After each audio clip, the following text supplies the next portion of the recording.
Well, good morning. The early bird gets the worm, huh? 352 people. That's good enough to have a conversation. Usually I wait till around 1,000 people join in. But I know most of you are either hungover, sleeping in, or just trying not to do anything on a Saturday, which is fun. But if y'all could just take a second, if you would, and just post back to me that you can hear me okay. 5 by 5 would be adequate. Let me know. I should be okay. I'm sitting right next to the my house has these connection devices that allows the internet supposedly to be bounced around better. So I should be okay today. If not, then that'll prove that they're trying to keep you from hearing me.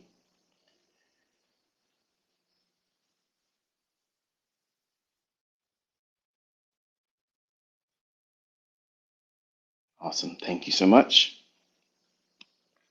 So anyway, hope you're all doing well today. I had to do some special navigation today to get in here before my wife commandeers my schedule for the weekend. As you know, we have in the United States, we celebrate Mother's Day tomorrow. So if you're listening, don't forget. I've made the mistake like once in my lifetime, and that never will happen again. So the title of this one here is "Something New Under the Sun," and obviously it's a play on words as I usually like to do, either somewhere in my presentation or in the title of the spaces. What prompted me with this one, because I had no intention of really doing one, but I got up this morning. I was going through the normal comedy strips that I look on X and listen to the people that think they know what they're talking about, or they think they know me, or they think they know what you're learning is rebranded this, that, and the other thing. And I saw, I replied to them, well, not them directly. One of their posts garnered the attention of the fanboys that love to sit around and circle jerk and say that they know everything about ICT and it's rebranded. And he said that Larry Williams is the real author of SMC. And they're pulling up books that I told you to buy yourself. Short-Term Secrets to Long-Term Success by Larry Williams, which is kind of, it's a hodgepodge of a lot of his stuff he's done throughout his, his teaching. And I'm not dumping on Larry Williams, okay? So don't take this out of context. I'm just stating, let's be factual here. Um, just for your history lesson, I'm not going to go through everything that I use in my repertoire down to the infinite detail here, because obviously that I'd be spending more time just pointing to things I've already said in my YouTube channel. But there are some things that obviously inspired me to either improve upon or to outright say that is not true. That's not what's going on. Like buying and selling pressure is a myth. That's actually not what's going on in price action. I think you can clearly see that now. And anyone that's denying that is either selling a course which is wrapped around some bullshit, logic that retail, Ichimoku, supply and demand, Elliott wave, Wyckoff, all those things. They're all gimmicks. They're gimmicks, folks. Okay. There's a verse in the Bible says, "There's nothing new under the sun," and people take that and they stretch it to bounds that encompass things that it didn't really mean. For instance, the world record is only the world record until it's broken. And guess what that becomes? A new world record. Hint, hint, nudge, nudge. The idea of technology increasing. Well, take trading, for example, since that's what we're here for, right? We used to trade with hand drawn charts.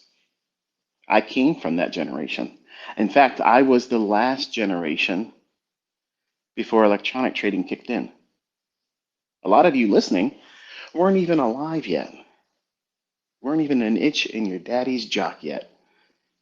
And guess what? You have no idea what it was like to be trading back then when margins were much more reasonable, and commissions were exorbitant. Now you have extremely cheap commissions, and you have everything at your fingertips, and yet you still cry like little babies because it isn't spoon fed to you. Not all of you, but you know the people in the community, not just my community, in FinTwit. You know who they are. So technology has changed. Something new under the sun. We have the ability to push a button and charts are populated on our charts in our phone, in our hand. Think about it. You have more power in your hand than the President of the United States had 30 years ago. That's wild. But you don't recognize it because the rate of technology is speeding up so fast, everything's obsolete 10 minutes ago. So the expression is, and this is what I draw your attention to today because it's just more or less for me to have fun today. Kind of like this set the record straight too. Just kind of inspire you to know that what you're learning is from the real McCoy himself, me, and what you're learning isn't anywhere else, despite someone showing you a chart in a book that I actually recommended you buy. So for the sake of completion here, if you so desire to collect certain trading books, I have over 2,000, and I don't literally believe that the majority of those, not even 2% of them, are worth even opening up. Most of it's regurgitating the same things. It's redundancy. It is almost ambiguous plagiarism, where they don't know what they're talking about, but they're all repeating one another. That's the whole collection of the pursuit of trying to learn how to trade buying books. So I did all that stuff. But the few books that I do like, I've mentioned before, but I'll say it here, and I don't mean this to be a complete list, but Larry Williams, How He Made $1 Million Trading Commodities Last Year, 1970s book. Most of the stuff in that book was what you saw me come out on Baby Pips with and said, here it is. And over time, I've already told you that that was a graduated, this is where I started in this process, in this order of how I learned, what indicators I looked at, what indicators I'd done away with. That was actually directly right from journal entries of my own progress because I wanted to see if I could create another ICT 2.0. Given the focus on the things I was going in this order, using these concepts, these principles, these indicators, these things, will you abandon 99.9% of that stuff and see what I saw? And none of you did. Not one of you did. They would have been all over the place, popular and grown a huge following, and it didn't happen. So I was disappointed because I was hoping I was going to create like a Frankenstein monster in the same situation, but it didn't happen that way. But Larry Williams' book, Short-Term Secrets to Long-Term Success, that book is kind of like his version of Street Smarts. You just take a look at that presentation style, and I think he kind of like applied it to his own tools and things that he used over the years. And there's a section there where he says, here's a breakout, and then he's trading the other direction, okay? And what people don't realize is those ideas, they're not unique to anyone. Larry Williams didn't create that. Linda Rasch and Larry Connor's book, Street Smarts, they have these like little bullet point ideas of trading setups. And I believe that's a good book too. And only because it had a big impact on me in understanding stop hunts, because I didn't see that as a thing until around, well, 1995, I started feeling the pain of it. And I didn't want to admit what I was feeling was likely true, which was those guys are out to get me. Okay. And Larry Williams had always said, you know, there are people out there that say, those guys did it to us guys again. That's verbatim coming out of his teachings. That's how he says it. And his view, and if it hasn't changed, I wouldn't know, but at least for a long, long time, Larry held true to, you know, you put your stop loss in the wrong place. Yeah, that's true. That's true, Larry. That's absolutely true. If you get stopped out, you did put your stop loss in the wrong place, but you placed it exactly where they want you to place it. And understanding where those stops will be placed in advance is a skill set that I teach. Not just simply, oh, here's a breakout and it reverses. And if you look at what he teaches in his books, and I've said this before, initially I could not make that part work, which is selling weakness and buying strength. I just couldn't make it work for me. And because I am a contrarian at heart, you know, I consider myself a breaker, as the Bible teaches. I'm standing in the way.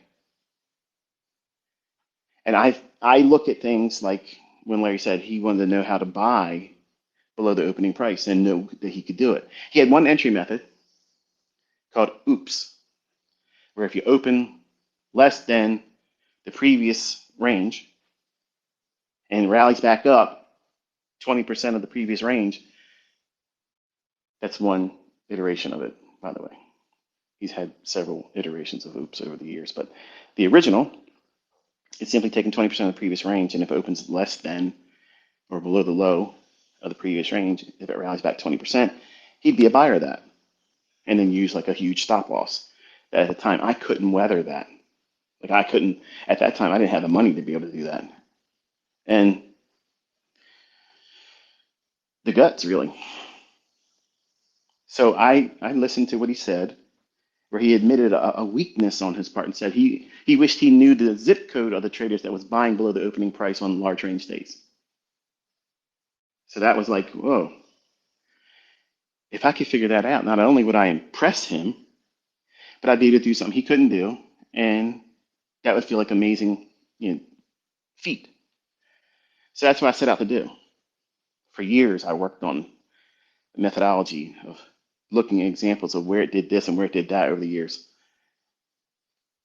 And long and short of this is sometimes I felt like I was on the right path. Other times I felt like I was completely going in a circle and wasn't figuring anything out. And then finally it clicked. By having Street Smart's book, the simplicity of just watching that book outline how the turtles, who were really big deals back then when I first started, they were the secret society of traders that everybody wanted to delve into. What were they doing? How are they making these hundreds of millions of dollars, you know? And it came out that their strike rate was extremely low, you know, in the 30% likelihood that the trade what they would take would be profitable. Now, would you be willing to take 70% plus losing trades and feel like you got a winning system? To me, it made no sense. So quickly, I was like, oh, well, they don't know anything. They're just getting lucky. But they're a long-term trend methodology. So these long-term trends allow them and afforded that type of trading to yield huge winners because it took a long time for trades to get stopped out. But they got stopped out a lot frequently. So Linda and Larry, not Larry Williams, but Larry Connors, co-authored a book, and they talked about this false breakout pattern of a 20-day high or a 21-day high breakout and then go short if it fails. And again, look at these examples in the book. Larry Williams, Short-Term Secrets to Long-Term Success book, which is wonderful. And look at Street Smart's books, okay? Now you're going to see these books in open, high, low, close format. That's the language we used back then until we got comfortable with the idea that candlesticks are better on the eyes. It's easier to see what you're looking for instead of straining for the little dash for the opening price and a dash to the right of the bar for the closing price. And if you look real close, folks, you look real close, you'll see my fair value gap in their charts that they're not making any mention of. And they're going right to the consequent encroachment, and then the turn happens. But they're selling short on weakness way down below those levels, or buying way above it. So when you see those types of things, and they don't exist in Wyckoff books either, anywhere, you see these things and you see people say, well, it's ICT rebranding it. And guess what I found? Chris Laurie's deleted tweet where he says very plainly in his own words when I asked him, because I threatened to bring him into a lawsuit because I had someone acting like a dickhead, and they've been since humbled. And I told you it would happen just like that. But he said, no, I don't see your stuff in there. But he basically said it like this, no, and he gives some bullshit spin on words to save face publicly. Because I caught him in emails talking two-faced. One side of his mouth, he's talking to me in an email. And then when other people saying, yeah, ICT rips you off. Oh, yeah, everybody's figured him out by now. I made that guy lots of money by putting people onto him. And you never seen him trading. You saw him putting a line saying, okay, we're going to watch this and we're going to watch that. That's not fucking trading. That's not trading. He invited me into his shit. Okay? He invited me. And I told him in an email, I said, I will make this stuff public unless you come out right now. Because I know you don't do any fucking thing like I'm doing. And I found his tweet. And I'm going to repost it. I'm just kind of come up with a way where I can do it with a little bit of candor because I could be a real dickhead. But why would you delete that? Why would you delete a comment that says, no ICT, no, Michael, I don't see my own work in there, because you want people to believe I did that. And see, you fucked up because I'm that kind of guy. I am that kind of guy that will rub your fucking nose in it. Chrissy, that Olympic competition state of mind, you fucked up, buddy. You fucked up. I am the fucking man in trading.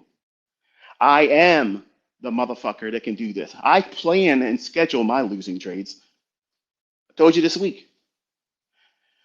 I know where I'll mess up. I've done the work on that area. Okay?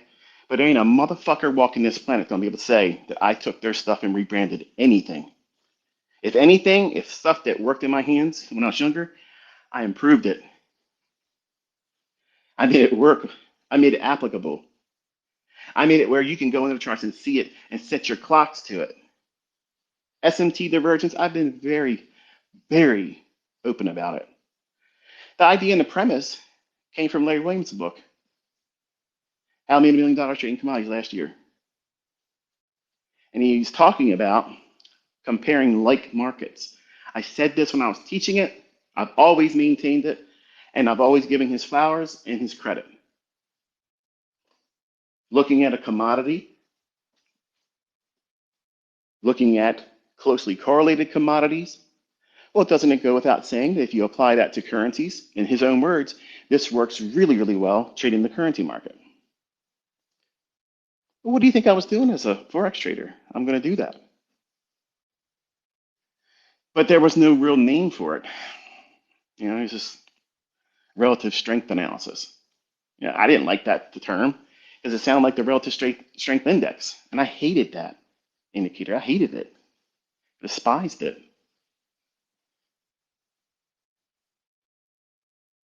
So I called it SMT. Smart money technique, smart money tool. To me, it's applicable.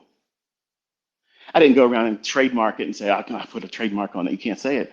I mean, it's so small. It's insignificant in what it is that I do. I don't need a chart, folks. Okay, I'm before the chart. Before you see your chart, I already know it. I've proven this to you, but yet you deny it. And the people that are struggling, they can't stand it, they're going to tell you, or other people that are willing to listen to the bullshit and say, this is all rebranded. It's never been seen. It's always been seen like this. It's always been like this. No, it hasn't. No, it's not. You've never seen anybody calling it to the tick. You've never seen anybody do that. Now, I've never seen Al Brooks trade. I've never seen Al Brooks call every 1 minute candle. I've never seen anyone tell me that he could tell you the time that the setups are going to form. I've never seen that. And maybe you're going to hear all the ambient sound in the background because I'm doing my normal routine. Oh, the day in the life of ICT. We're hearing it. Yeah, you're hearing it. You're going to see it. It's just boring. But I love reading these guys when they put these little comments up there and saying that it's nothing. There's nothing new under the sun. Let me tell you something. Everything I teach is a new ray of sunshine. Every single time I present it, because I'm giving you something that you aren't supposed to know. You're not supposed to know that. See, everybody knows about RSI. Everybody knows about Bollinger Bands. Everybody knows about supply and demand zones. And why isn't that everybody's making money with that stuff? If it's so obvious and this is the way the markets work, why isn't volume profile cracking the code for everybody and they're all retired? And where's the yachts at? Where's all that was the expression when I came up. The funny expression, everybody said, if there was going to be a meme back then being shared, memes weren't a thing back then, but funny one-liners were. That's where my wit comes from. I came up in that industry because I was never really witty as a young man. I was quiet, and my sense of sarcasm and snarky responses has been conditioned over the years when I was on internet relay chat. So you had to be fast on your feet back then because people that were very, very good at talking down to other people, they could slice and dice you pretty quick. So I had a lot of scar tissue built up over the years. So that's why I have a remark that comes right off the cuff real fast. And some of these 20-year-olds aren't, they're not prepared for it. But this idea that there's nothing new under the sun, I make a mockery of that every day on social media. I tell you where the market's going to go. I set up the people that don't believe in what I'm teaching. I give them exactly what they think they believe. They believe that I only trade demo. They believe that I have 20 different computers and I'm recording everything, but yet I still show the same fucking trades. Scroll to the left, ICT. Scroll to the left. It's still there.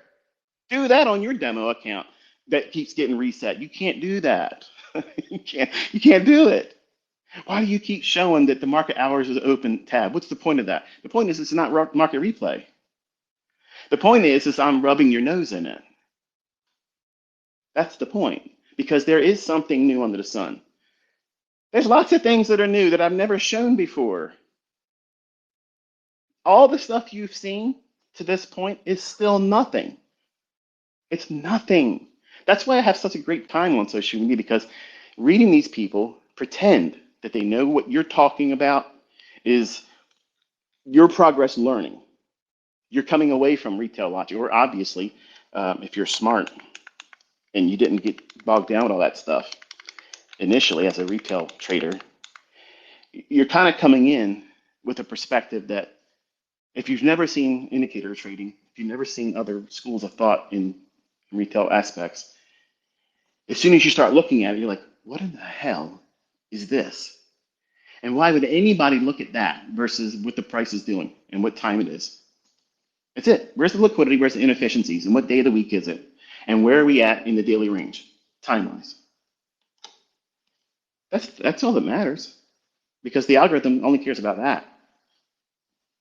It doesn't care about your Ichimoku position based on a cloud, based on a candlestick pattern, based on a moving average crossover, based on an overvaluation or an undervaluation of an indicator that absolutely has no bearing on what price is going to do.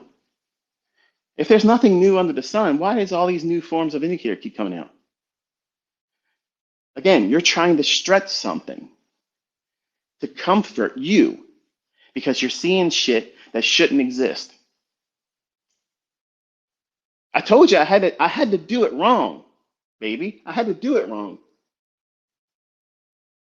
But see, you don't believe it. You don't believe it because it's too good to be true. And I take that as a compliment. Thank you. Thank you, detractors. Thank you, doubters. Thank you, people that call me a scammer. I love it because without you, the people learning and seeing it in their own hands wouldn't be even more motivated by it. You not having said so. That's like a pinch to them that, yes, this shit's real. And yes, you are being cut out of a mold that few people can press themselves into. See, you have this normalcy bias, folks, that you deny me, you deny what I teach, and deny what I prove beyond a shadow of a doubt. I'm out here where I have to be right. Not you as a student. You don't have to be right. See, the people that sell mentorships, they love the idea that I'm trying to teach you to be right. No, I'm teaching you how to operate and not demand perfection and still be profitable. But daddy can walk this shit every day and come home a winner because it's my stuff. It's mine. I know when they're going to work and when they're not really going to work. I know that. What I don't know is when they're going to step in and intervene manually. And I have protocols and procedures for that. I know where I'm likely to fail. I know I know buying during a protraction where the market's going to reach down into a lower PD array for a discount, then go higher. Well, that makes a perfect scenario to go in there and do, I'm going to go long here and put a very, very small stop loss, extremely small, so that way it looks like I messed up. And the trolls get fever pitched and salivating. They can't wait. Oh, look at this guy. He invented the algorithm. He took a loss. And then I really shunned the waters. Oh, took another loss. Look at that. Look at that. And then it delivers. Then it delivers. It was right where I said it was going to go. It went above it a little bit. Thursday's high. And then Friday's non-farm payroll Friday high last week. And that's about all we got in it. The daily fair value gap traded down into it, didn't close below it, and we stayed inside pretty much the range I outlined. But trading in the direction of that higher buy side liquidity pool on NQ's daily chart. So that's we're not seeing nothing new under the sun. We're seeing something new under the sun. We're seeing proficiency. We're seeing consistency. We're seeing foresight. We're seeing precision-based ideas that are unrivaled in this industry. That's something new, folks. When I was coming up, we didn't have that. We didn't have one guy or one style of trading leading entirely all the time in first position all the time. But see, you're in that moment right now. You are in a Gann moment. You are in a Wyckoff moment. You are in a Jesse Livermore moment. You're listening to the person right now that all of those motherfuckers would be sitting in my classroom taking notes. And if that has a problem, it makes you all uncomfortable. This guy's arrogant. That's not arrogance. That's the absolute facts. That is absolute fact. Because you never seen them go out there and do that. You know, Gann wasn't even a profitable guy. Ooh, weren't prepared for that. Jesse Livermore blew his brains out because he went bust.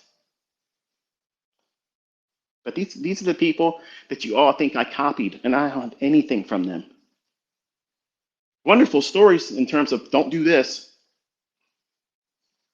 But they would all be listening to this space right now if they were here. And they'd be looking at everything I ever put out there because what I'm teaching you never existed before. Just because you're looking at the same price charts and you're looking at shit after it's happened, that's easy to say. This resembles something. None of these people come forward and says, this is what this procedure, this is the methodology, calls for this, this, and this. And ICT is going to be able to say, this is going to line up. Have you ever seen anybody doing that? Because it's never fucking happened. I've challenged it. I've said it all the time. If my stuff is something else, Save everybody time. Save them time. Get $5 million from me in a direct wire where you've proven beyond a shadow of doubt that whatever I'm teaching, institutional order flow entry drill, CIBIs, buy side and balance, sell side and efficiency, all these things, where they're going to form, the first presentation of them, and how they're going to be used throughout the week and the day. See, folks, George Angel with S&P trading, he never had the shit I'm teaching. It did not exist. See, in the beginning, I knew when I told people these were the people that were influential to me. It doesn't mean that they make my trading special. They were influential to me. What I learned from George Angel was the day was divided because this guy was a floor trader. The ebb and flow of what the market was doing, how these rushes of volume coming in, that's what made floor traders profitable. They could see the orders coming in. They could watch this massive shift where, man, there's a lot of buying. There's a lot of buying. And they all knew where the whale accounts were. And when these big whale accounts would start buying, what are they going to do? They're going to dogpile on top of it. They only need a little bit, but a little bit in their hands down there in the pits, you could be making millions of dollars in a month.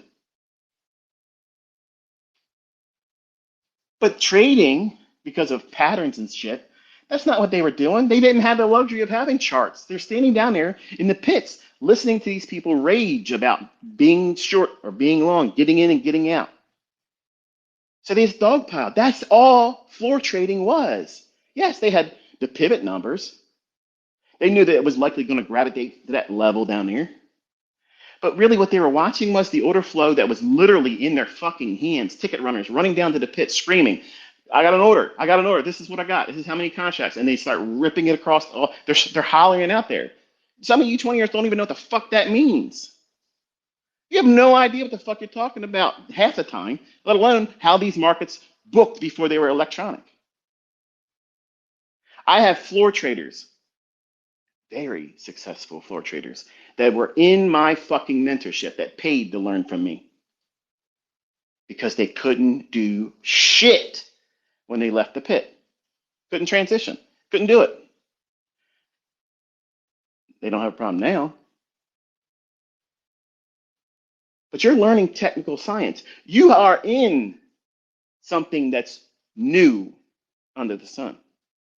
You're experiencing something where they're going to write books about all of this stuff.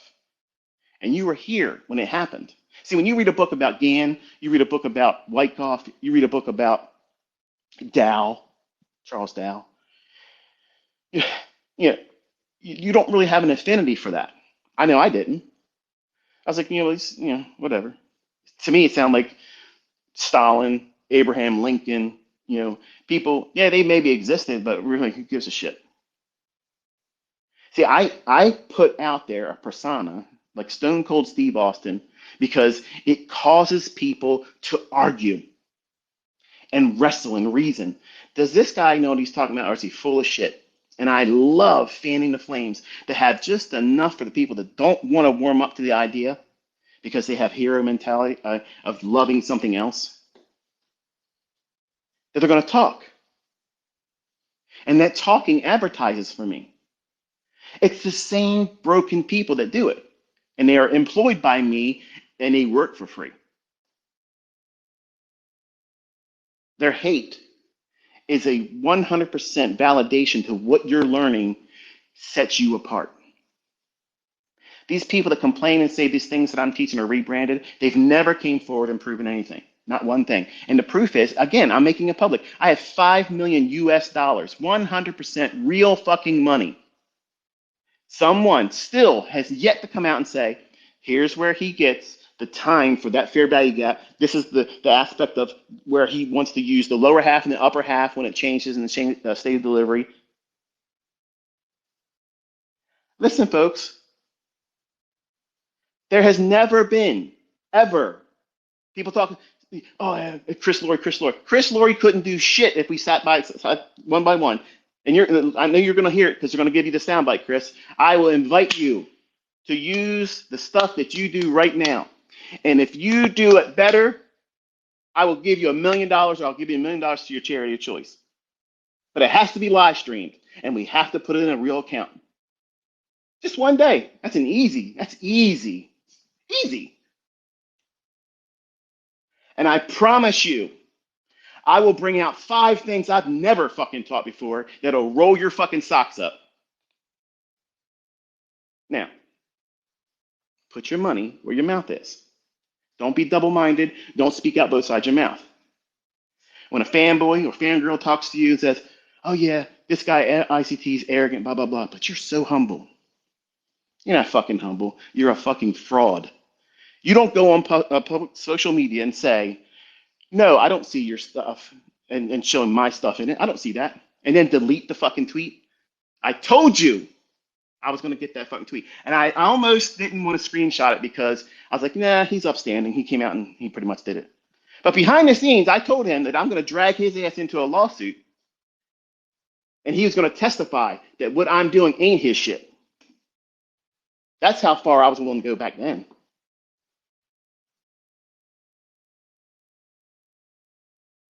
So he came out and did it. And I thanked him for it. But then the tweets disappeared now. Tweet has been removed. Why would you want to do that? Because that helps promote the idea that you think that other people, and some people that are stupid, will really believe that I took Chris Lori's stuff. I've been trading longer than Chris Lori. I've been teaching longer than Chris Lori. Okay? I am absolutely 100% willing to do this against anyone. And I've shown all of you.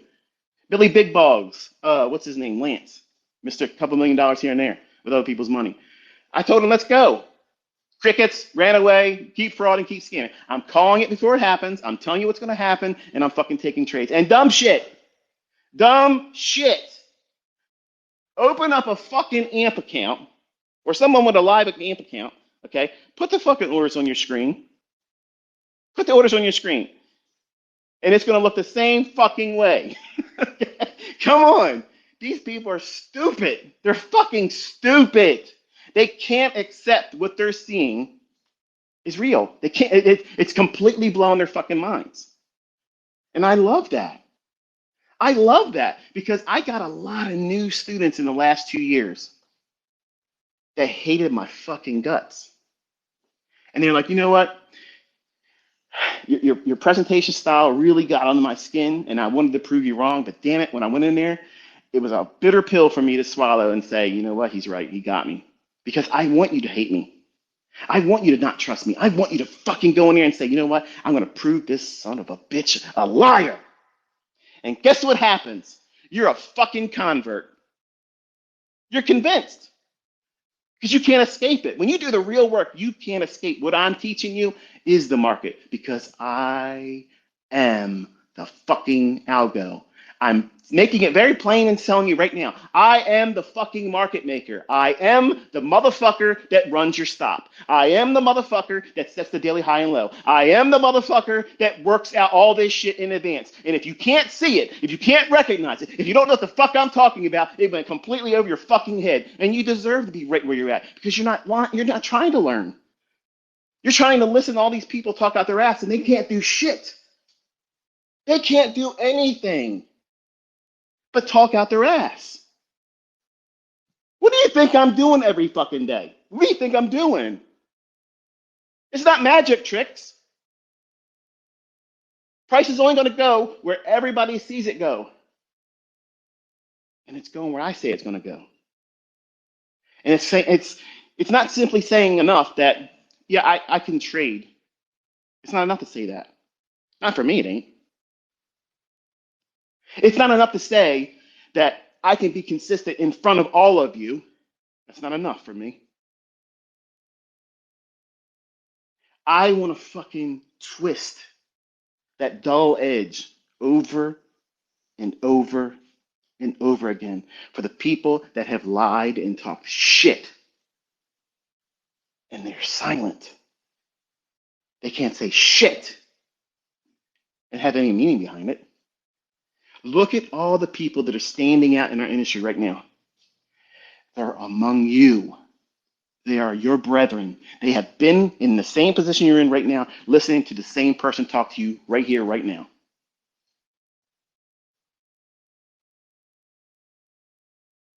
What changed? What changed?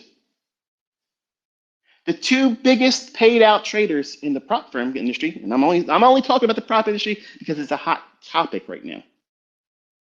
But I have students that have quadrupled both Kyle and King in 1 year. But they don't give a fuck about your acceptance of them. They don't want to be hounded. What model do you use? What PDF do you use? What are you doing? Because that's exactly what everybody does. Well, how do you use an ICT? It doesn't matter what anybody else is doing. How are you using what I taught? That was the invitation. But both Kyle and Kane have been honest. They said they were fucking wrecks as traders. They were doing all kinds of stuff. They tried everything. They tried every fucking thing. But my life's work made them millionaires. Sure, absolutely. They had to condition themselves, and 90% of the work was done by them. Don't get it twisted. But how they think, how they talk, you can tell they're one of mine.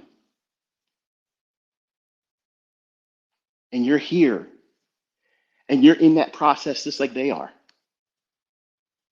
just like they went through. They're not at their peak right now. It's at their highest performance right now for them, but that's not their peak.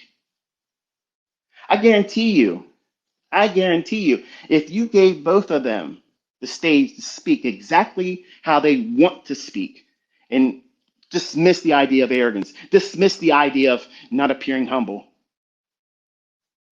just talk plainly. They know. They fucking know that they can walk out there and smash this shit when they want. But because now they've been recognized, I'm very interested to see how they handle it. Because as a 20-year-old on America Online, I was a fucking nut job. I was out there flashing everything. And I didn't have the skills I have right now. I was half-baked, not fully refined, but I knew I was on the right track of getting something that nobody could come close to. And when you do that, day after day after day after day after day, every fucking market you talk about, it does it. You think that doesn't go unnoticed? Because it got noticed.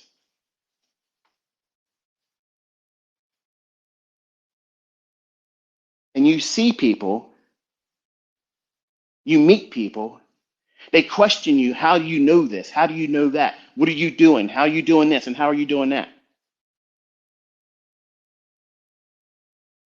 You're set apart. There's something new under the sun. This aberration, this oddity, this fucking mutant, where did he come from? How is this guy able to do this? That's the question I love prying into your mind and forcing you to ask yourself every day. How am I able to do this if I'm not what I claim to be?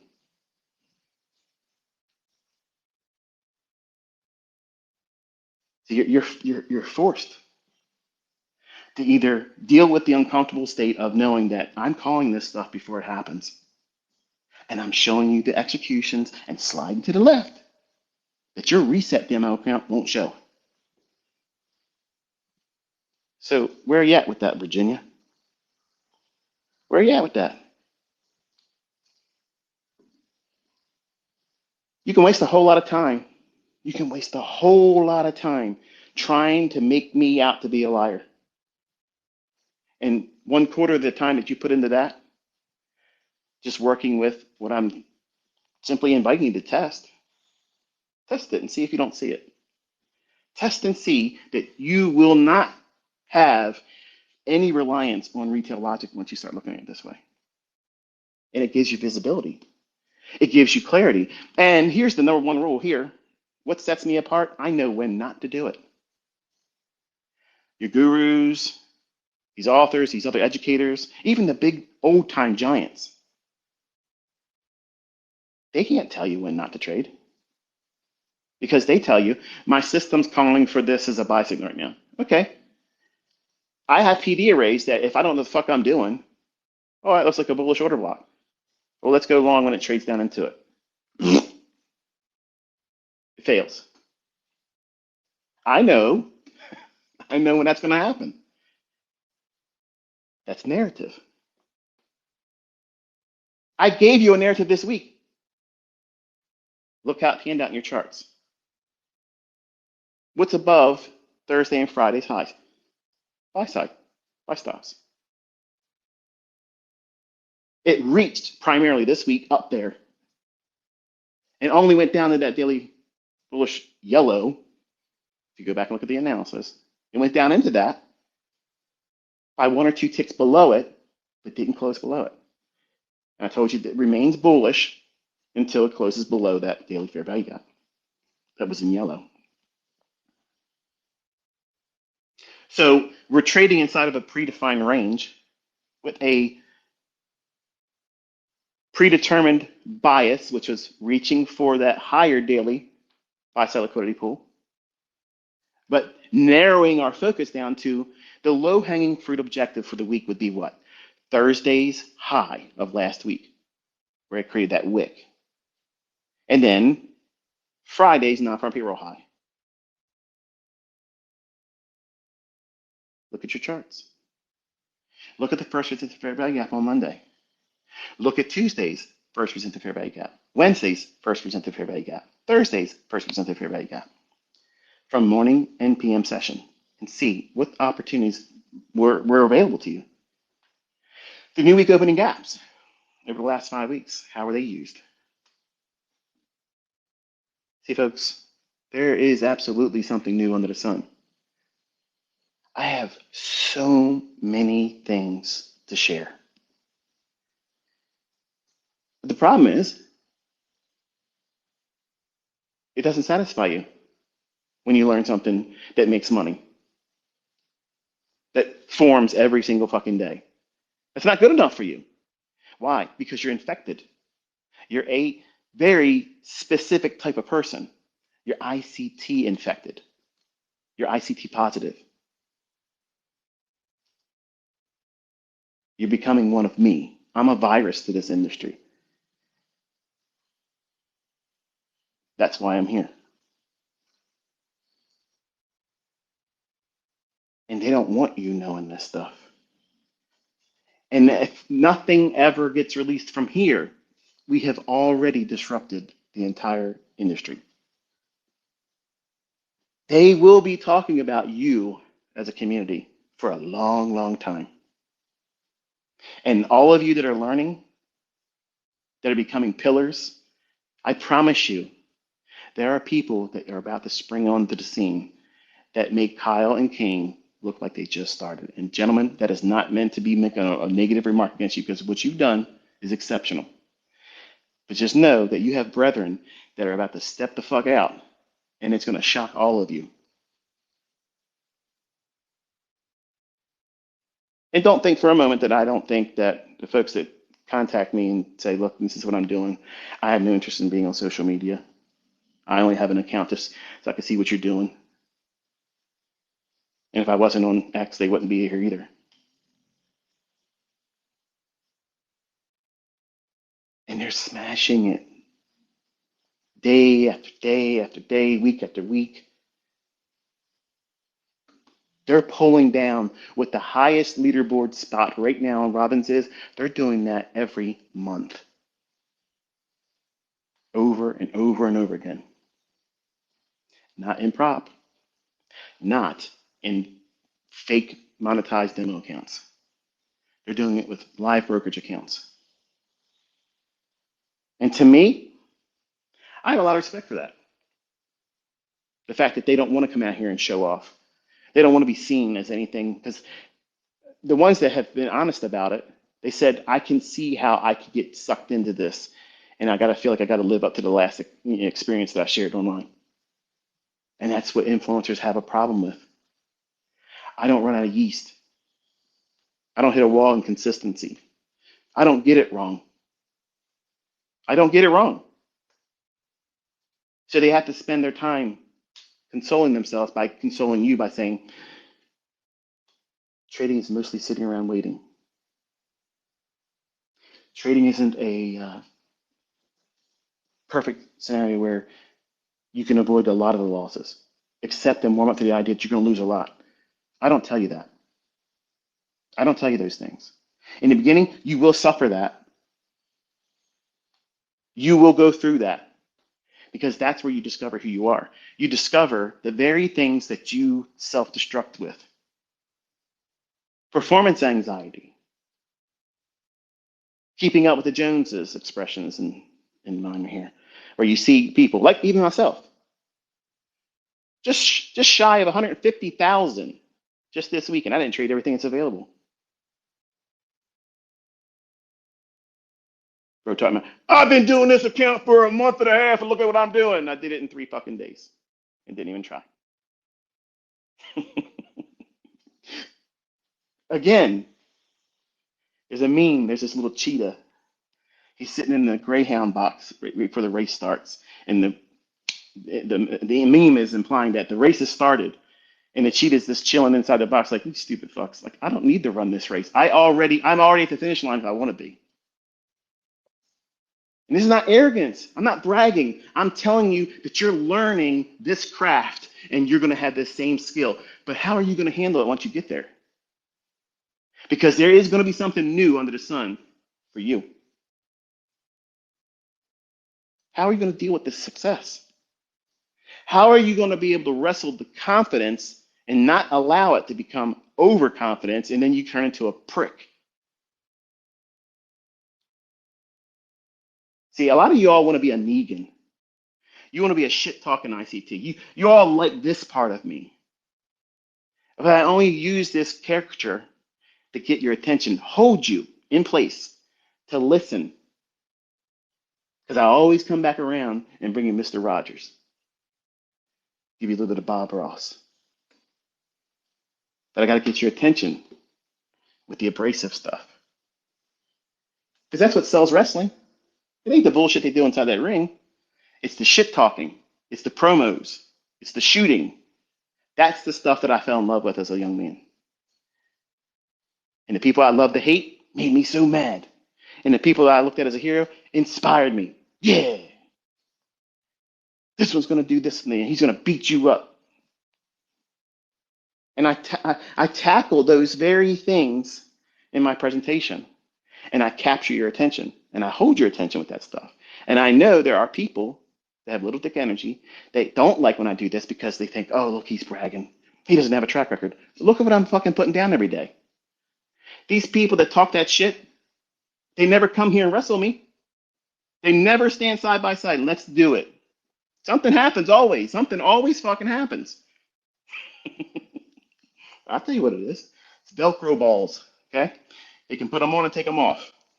Mine are attached to me. And I'm dragging them behind me every fucking day on social media, asking someone to step on them. I dare you to step on them.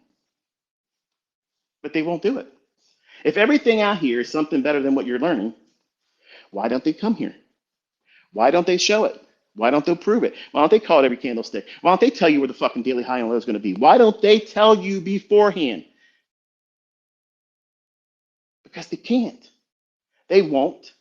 And that's all there is. Nobody talking shit about what you're learning can outperform it. Just remember that. That's what I'm trying to show you. When I do these types of things and I make these public stunts and stand out here and beat my chest, it's not because I need that. I do it as a reminder to the ones that are weak-hearted, that you're just easily influenced by other people. What do you think fucking matters more? Seriously. Anything that I could show over the last 33 plus years, which could be fabricated. I got a lot of fucking money, folks. I could pay people to do things that make Everything I've ever done looked like it's rainbows and fucking gumdrops. And a lot of you people would foolishly believe because it was presented in a well presented with a ribbon and all kinds of lights and spotlights on this and accolades here and talked about this and stuff. That's what used to be able to be employed on people to scam them. But you know what separates the people that are bullshit? The ones that won't come out there and tell you what's going to happen beforehand. The ones that won't put an execution on, that won't place a fucking stop loss and know that it won't be hit. I said that right. And know that it won't be hit. See, all these other educators out there, they don't know what the fuck they're doing. They're selling shit because they need that money. If I need to live on ad revenue, why the fuck am I not doing 20 fucking videos a week? Because I don't give a fuck. I don't need it. I don't need it. I'm talking to you right now, and there's no money. I'm not making money on this.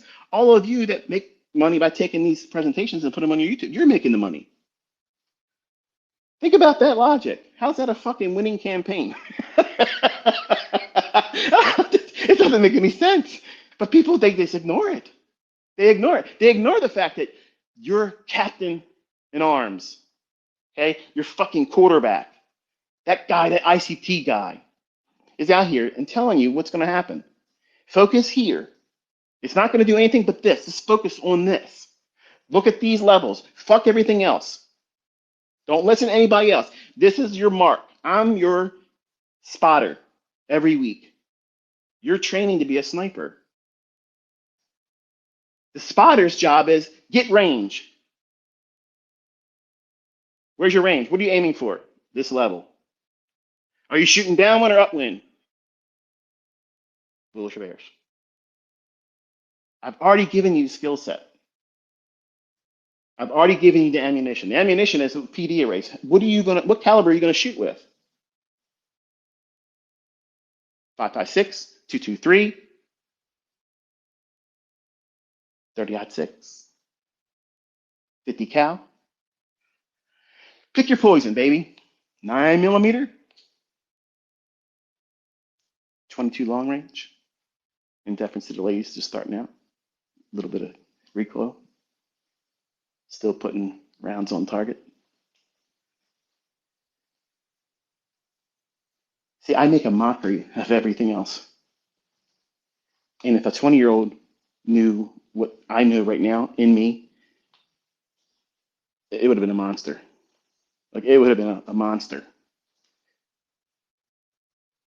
But over the years, I have been humbled. May not sound like it, but remember, you're listening to a caricature. You know what a caricature is? It is an expression. It's an impersonation of something that is not the actual person. When you look at Brad Pitt, when you look at George Clooney, when you look at Robert De Niro, who's become a real piece of shit as recent, and Al Pacino, okay? The characters that they play in the movies, that's not them. They're artists. And on social media, you have to be a character. You have to be, or you have to be naturally interesting. I'm not naturally interesting. In my real life, away from all of you, when I'm not teaching, I'm a very, very frumpy, boring introvert. You would never hear me talk like this if we were in front of one another. But I have to put this persona on to hold your attention because you're not going to listen to the boring stuff. I've done it for a long time. I did it on Baby Pips and nobody was paying attention. Sure, they like the little intros and they like the little vignettes of me putting in sniper stuff. And I was trying to find my way to tap into the group that I wanted because men love to talk shit. We do. Women, not so much. The ones that should have been men, do. Or they pretend they're in. They do. Mona, hello. The idea of looking for this attention, this I need to get attention on myself. I'm giving that to you. I don't need this. But I know that that's what my listeners want to do in their own lives. They want to learn a skill set so they can step out there and do what they think I'm doing right now.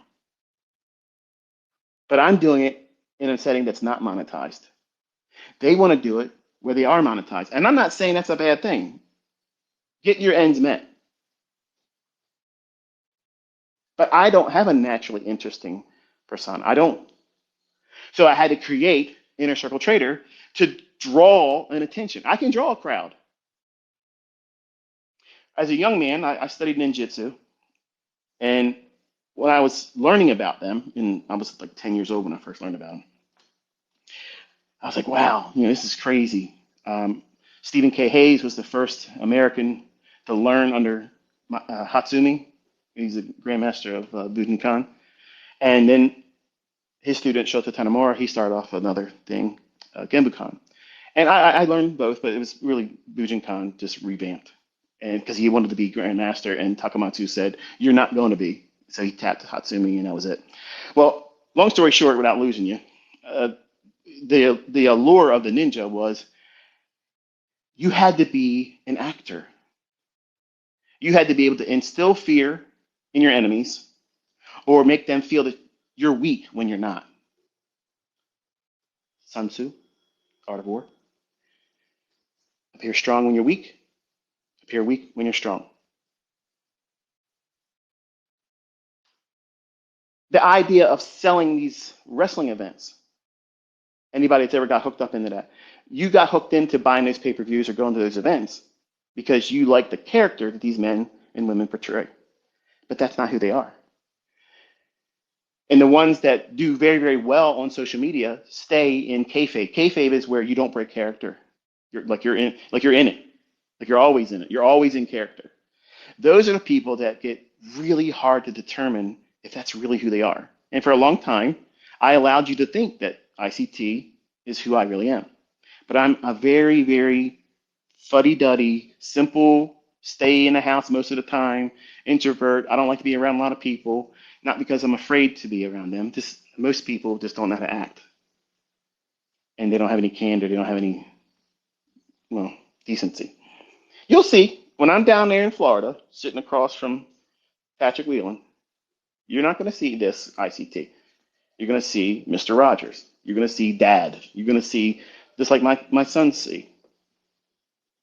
That's how it is. But I'll still beat his ass in that day when I'm trading, humbly, quietly, and politely. It's going to happen.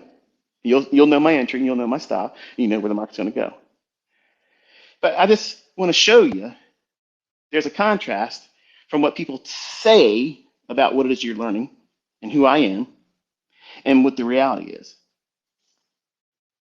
The reality is that I could be the biggest jerk and most hated person on the internet, but I don't want that. I like staying right in the middle. And I go back and forth where I'll go just a little bit to the hero side when it starts to get sickeningly, sugary sweet. Then I'll do something to cause people to be upset with me. And I learned this from a magician, Paul Harris. Guy invented a lot of tricks with cards and such. And a lot of the professional magicians, big guys, a lot of Korean magicians, which are phenomenal magicians, by the way, a lot of their work are his craft. Like he created those things, those illusions, but they never get the credit for it. And to look at the guy, he looks like he slept in his clothes for 2 weeks, never brushed his hair, probably homeless next to being homeless. And the logic he shared in one of his interviews when they were doing, I think it was for Genie magazine. He says, what do you find most interesting as a performer when you're doing shows? He goes, well, I'm not really impressed by the audience's reactions when I do something that I know is astonishing.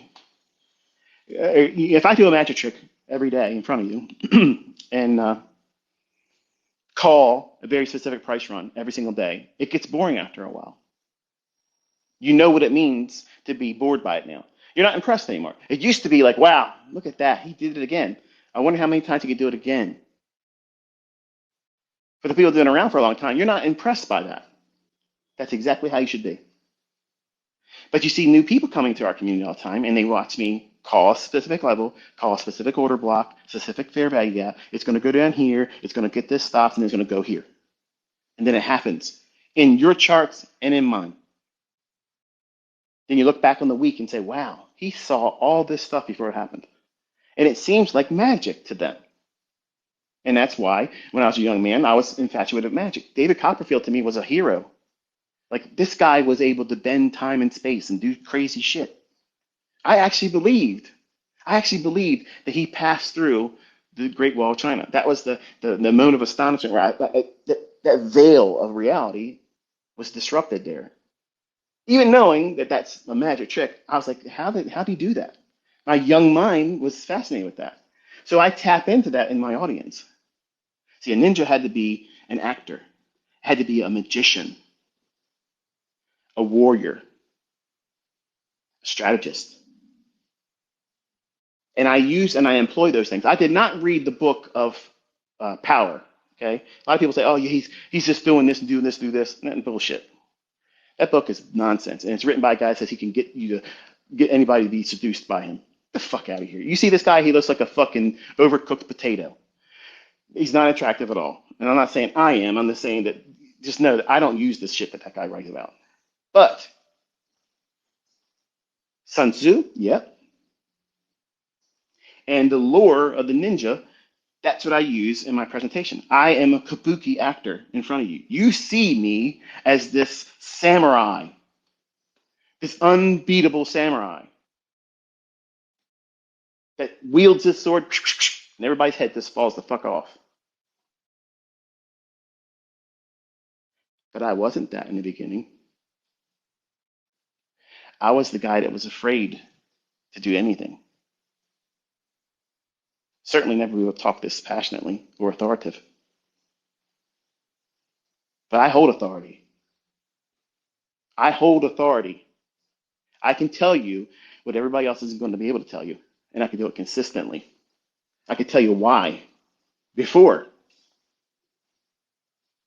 all the other stuff out there that's available to you, it doesn't do that. It does not do that.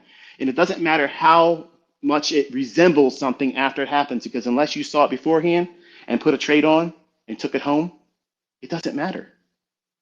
It doesn't matter. And these people that are wrestling with what you are learning, and some of you are doing exceptionally well now.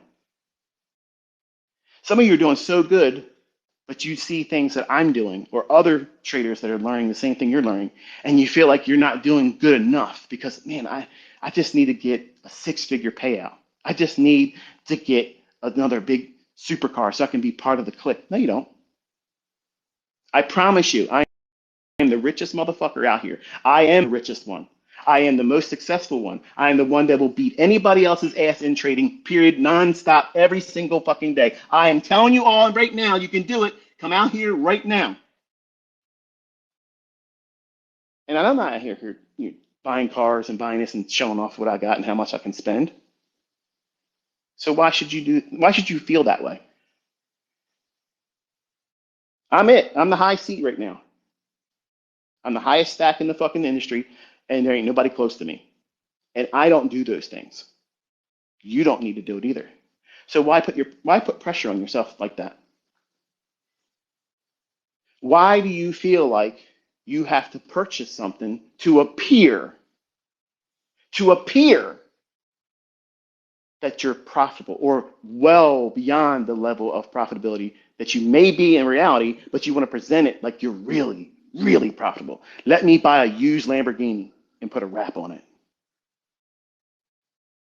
How about you don't even bring up what you drive and keep it about what you love to do as a trader? Because somebody that's got money like myself, that's more interesting. Because anybody can lease a car, anybody can sell a course, anybody can do affiliate programs and get lots of money doing that. That is not translated to they're very, very good at trading. And there's a lot of people out there that exist in that realm. And they allow people to believe that they're greater than they really are. And very few people that are actually proven they can. And the ones that are doing that, deserve to be recognized, even if you don't like their character. Look at Patrick. A lot of you don't understand that presentation is a mode of engagement. As an influencer, you have to have a hook.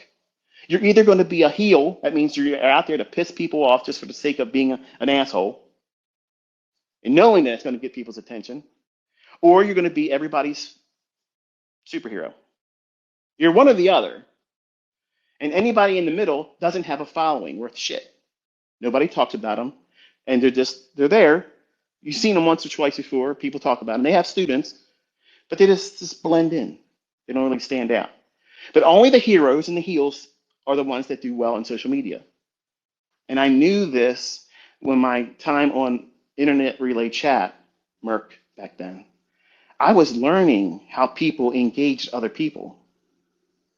That's what made me successful as someone that, I mean, think about it. Until recently, in the last few years, you never saw a live account from me. You never saw it. It was always in a paper trading account, whether it was me teaching in Forex or when I transitioned away from Forex to back to where I started as a trader in 1992 as a commodity trader. How can anyone hold the attention of millions of people coming out and being publicly honest and saying, I'm going to teach you in the medium of a paper trading account?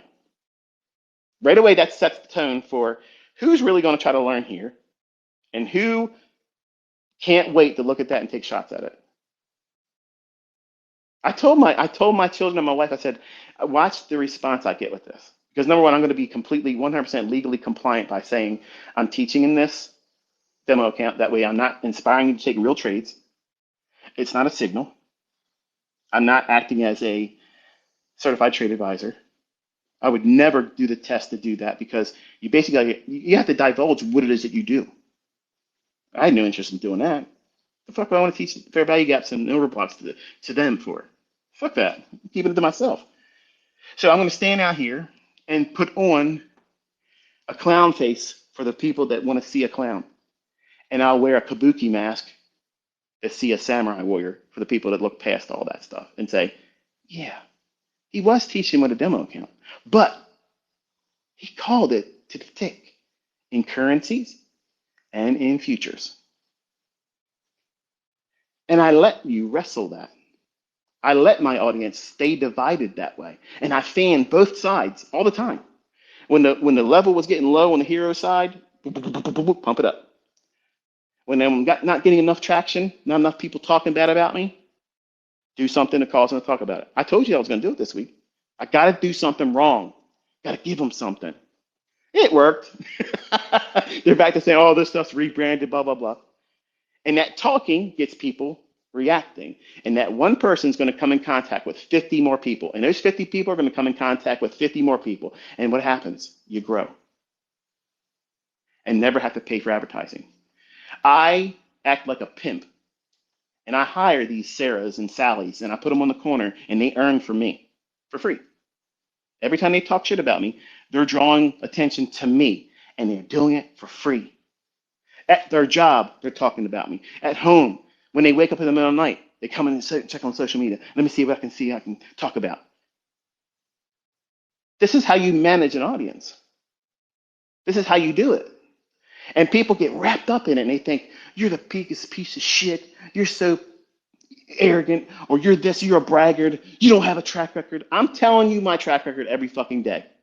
And there ain't a motherfucker out there walking that's this accurate. Because if they were, they'd already been here. They would already showed the fuck up, and they ain't showing up, are they? They're not. But you don't see that. You don't recognize that. Because you're not trying to learn. You're not trying to see the value in what I'm doing. Because I could be making millions and fucking millions every week. Just doing what I'm doing right now. I don't need money, folks. I don't need it. And just like you think you need the materialistic aspects, sure, if you're not equipped as a trader that can be consistently profitable and know exactly what you're doing when not to do it, then it makes sense to have all that materialism around you because it's like, wow, that's fanfare. That seems like something new under the sun for someone that has lack, that doesn't have money, doesn't have luxury items around them. So they live vicariously through the caricature that you're presenting online.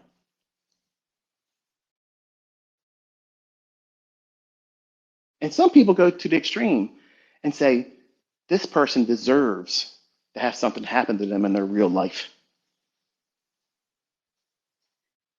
And some people shouldn't be fucked around with like that. Because the people that do that kind of stuff get got. And you never really hear about it sometimes. But they know it happened. You get wrapped up. Just like the people that would run in the ring when wrestling matches would go on. These people are working out a script. They're performing for you, your entertainment. But some people are unhinged and they go beyond the realm of reasonable and think this person needs to have something bad to happen to them because they didn't do this or they did this. All of you are adults, or should be, responsible adults. And because I know that there's a large degree of you that are not responsible, you're not in a position where you own your own actions. You take actions directly or indirectly from other people's opinions, and mine included. And I know I have a very strong influence. That's why I kind of like stopped going into my own students' live streams and chatting. Because I would point out certain things, because some of them weren't recognizing it. And I thought to myself, this could be misconstrued as me trying to make them look bad. And it's not what I was doing. I was just trying to make them aware of something in the chart that they're not seeing. And I started thinking about it. I was like, you know what? I don't want to bring them heat. I don't want them to feel like I'm correcting them. Then it's like it messes them up. And some of them get weirded out just by me being there. And you see them, they start blushing, they start smirking. They're like, I can't believe ICT's in my chat right now. This is fucking crazy, blah, blah, blah. Like I'm something special, like I'm fucking Gandhi. I'm not Gandhi. I don't have that picture of myself where I'm up there. The problem is I want to be just like all of you, where I can go into a chat and just be part of the audience.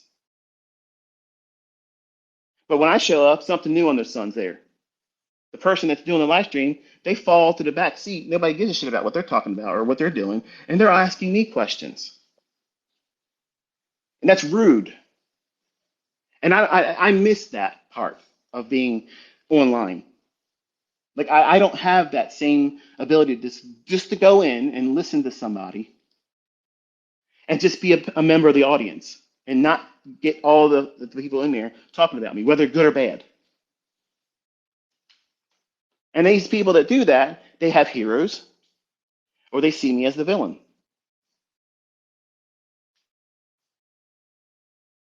In between those two bookmarks, these bookends, hero and lovers to hate,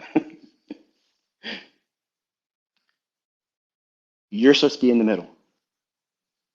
Recognize that what I've taught you and what I've authored, I can do very well with it.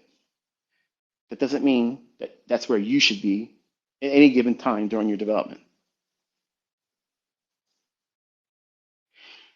None of you are going to be able to trade better than me, ever. That's never going to happen because I'm going to hold back things that make me absolutely beyond touchable.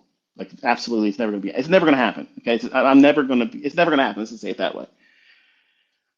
But here's how you will be better than me, because some of you can be better than me. How? How can I be better than ICT? How can I be better than this guy? Number one, don't make the mistakes I did. I put off my success by rushing it. And that just went right over your fucking head. I pushed my success further away from my reach by demanding it happen sooner. And any incremental progress I had, I made it a big spectacle online. And I needed other people to validate me. If you go into your development and you avoid those things, for the men, 90% of your fucking problem is solved right away. Because you're demanding something that you haven't earned yet. And you're demanding other people to tell you that you're the man, you're the GOAT, you're the greatest of all times, when you can't even do it consistently to the next day. And I needed that inspiration when I was on the internet initially. I mean, I was on America Online when the internet became internet. I was there. None of you in the 20-year-old, maybe in the 30-year-old, can fully appreciate the wild, wild west of what we were all able to do back then. We felt like, this is crazy. This is like the Jetsons now. And now, as a 50-year-old later this year, I'm looking at the technology that we have today, and it's mind-numbing that we have information at our fingertips, just like that. And we can push a button and make money or lose money. You don't have to fly out to Las Vegas or Atlantic City to gamble. You can do it right on your phone. And now you can gamble with a demo account that you pay for with extra rules on it than real trading provides. You see how easy people can be manipulated? Like they're convincing you that it's a good idea for you to have all your hopes on making big payouts through prop firm. When all the rules are stacking against you endlessly, they keep creating more rules, can't do this, can't do that, you can't make more money. Why the fuck are we trading? Why did you start trading? Because you want to make money. Why have they allowed you to view not making more money as advantageous? You can't make more money than this, or you're not being consistent. How about I can make crazy fucking returns every single day, and that is the normal thing, and the prop firm makes allowance for that? Why? The answer's simple. They can't afford to have big winners. Big winners would bankrupt them or prove they won't pay out, and that's bad for business. But they sell the idea that gambling, you might get it. That's just like the lottery. You might be the winner of that $1 billion payout.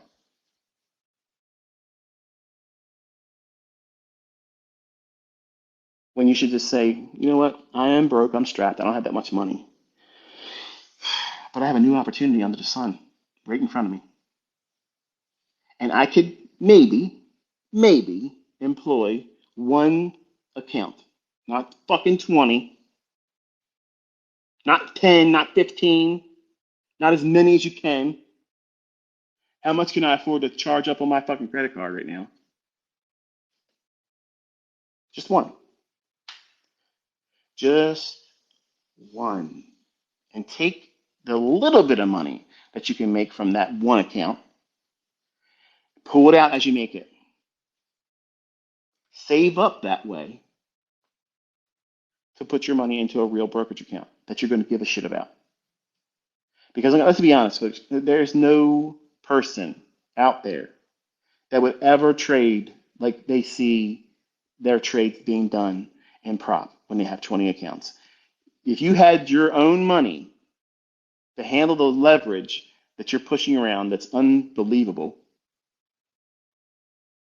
you would never trade that way with your own money because you see it as it's a cheap reset, and you're trading it's the lottery. That works for a few people, a few, and I can say that confidently because you only see a few people doing it. But that's not what you should do. You should just try to get one. Take one account and prove that you consistent with following a model, that you can wrestle your impulses. You have a limited exposure to what it's going to cost you if you do it wrong. In that case, in that instance, there is advantageous characteristics to trading these pseudo prop firms. They're not prop, they're monetized demo accounts.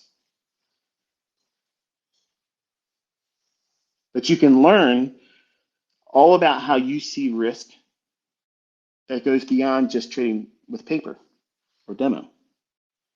Because if you do it wrong there, you have to pay to reset that.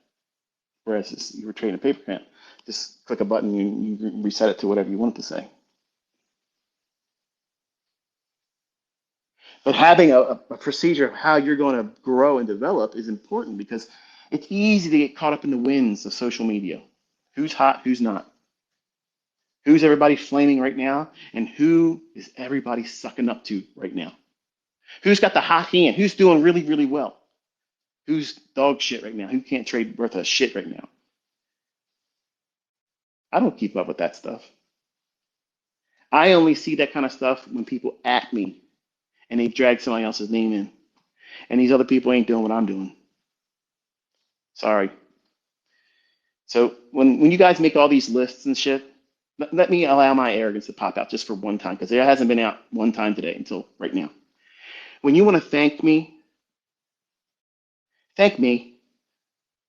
Don't add me to a list of other people that are my fucking students, okay? Because that irritates the shit out of me. That irritates the fucking shit out of me because they are parroting what I've said. Period. Now, let's take it back to me. When you want to thank me, don't. Give God the praise. Now, how's that for humility? Because that's how it should be done. Don't add me to a list of other people that's learning just like you are from me. That's why I never like your posts. I never, ever add a little heart to that kind of stuff because I see that as glad handing. And I am not out here trying to promote you to be a caricature, a hero. Don't have hero worship. Don't look at me as a hero. Don't worship me. Don't do any of that kind of stuff. Learn from me. Take notes. Listen to what I'm telling you that you should focus on and ignore the things I tell you. Don't worry about these things. But a lot of you do it the opposite.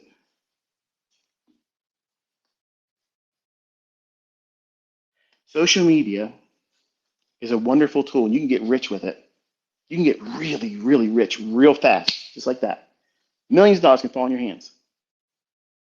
If you develop a skill set of knowing how to manage yourself, find setups, you have something new under the sun. You never could do that before until today you can. And when that happens, you're given a choice. You have an opportunity right then and there. I have a talent. I have a skill that I have never had before. And I know there's lots of people out there that want to have what I have right now. And you want to bottle it. And you want to slap a sticker on it and hide those 3 letters ICT for some of you. I love it. I love how they go every way they can to avoid ever mentioning me. Like Voldemort, you can't say his name. It's so funny. It's great because as soon as you hear him talking, oh shit, that's ICT. That's it. That's his stuff. My vocabulary, not the people that I supposedly rebranded. It's funny, isn't it? If it's been rebranded, why the hell they keep using my terms? Why not just say, here's what it really is? Because what it is what it is, and I made it. But you're going to have a choice. You're going to have a choice.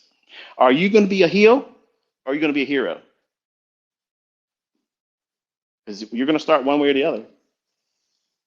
And so many people want to start out there, online persona, trying to be something that they're not.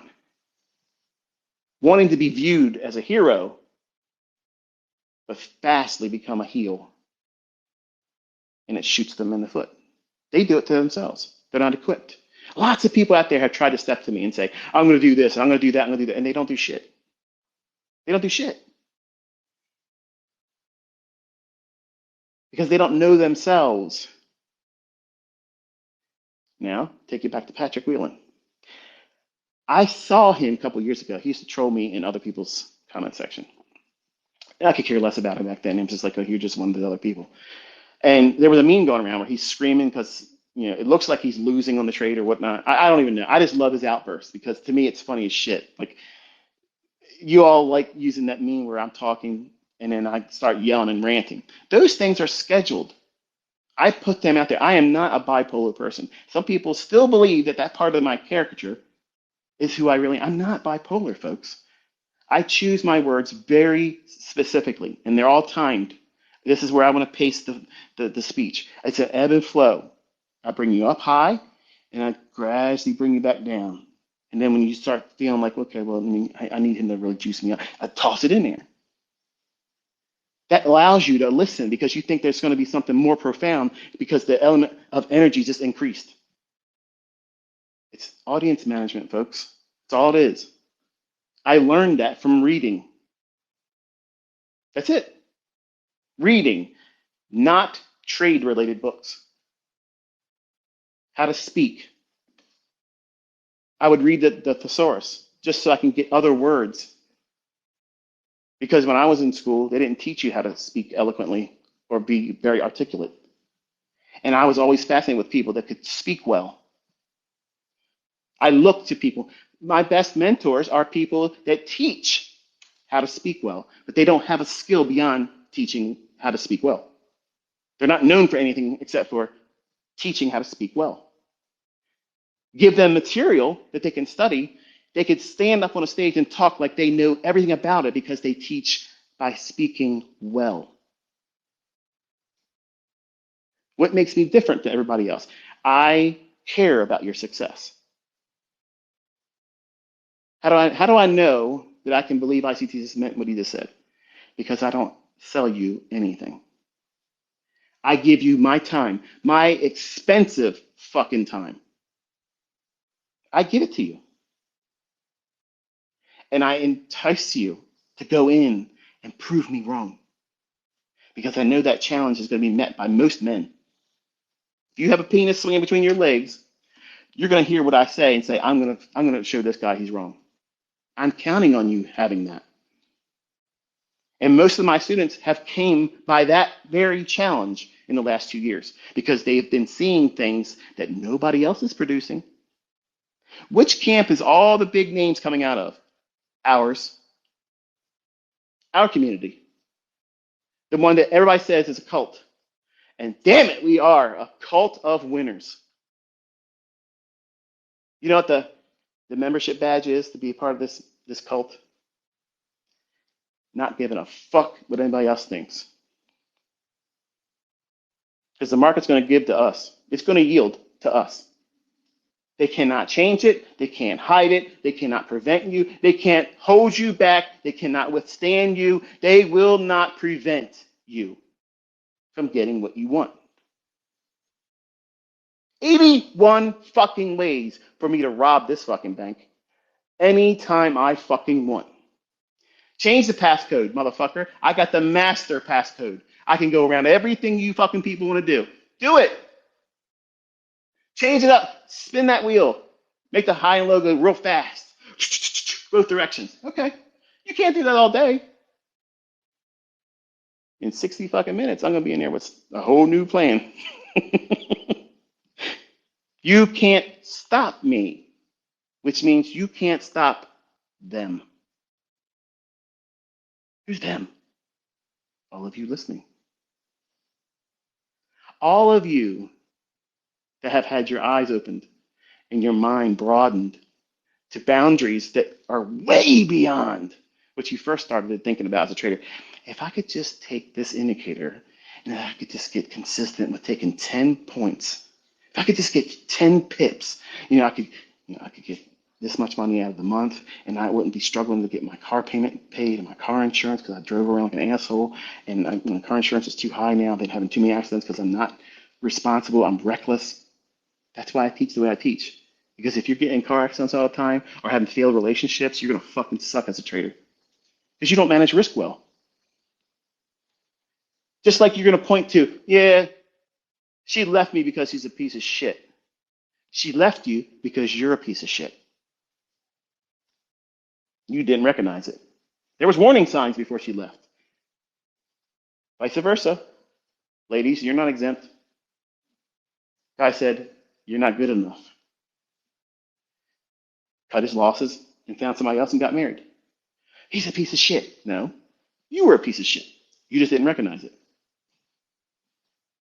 When I was a young man, I was a piece of shit. I was a womanizer. I was weak.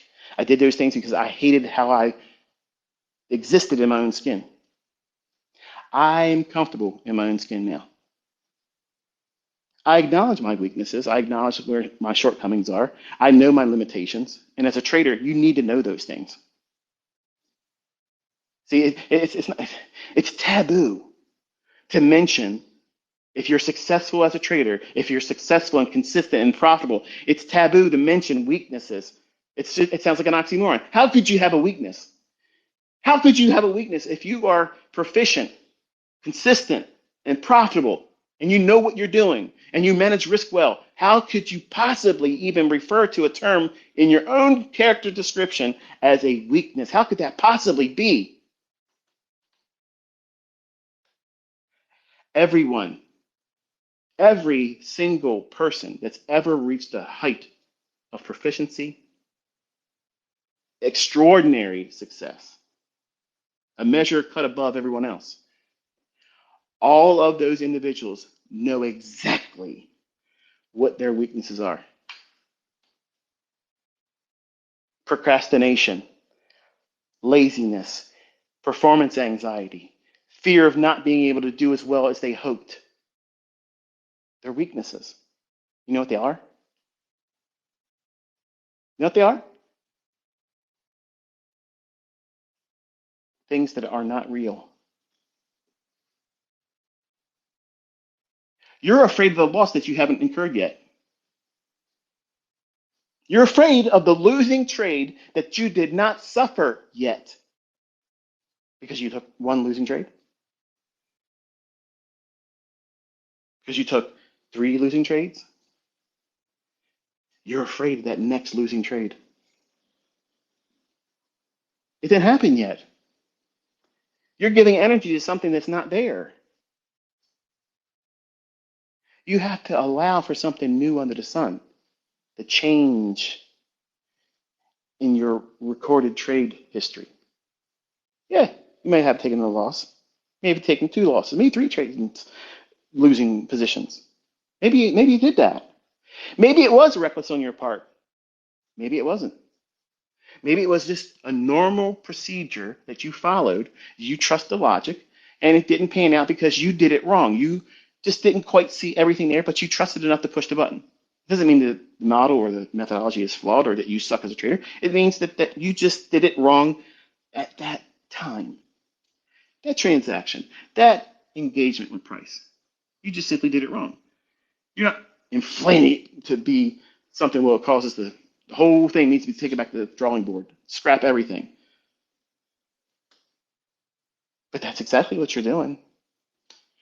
You're increasing the level of importance on the outcome of the next trade. When I teach you not to do that, what is it that you teach us, ICT? What is it that you're trying to do? Because I feel like that's what you're doing. You're hiding things from us. You know something, you're hiding it from us. You know, I'm teaching you. I'm teaching you. All the major questions that's ever been asked of me, I've already answered and addressed. And now I'm out here singing and dancing in the rain in front of all of you. And you're asking questions that have already been answered. But you haven't done the work to get the answer for yourself. See, that's the difference. People that come to me and they understand that what I wield, what I hold in my hands, is the market. It's inescapable. I don't give a fuck who you are, where you came from, what you did before, all that shit. It doesn't matter. It doesn't matter. All that stuff falls to the wayside. When you sit down with me and I'm explaining price to you, everybody has to stop and say, okay, what he's describing is absolutely the truth because it's happening right now. In my chart, we all have real-time data. We all have it. and I'm using a market that everybody has the same price for, and it's following my logic. It's doing what I'm telling it it's going to do. Why should you fear what has not happened yet versus being encouraged by seeing what you've been witnessing day after day after day and how frequently it happens? That's how you should be thinking. Find your own evidence. Don't look to the heroes that's in our community that are rising up by their own efforts, study, the time they put into it. They showed up every day. Even when they felt like it wasn't working out for them, they were like, oh, I just got to go one more time. Maybe he'll teach me something that's going to give me what I need to get over the hump. Why do I spoon feed and drip the content? Why do I do that? It's not because I'm being monetized here, because look at it. Most of my longest presentations are always on mediums that's not monetized by me. I'm not making any money off of my long-winded best education material. I do that so that way I'm disarming you. You have no weapon against me when I'm doing this. You can't argue and say I'm doing this to make money. I'm not. I'm giving the listeners the ability to make money off of it. You're all welcome to take my spaces and upload them on YouTube. You're welcome to do that. Monetize them. I don't give a shit. Get grocery money. I don't care. I don't care. What I care about is you understanding and not being distracted by the things that people try to say that I'm doing, that I'm leading people astray. I'm giving you far more than everybody that wants to use my name for marketing and say, are you an ICT trader and you want to finally become profitable? Isn't that fucking hilarious? Like, I'm every day profitable, every day in front of you, every day calling it out live. Hello.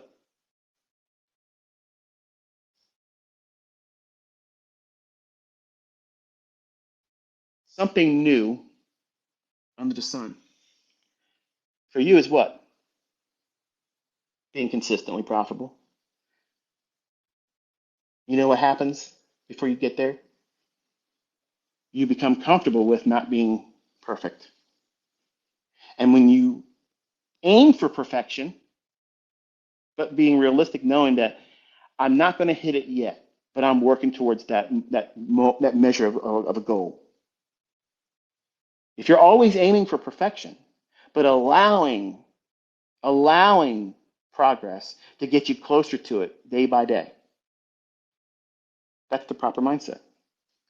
You're not defeated when you fall short on it, but when you look back and see the progression is incrementally going higher, your experience is growing. What is that? Something new under the sun. You didn't have that experience before. You see, people that take that scripture out of the Bible and they apply it and misappropriate to things, it's just a straw man argument. Look at the technology we have today. The planes, the cars.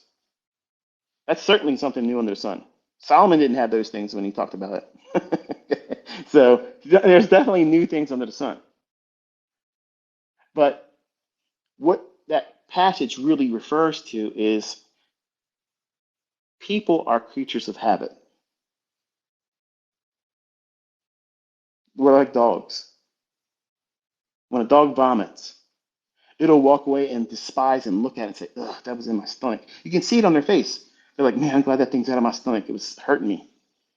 And 2, 3 minutes later, what do? They go back and eat it. They return back to its vomit. The Bible talks about that.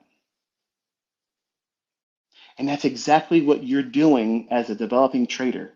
When you listen to people that cannot do it better, they don't have another solution that's better.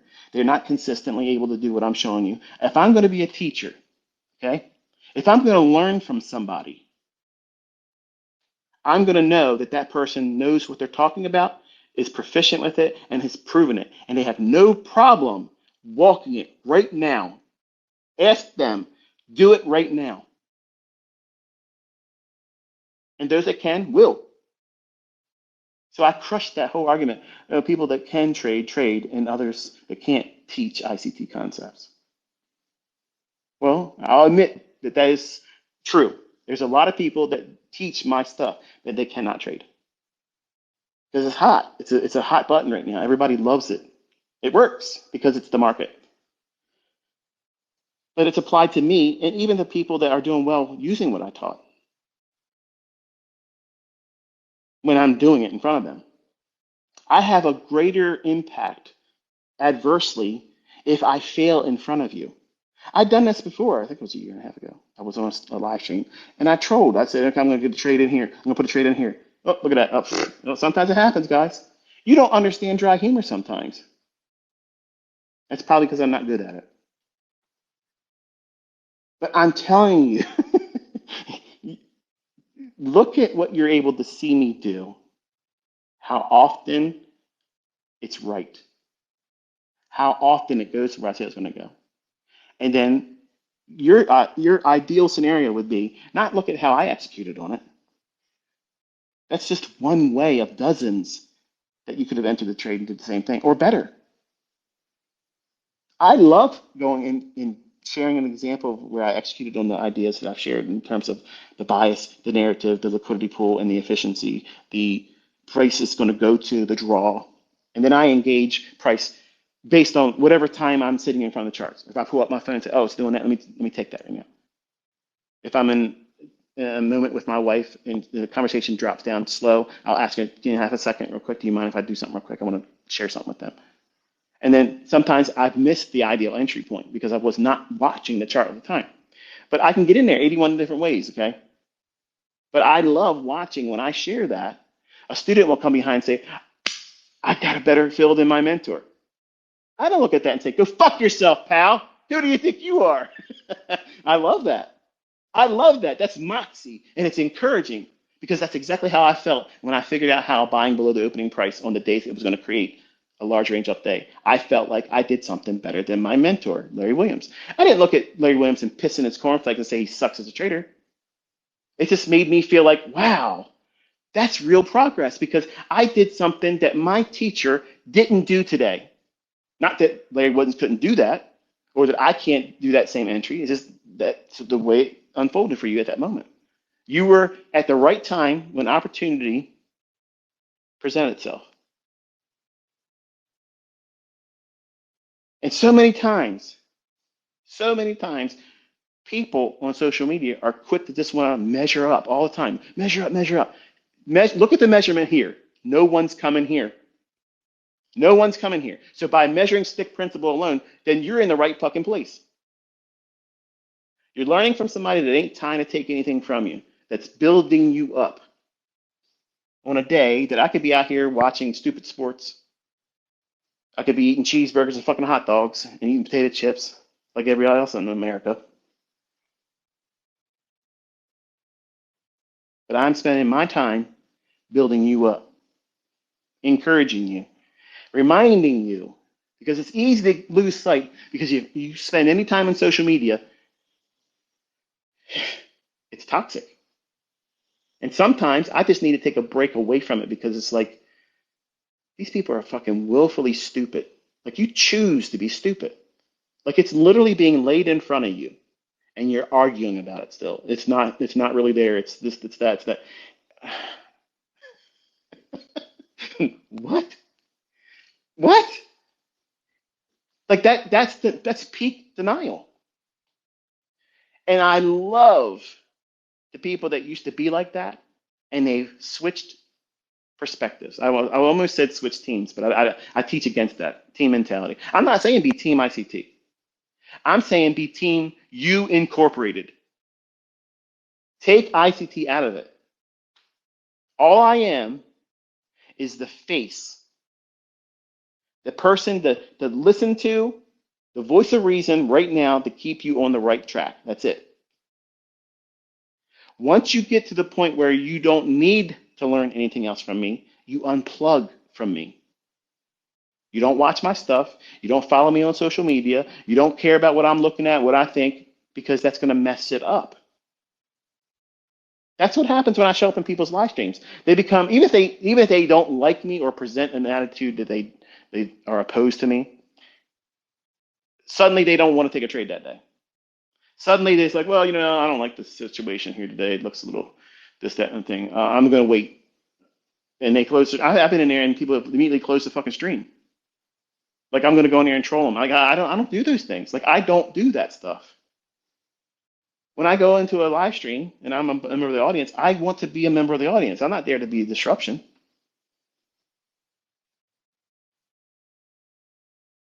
But I want you as a student to learn not to need me.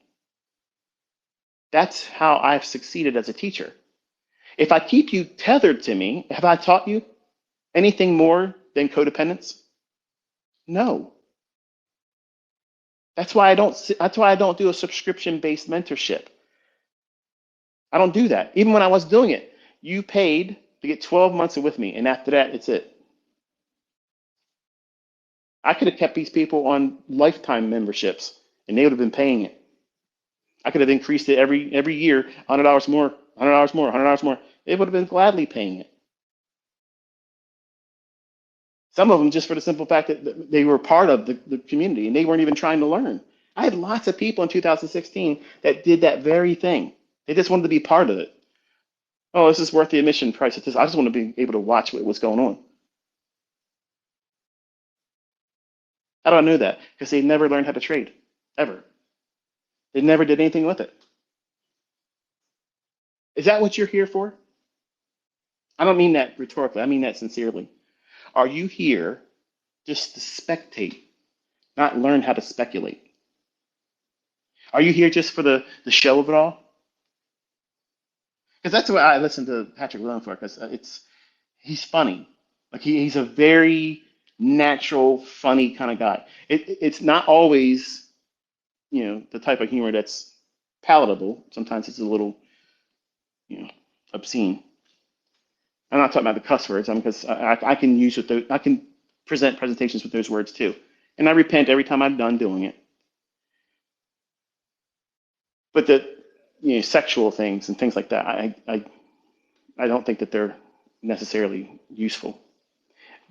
But his change in his character, where he'll be docile for a second and start screaming and dancing around and stomping around.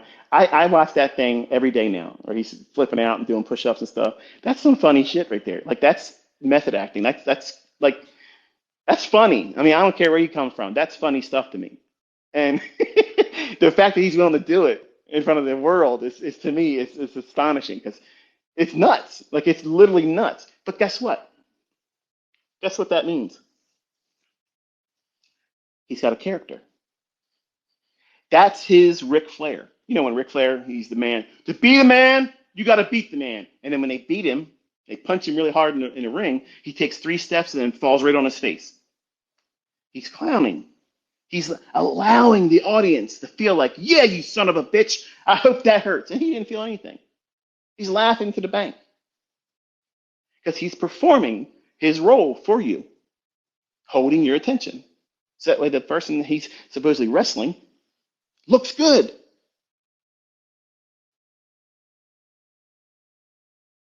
Patrick has a character. Everybody that's successful on social media has a character. People that are not doing well in social media are not implementing a character. That's the secret. You have to be consistent. Once you adopt a character, or a caricature, it doesn't have to be necessarily what you really are in real life. I'm not a braggart in real life. But I play that stone cold in your face, brash, because I know it pisses people off. It works. It gets people talking. But my best work isn't the rants that I'm cussing and ranting and raving. That's just to break up the monotony of the discussion. Because sometimes I'll talk, and it's like, I'm falling asleep. I'm falling asleep. My wife said it also. Like, your voice is very soothing.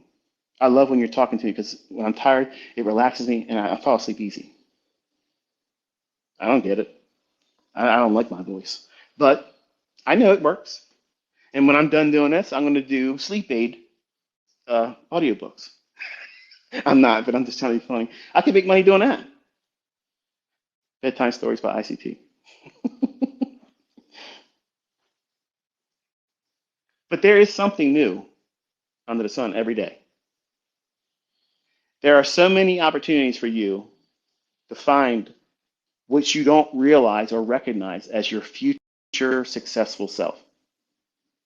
If you're hanging around people on social media and allowing them to be toxic and constantly dumping on other people, or if they're constantly dumping on you or challenging you, or you're inviting other people to critique your endeavor in wanting to learn how to do this, why would you allow someone that could potentially give you adverse responses, something that's not going to be in agreement with what you went into this learning, hoping to do better in finances? Why would you allow that opportunity for people that may not agree with you, and you allow them the opportunity? So that means you care enough about their opinion. Otherwise, you wouldn't have invited them in the conversation. For them to be able to say something that would be detrimental to your desire to be tenacious. You got to be like that pit bull holding onto a pork chop. You're not letting go. No matter how many people talk bad about me, or what they say about me, or what they say this or that, it doesn't matter, because you have done enough work to see that this stuff works. Because when you're successful and you're making millions of dollars, you're not going to be looking at the shrine of ICT, okay, in your house, lighting fucking candles and paying homage to me. You're not. You're not even going to be thinking about me. And that's exactly what I want from you. I want you to run. Spread your fucking wings and fly. Don't look back. No bird gets kicked out of the nest and says, all right, I'm doing really well flying. Let's go back home and check out mom and dad. They're not doing that. They're not doing that. And that's exactly what I want from all of you. While you're in the nest, sure, you got to be coddled a little bit. You got to be encouraged. One day you're going to be out there flying just like the rest of them. But you're not there yet. But some of you want to run out of the nest and think you're ready to fly when you're not. The only thing you're good at and ready to do is bounce one time, and that's it. You won't survive it. So I hold you in the nest long enough for you to discover your weaknesses, because that's the secret. That's the secret that you don't realize. The things that you view underneath your skin that you won't want to talk about to anybody else, the things that you're afraid of, the real things that you're afraid of, failure. You're afraid of it. And as long as you're afraid of failure, you're never going to find success, because you've made failure so formidable that it has no other room on the stage to allow success to arrive. And that'll preach right there. You're fearful of what if. Fill in the blank after that. Anything negative. What if I don't do as well as my girlfriend hoped I would? Let me tell you something. If you've made the mistake of letting your successful trades be seen in the eyes and ear of whoever you're with in a relationship, whether it's a long-term relationship, married, or just recently got together, if you made the mistake of doing that and any progress isn't championed by them, that right there is a red fucking flag. That is a red flag right there. I'm not saying divorce. I'm not saying do that. I'm just saying don't talk about it no more. Because if they love you and they really want to see you succeed, they're your friend, they're your lover, they're your partner, they're your significant, they're going to say, that was awesome. How did you do that? Where did you learn that? That's somebody that gives a shit. That's someone that cares. You know what? I've already said it. I'm not going to relive it again. But I only had one person, and I'm not married to her. I only had one person that ever told me those things. So the reasons that I tell you not to talk about it to your loved ones, your family, and your friends and coworkers is because they're not going to see it as a form of an opportunity to encourage you. Because they're doing the same shit, working for their money and doing things that they don't really want to be doing in conditions they don't want to be under. They believe there's nothing new under the sun. Those people believe there's nothing new under the sun. But the people that succeed, not just in trading, in everything, they know there's something new under the sun. Look at Elon Musk, this crazy motherfucker. He has rockets that fly and land like you're watching a video in reverse. That to me is fascinating. The little boy in me is fascinated by that. That's wild. That's something new. 200 fucking years ago, we didn't see anything like that. So no, that scripture doesn't encompass everything. There's nothing new under the sun, meaning that people are creatures of habit and they're going to do things that they should not do, and they know they shouldn't do it, but they still do it anyway.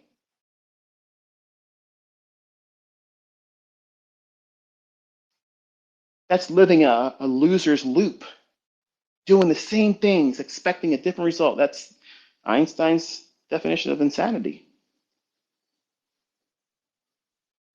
Here's a testimony of someone that's insane. Someone that keeps going back to watching and listening to me talk about trading and presenting things and never applying the concepts and studying material. They just keep coming back and listening, expecting a different result. Me talking about it, me showing you examples, even if I gave you the entries and the stops and the targets right as it was going to happen, and I did that every single day, it doesn't make you any better of a student or trader. Because as soon as I pull the plug on that, I'm an asshole. You're a piece of shit. You don't care about us. You're being selfish. I had this in the past. These are all things that were said to me when I stopped doing it on internet relay chat. 2001, 2002, 2003, 2004, 2005, and I said, fuck all of you, and I stopped internet relay chat. I was calling the S&P in a room with 1,000 people,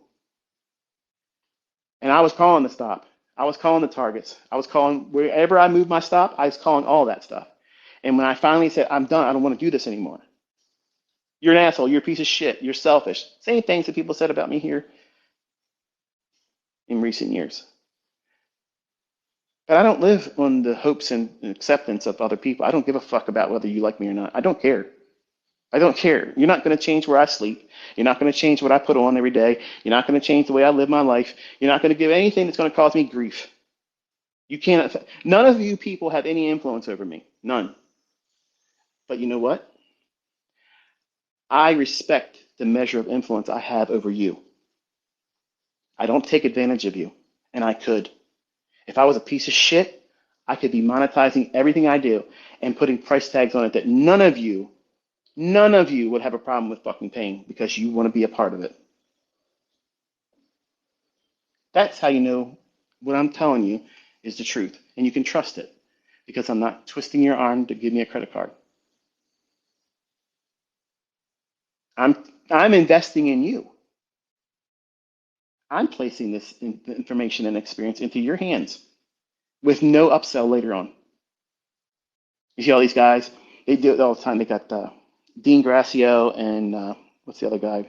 Kind of reminds me of Lurch from the Addams Family. What's this guy? What's his name? Tony Robbins. Tony Robbins.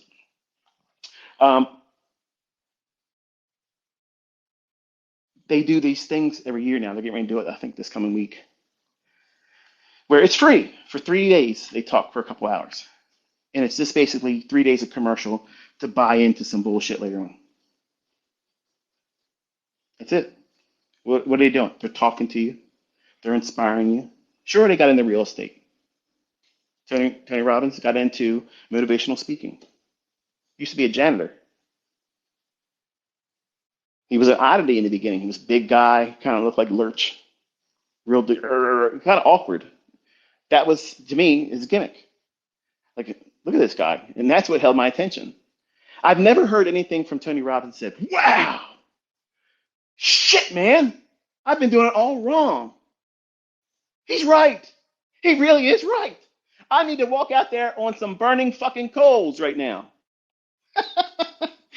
Yeah. Not realizing that that's one of the oldest tricks in performance. You can walk across coals, but let's scoot your feet under the coals and walk across them. That won't happen. When you walk on coals like that, as long as they have ash on them, when you walk across it, there's a small little moment of time where you'll feel warmth, but you ain't getting burnt. You stand still, you're burning. So that's like when you watch martial artists and they do a display where they take bricks and they stack them on top of each other, and they have a small little pencil or dowel rod in between them. All you have to do is break the top brick and keep the momentum going. When that brick breaks in the middle, that focused impact on the one beneath it keeps going, and it's a chain reaction that breaks all of them. As long as you keep the momentum going down, you have to be able to break that first one. Or a fraud way of breaking a brick, and these are all things I used to do. I used to go to expositions and I tell my friend Sean, I said, look, see how he's holding this brick? He's holding this brick up a quarter of an inch above the edge of the brick it's resting on, and they karate chop it, right? Well, if you raise it up above the edge of the brick that you're using as a base, you're smacking and slapping the brick, and that corner creates the break. So even a child can break a brick like that. But put the brick flat and try to chop it, it won't break. So that you can be a fraud and look like a master, but you can't come out here and call yourself a master and not be able to do it in front of everybody. See, I create these internal wrestling matches in all of you as my audience members. I chose that word specifically because not all of you are students, but you all are members of the audience.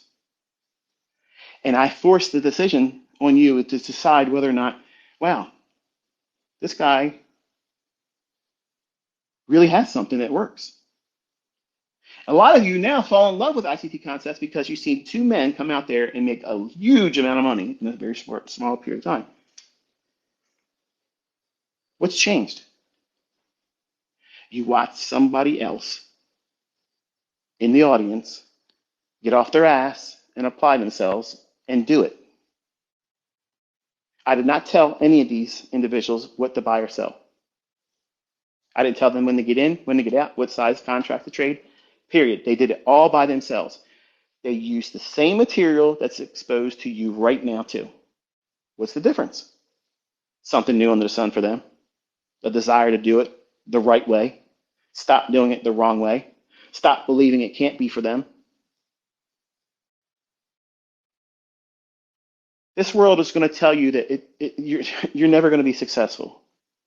It's too hard. Don't even try. Just be thankful that you have a good job and you can pay your bills. Folks, that's getting real hard to do. That's getting real hard to do. And what kind of life is that? Is that passionate living? No. Do you wake up in the morning and say to yourself, I'm awake now. Damn it, I got so many opportunities. Let's get out of this bed and let's get it going. Let's go. Chances are, hell the fuck no. I don't need to drink coffee. I don't drink coffee. That shit will cause brain damage, okay? Dementia is the result of what you're doing.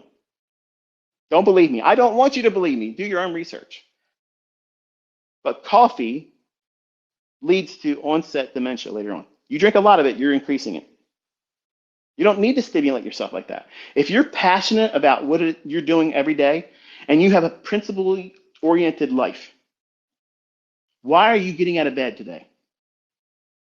Well, for most of you, it's because you have to go to work. Why? Because you have to take care of yourself. You have a family to take care of. You have means to an end to get your ends met. Whatever that job is, whatever that means is, you have to get there on time to keep yourself gainfully employed. You may not be excited about going there or being there or even appreciate the fact that you're gainfully employed, but you should be. You should be thankful that you are right now making your ends meet, even if it's by barely getting it done by your job, because a lot of people don't have that right now. So you're actually doing a lot better than most people, even if you're just working your job. How you think about what your efforts are going to be yielding to you is important. And guarding it from everyone else so they don't shit on it, discourage you. Nobody could ever discourage me, ever, ever, ever. I'm never short on confidence. I'm never confused about the measure of opportunities I have in front of me every single day. Before I get out of bed, I could make a deal with several things out there that were passionate about trying to build an affiliate with me I'm not trying to build affiliates with anybody else. They're trying to build affiliates with me. I'm the fucking product. I am the enterprise. I am the legacy. They want to be a part of what I'm doing. I don't want to be a part of anything else. I like being standalone. That's what makes me ICT. Individual. I follow nobody else. I walk in my own lane and I trailblaze. No one's walked where I walked. They're all walking behind me because I'm making those trails. That's how I live my life. I wanted to be that type of person in the world when I was younger because I wasn't significant in my own family's eyes. And that's what fueled me. And I know the level and measure of influence I have right now, it could be abused. And when I stand in front of the Lord, I'm going to be able to say, I did not take advantage of them. I encouraged all of you. I showed you how to do it. And then I actually told you what I was going to do. And then I did it. Proving the concept, proving the ability, proving the can do aspect of it. And I did it without having a price tag attached to it. And I love doing it. I love getting up and doing that because I know I needed it back then. I would have loved someone like me. You think I love myself right now? I would have loved myself back then. And that's how I perform. I perform in a way where it would have filled all of the needs that I had as a 20-year-old. I wanted a strong male persona. I wanted that. I wanted to look up to somebody like that. Because I've seen a bunch of sycophants in my own family that were drug users, drug abusers, drinkers, alcoholics. Sure, they were functioning alcoholics. They had a home. But their marriage was a fucking shamble. Their health was a shamble. They were constantly complaining about life. And here I am, I'm thinking to myself, shit, man. Like, I'm making $2.50 an hour, minimum wage, rubbing dishes at a deli, trying to get, anybody to give me some advice. Because I didn't want to be like that. I wanted beyond what I saw in my own family. I was like, I'm not accepting anything less. I was not destined to live that way. I wasn't destined to be like that. I knew it at a young age. I believed it. I believed it before I even knew how I was going to do it. What is that? That's mindset. You have to have a tenacious spirit about this because this is not easy to do. Trading is absolutely easy as shit, but it is not fucking easy to do. And it doesn't sound like it's logical when you hear it, especially if you've never traded before. You're like, this guy's talking out his ass and mouth at the same time. How are you supposed to make sense of what he's talking about? He literally just contradicts everything he just said. And that's how you know someone's never traded before. Because when there's no money on the line and there's no one aware of what you're doing right then and there, and it works in your hands, that is exactly how it's supposed to be. You've not invited anybody else to critique it. You don't have to live up to the expectation. They're never going to be able to tell you, why didn't you buy more? Why didn't you use a smaller stop loss? Why didn't you aim higher? Or why didn't you hold the short longer? That's the devil. That's the accuser that goes right in the mouth of these people. And social media is his playground. And I, many times, like Elijah, I look at all of you false prophets of Baal, and I beg you all, come out here and build an altar, and let's see who knows what. And I slaughter all of you all the time. Some of you won't even take a step. I'm pretty good at trade, but let's just pretend that guy doesn't even exist. I got people blocking me that I've never even seen before because they're attached to something else that someone's talking about. I'm like, let me click on, and I'm blocked. I don't even know who the fuck these people are, but I'm blocked. I've never even mentioned them before, but I'm blocked.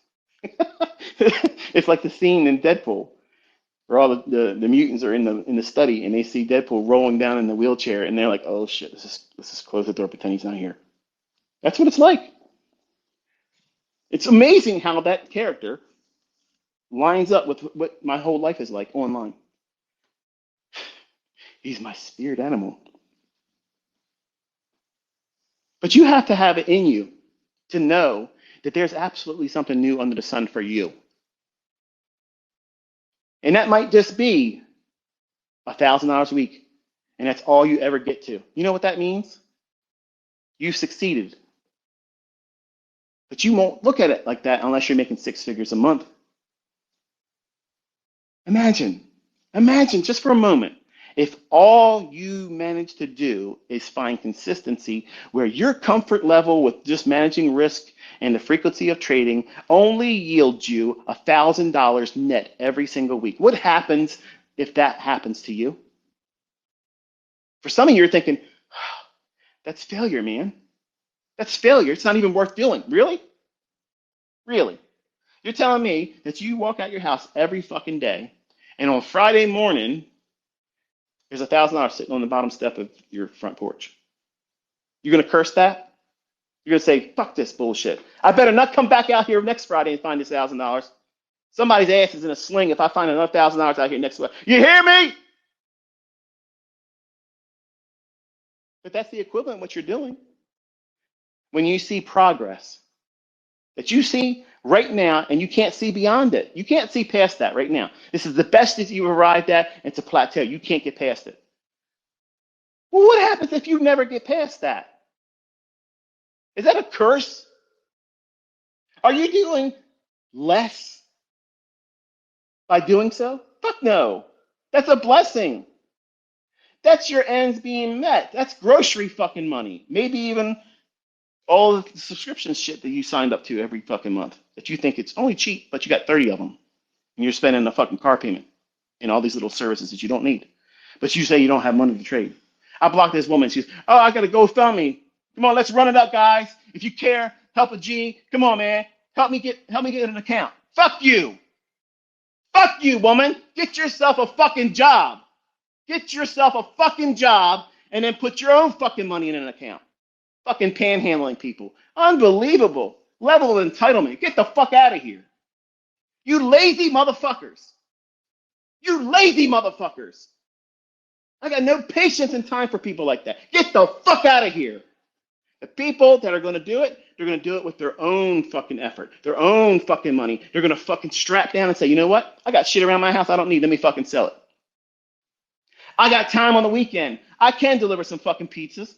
I can fucking do that. It's not beneath me. I know that when I do this for 3 fucking months, yeah, somebody might see me. It might be fucking embarrassing. It might be a little fucking put down. Oh, look at this guy. I saw him delivering pizza. Haha. But if you got a model, if you got a fucking model that you've been working behind the scenes that nobody can critique you on, and you've seen the evidence that you can do it, and you're managing the risks, you're managing the expectations of just yourself, not everybody else's observed perspective of whether you should be good or not. What measurement of good are you at really in their eyes? Fuck their eyes. Fuck them. These people work. That's like an athlete that's fucking making millions of dollars on the fucking playing field, going up to the audience and saying, hey, listen, that last play I just did, we just won the Super Bowl, but what's your opinion? Get the fuck out of here. You got no opinion. You're a spectator. You paid to watch. I'm paid to fucking do. It doesn't matter what none of you fucking think about me. It doesn't matter what they think about you. It does not matter. They can't see past the right now. So your progress, the plateau you're on right here, right now, that's not it. That's not all there is. All that means is you have now got to dig your heels in and say, okay, what am I missing? I can't get past this $1,000 a week. And if it may not be $1,000. It may be you're only making break even. Make a little bit of money, come by Friday, you're back down to the same thing you had at the beginning of the week. And you've been there for weeks. I'm going to tell you, as an educator, as someone that's gone through the same bullshit, that is progress. You're not blowing the account. You're not staying in drawdown. But there's a weird state or transition that has to take place there. When you're at break even, that's where you get impatient. because you want to leave it. You want to quickly leave being a break-even trader because you're just sick of it.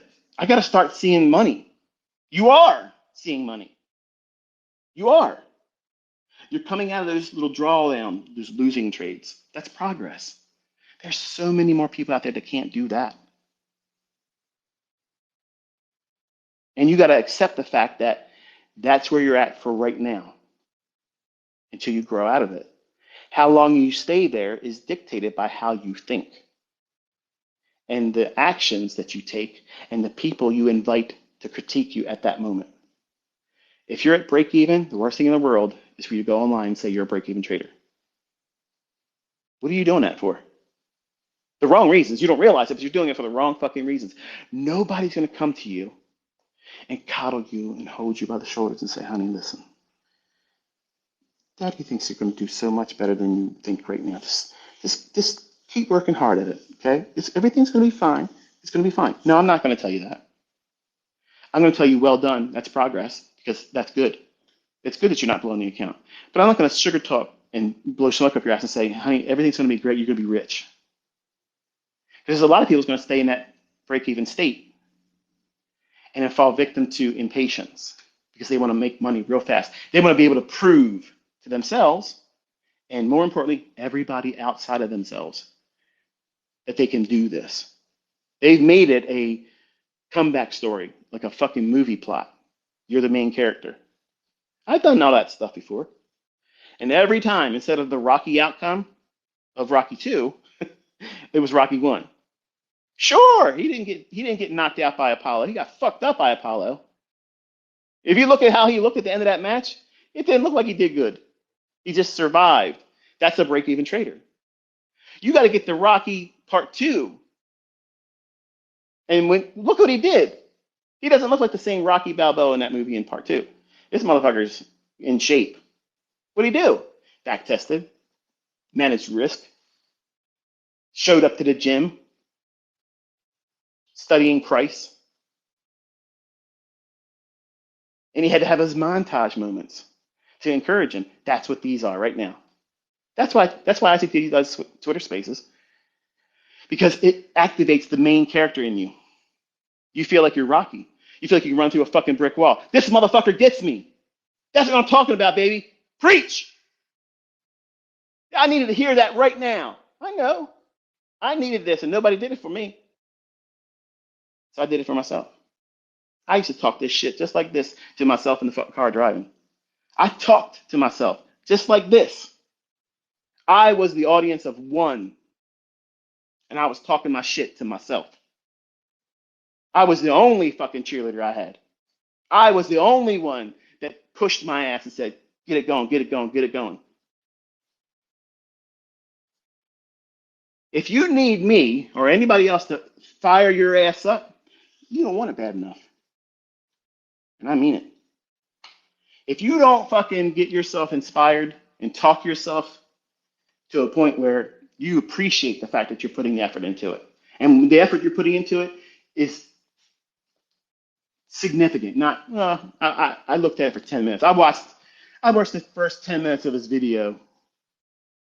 It's amazing. I'm looking at the statistics on the videos. I was wanting to see what's the view time, what's the ratio of viewership for the videos. And I went down to like 5 minutes and 8 minutes.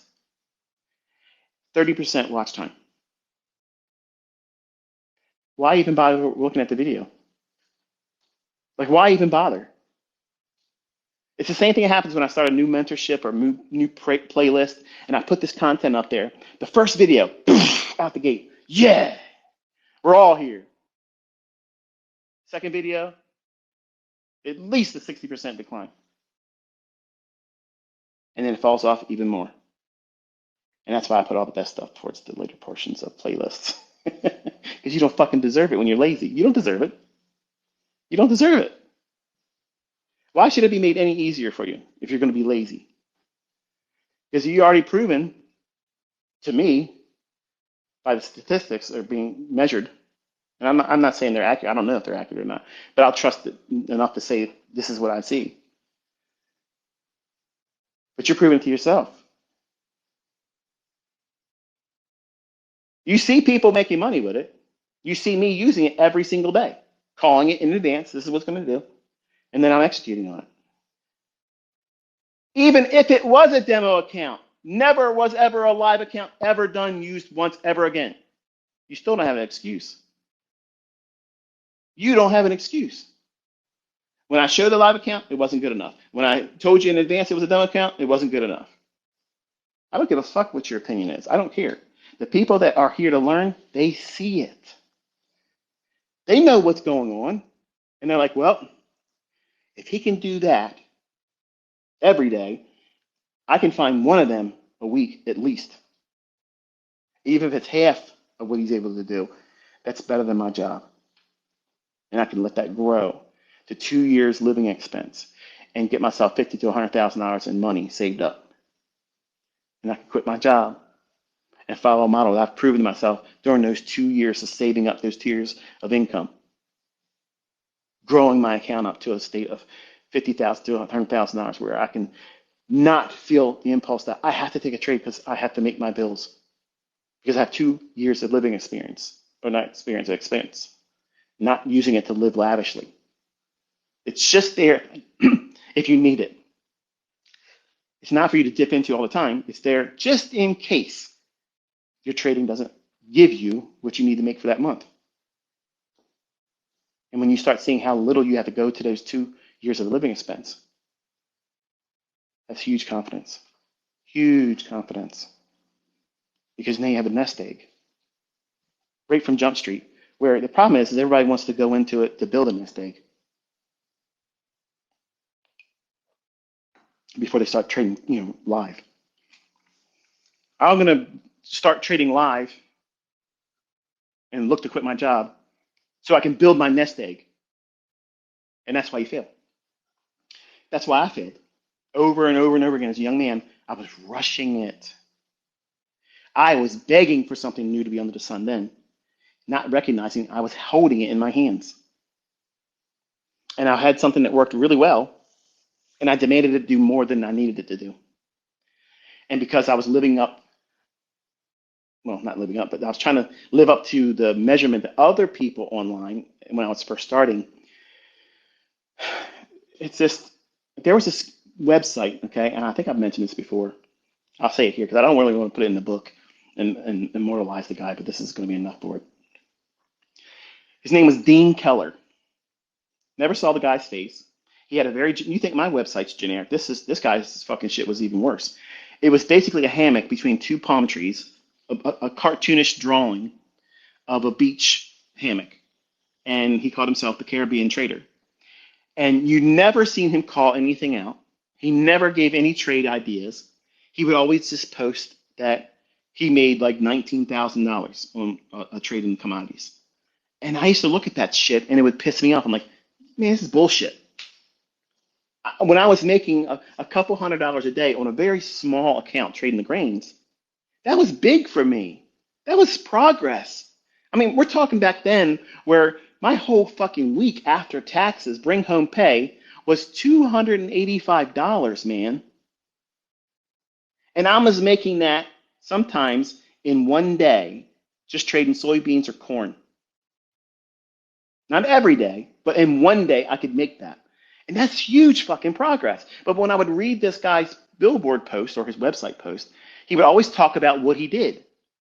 And it pissed me off. I'm like, this motherfucker never shows a losing trade. He's always making like annual salaries in his trades. And I couldn't stop going back to watch it, like a dog returning back to its vomit. And it bothered me. This motherfucker, faceless piece of shit that never proved he could fucking trade, had that much influence of me as a 20-year-old. And that's why I love the fact that I had that influence over people that love to hate me. They don't even have a valid reason to even hate me, but they do. So I fuck with them all the time. I give them a little bit of bait and let them run their mouth, and then I come up here with a sledgehammer and smash their fucking head in. Hello. Every week is the same fucking show here. The outcome is predetermined. I know what's going to happen. I know what's going to be able to be used by me as a trader. And I know where I'm not going to want to take a trade in. I don't want to take a trade in certain conditions. I teach enough of that to keep you out of the majority of the trouble, but I'm not going to teach you everything about that because then that's me teaching what I'm holding for my kids. There are times when an order block won't be there.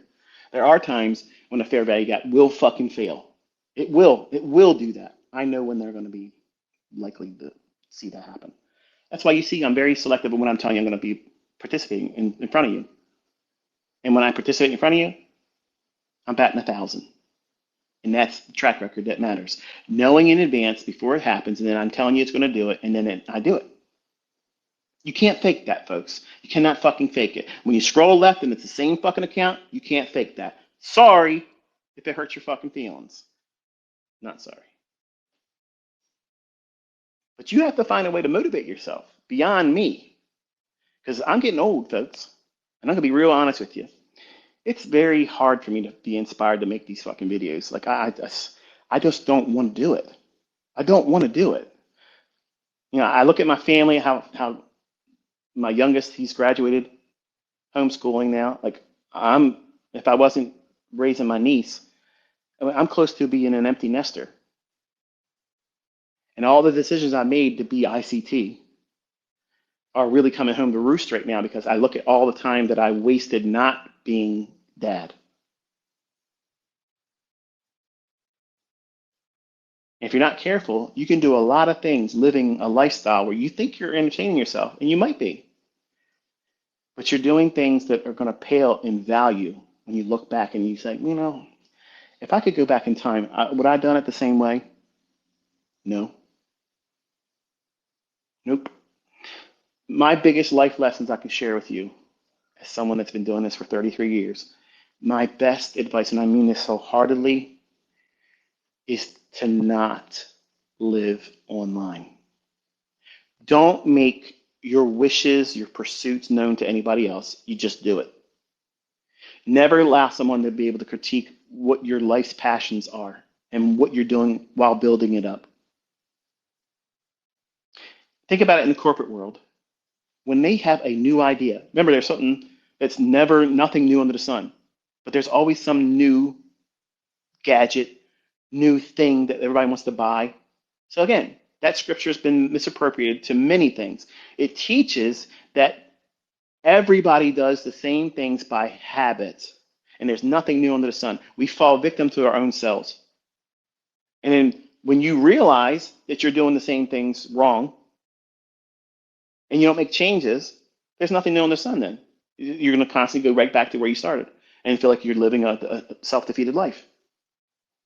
When your perspective needs to be changed, like a corporate perspective, when they have a new product or a new service, in the board, when they're all talking about how they're going to do it, how they're going to bring it to market, it's hush hush. You cannot talk about it. But sometimes it gets leaked to other companies, and then all of a sudden you see another company spit out their version of it beforehand so they can get ahead of it. Kind of like what all you assholes are doing on Amazon trying to write your books. You're going to look real fucking stupid when mine drop. It's going to fucking be fun.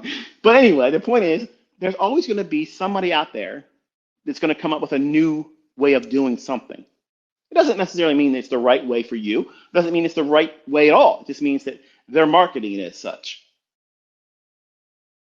And in corporate world, it's a hush hush. You need to do the same thing because you incorporated, you, the person, whatever your name is, incorporated. That's your enterprise. Why the fuck are you taking boardroom planning and strategizing and bringing it to the public eye before it's even brought to market yet? You haven't arrived yet. That successful image of who you are as a trader that makes money consistently, you can shit in anybody's fucking palm that says you ain't nothing. Before you're there, why are you giving trade secrets and design plans about yourself? Why are you making it public before that product is realized in you? Why are you doing that? Because that's exactly what you're doing. And that's why 80% of businesses fucking fail, because they don't plan for setbacks. They fucking plan for good only working. It's always the best stuff.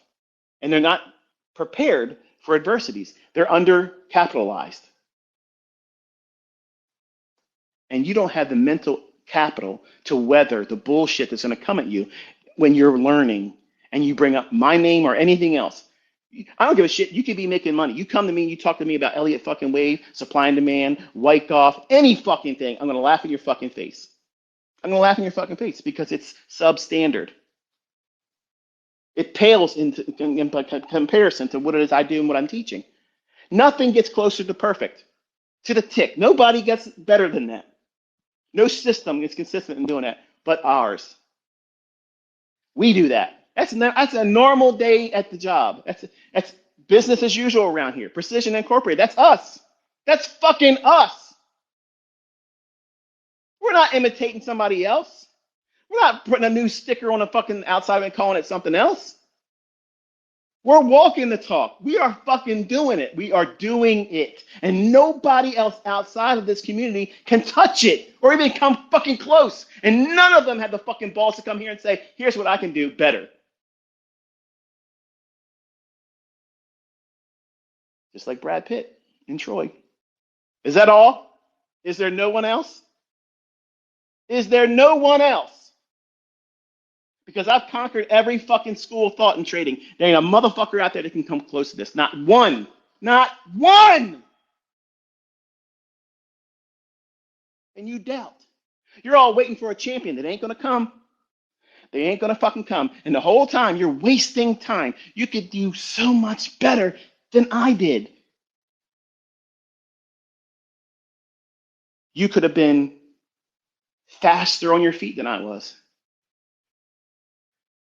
You could have went into this with far less anxiety by thinking how I'm teaching you to think. I didn't have all this stuff, man. I didn't have this. So I know, if I know by living it, and this is what I've learned, these are the proper perspectives. If you apply that to the superiority of what I'm teaching in technical terms, you are fucking impossible to overcome.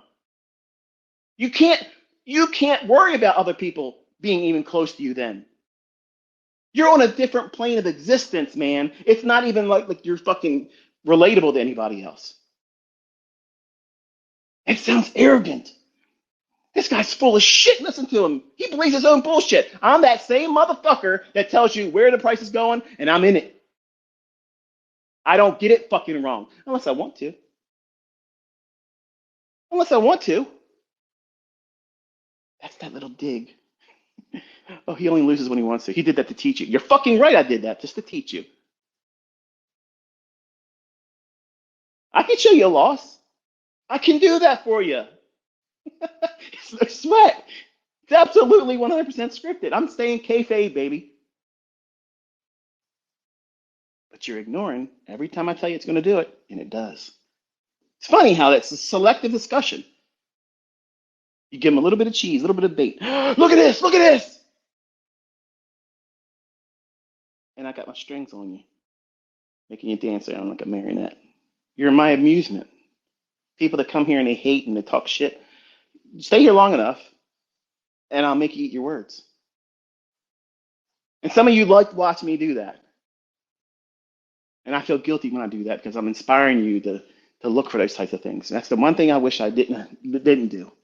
But that's the 20-year-old me coming out. Like, I got to get my fucking taste of blood and twist that fucking knife because I needed to be able to do that back then. I don't need to do that now. I don't need that. If all of you change teams and say, you know what, fuck ICT. Okay. I don't give a fuck. I'm going to wake up in this house tomorrow, drive the same fucking cars, have the same bank account balances, go over to fuck wherever I want to go, choose not to go where I don't want to go, and not have to have a job for the rest of my days. Whether you love me or don't like me, whether you believe what I teach works or doesn't work. I'm at a fuck you level with fuck you money. And I'm not here to prove that I have all that just so I can look good. I come here to show you that I know what I'm talking about. I have the authority to teach what it is I'm teaching because I authored it. I know it better than anybody else. It's not an incomplete understanding that all of you have. But even a fractional understanding of the things I teach is a fucking light year leap ahead of everything else. That's what I'm trying for you to recognize. And where you're at in that spectrum of development and progress is unique to you. And you have to submit to wherever you're at right now and realize that you are on a journey. You're taking yourself from one state of existence to a higher plane of existence with understanding, and you are able to stay in rule-based parameters. Most people can't do that, and that's why they fail. That's why businesses fail, because they don't plan well. They have a poor plan in terms of business plan, and they don't have it mathematically, statistically probable they're going to be successful at all. Look how many times pizzerias and sub shops open up in your area. I guarantee you, they are the fastest startups and closings than you'll ever notice in your neighborhood, in your communities. I worked those types of jobs when I was a teenager. I delivered food for them. I made the cheesesteaks, and a motherfucker walking around here that can't make a better cheesesteak than me. People from Philadelphia come down here and eat from my fucking shit. I used to be fucking good at it. I was a good grill man. But I watched many places open up and close down because they don't plan well, and they also go into a saturated market. Supply and demand is the secret sauce to trading. Okay, why does everybody have a different supply and demand zone? Why ain't they all seeing the same fucking supply and demand zone on that very time frame? They're all looking at that one time frame, but they see something else. But then you come into our community, there's only one fucking breaker. There's only one first presented fair value gap. It's already fucking not even a competition. It's already completely insane comparing itself to it. I mean, you gotta really talk to yourself. Next time you're driving home from work, tell yourself, you know what? I'm learning how to identify the very moment where price is going to go back to and use that as a trade to send price higher or lower to a level I can clearly see is a draw on liquidity. You know what that fucking is? That is a super fucking power, because 99.9% of these dumb motherfuckers chasing retail bullshit logic and hero worshiping, giving hero fellatio to people that can't even fucking trade out of a wet paper bag. These motherfuckers are worshiping these people that can't fucking trade, and they're ignoring what you're fucking learning, and I'm proving. And other students are killing it, and they're fucking ignoring it. Why? Because they're choking on the fucking caricature of ICT. They don't want to be able to say, I learned from this fucking guy. They don't want to do it, and I love that. I fucking love it. Because I've proven that you can't do it without you even making an effort to try. I've killed your fucking spirit just by me talking, let alone coming out here and fucking trying to put something up against it. You're not ready. You can't acquire success with that level of weakness. That is not even beta. It's beneath beta. When you realize what I've placed in your fucking hands, I've given you clarity. I've given you principle-based procedures and things that you're looking for, and only looking for it only. Filtering out all of the bullshit that they call noise. It's transferable knowledge, folks. You can't escape that now. It's undeniable. It would hold up in a court of law that this is transferable knowledge. It works. People see it all over the place. Why do you think they want to make the change of the trading hours and do away with that break? Because it's been revealed now. That's not them changing the algorithm. That's just them trying to evolve above what I'm teaching. But they can't evolve beyond what I got. I got the source fucking code. How are you gonna do that?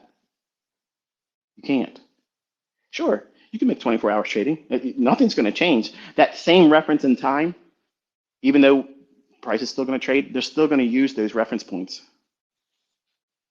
That's part of the algorithm. But see, the people that talk about algorithm, they don't know that. They don't know what the fuck they're talking about. They're blowing smoke out their ass. Oh yeah, I got the most powerful fucking algorithm in the world now. No, you don't. You didn't make $150,000 or almost $150,000 this week. You didn't, so shut the fuck up. Sit down. Sell your mentorship. Sell the mentorship.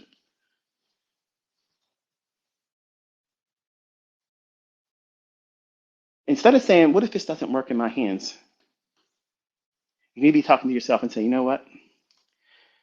What's it going to be like when I wake up and I know that it isn't a dream? I know what I'm doing and I've been consistent and I don't have any fear of it not working in the future, even if I have a couple losing trades in the future. How are you going to react to that? Have you spent any time considering what it's going to feel like for you when you know that you have been doing it the same way consistently and it keeps yielding itself to you? I guarantee you haven't thought about it like that. I guarantee you have not thought like that. But you have every day, hundreds of times, reflected on the idea that maybe this guy's full of shit. He's just a good marketer. Somehow he's a magician. Somehow he's just making it look right. I can only see he's hypnotizing me. That's what it is. This guy is a master hypnotist because he said he likes to be a magician. He does magic tricks. And by the way, Trades by Matt just posted he's going to be doing poker games. I was tempted to do a skit. I might do it later today. I know how to card count, and I also know how to rump a deck, and I'll show it to you. I'll show it to you, and I can't wait to be invited. I can't wait to deal because I'm going in heavy-handed on every hand I'm dealing, and I promise you, I'll leave a little bit on the table for you, but I'm going to win the most. It's hard for me to get a card game. People that know me, they don't want to play cards with me, and you'll see fucking why. You'll see why. But I view trading the same way. I learned how to be a card counter. I learned how to stack the fucking deck in my fucking favor. I know how to give the other players a hand that they're going to put money behind, but my hand's going to be better. Now think about it. Say you knew those concepts to be able to do that. That sets you apart, doesn't it? Why would you want to teach everything you know? You never would. You would never teach everything. But I can teach you how to stack a deck, how to run a hand up, and I could do false shuffles. You think this deck is being shuffled. It's not. I can let you shuffle the deck. As soon as I get it back in my hands, it's back in the deck order I want it to be in. Sounds crazy, right? But it's all management, a card mechanic. And that's why people that know how to beat the casinos are not allowed to stay there. That's why you have to lose some. When you're in your brokerage account and you know you can do really, really well, and you see sometimes your broker start fucking with you, a lot of misquotes, requotes, that's them trying to fuck your shit up. When I see that, I take a couple days off of trading. They don't get to have the opportunity to make commissions off me. And then when I come back, I'll throw a loss or two in there and then go right back to the way it was. You have to manage that kind of stuff, folks. I know it sounds like, look, this guy just said he loses on purpose to trick his broker. You don't trade the same time as I do. None of you fucking people do. None of you people do what I do. None of you. So when you get fucked with, you have to compensate. Hurt them a little bit. I see what you're doing, and you're making commissions off of what I'm doing. So I'll slow the fucking roll down. Done. You remind them that they are a middleman, that you can pick another middleman. You don't have to clear your trades through any one particular broker. And all of them suck. You always ask me, can you recommend a broker? No, because they're all fucking thieves, they're assholes, and they're pieces of shit. And when they can, they will fuck you deep and long. How's that work for you? So all the brokerage firms that always come out to me and they always say, hey, look, listen, I could be making the most fucking money right now just from some of the deals that have been offered to me. I'm not going to do those things. I'm not going to do it. As soon as you see anything affiliate next to my name, I've lost all credibility. That means I'm not rich. That means I need people's money. That means I need an affiliate deal. It means I have to have this partnership or I can't exist. And that also means that my opinion about something, specifically that item or service, is paid for. So how could you trust it? You can't. So I'm organic as there is, and there ain't nobody like me. You can't pay for my fucking testimonial. You can't buy my way out of a bad opinion of your service. If I like it, I like it. If I like what you're doing, I mean it. If I don't like something, I don't like something. And that's an opportunity for you to improve your service. That's how I would interpret it. But you spend more time worrying about staying in this loop of losing. You stay in this loop of never seeing progress. And if you don't journal, you're never going to recognize progress. You're never going. How about that for insanity?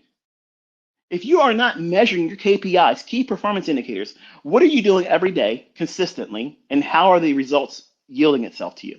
Are you measuring anything like that? I'm not talking about, oh, I demo. What the fuck are you doing just pushing buttons? That doesn't mean shit. What are you doing at a very specific time with a very specific candle? How much time have you spent with the first presenter for everybody got? How many times did you look back over old data in the Dow? I don't trade the Dow. You said the Dow sucks. Right. Go back through it anyway. Go back through the S&P. Go back through the NASDAQ. How many times have you studied the first presenter for everybody got between 1:30 p.m. and 2 p.m. Eastern time? How does it yield price, higher or lower, over the next 3 days? What? Mm-hmm. Mm-hmm. Yep. Folks, there's so many things to mine and learn from. I've given you all the things you would ever need, where to look for the answers to the questions that's ever going to pop up. I taught in a way where I have already factored in all the questions that you are going to ask or want answers to right now that haven't got to the video part where it says, this is what I do this for. I've covered everything. I've covered all of it. But you're not patient enough to go through the content. You want a straightforward here. Save me some time and get me this answer. And as soon as you get that answer, it's going to open up more questions. And you're going to be like, find me a shortcut to get the answers to all these other things. Who's doing the work there? Not you. So you're not going to appreciate the epiphany, that moment where you're like, oh, wow. That happened in my own hands.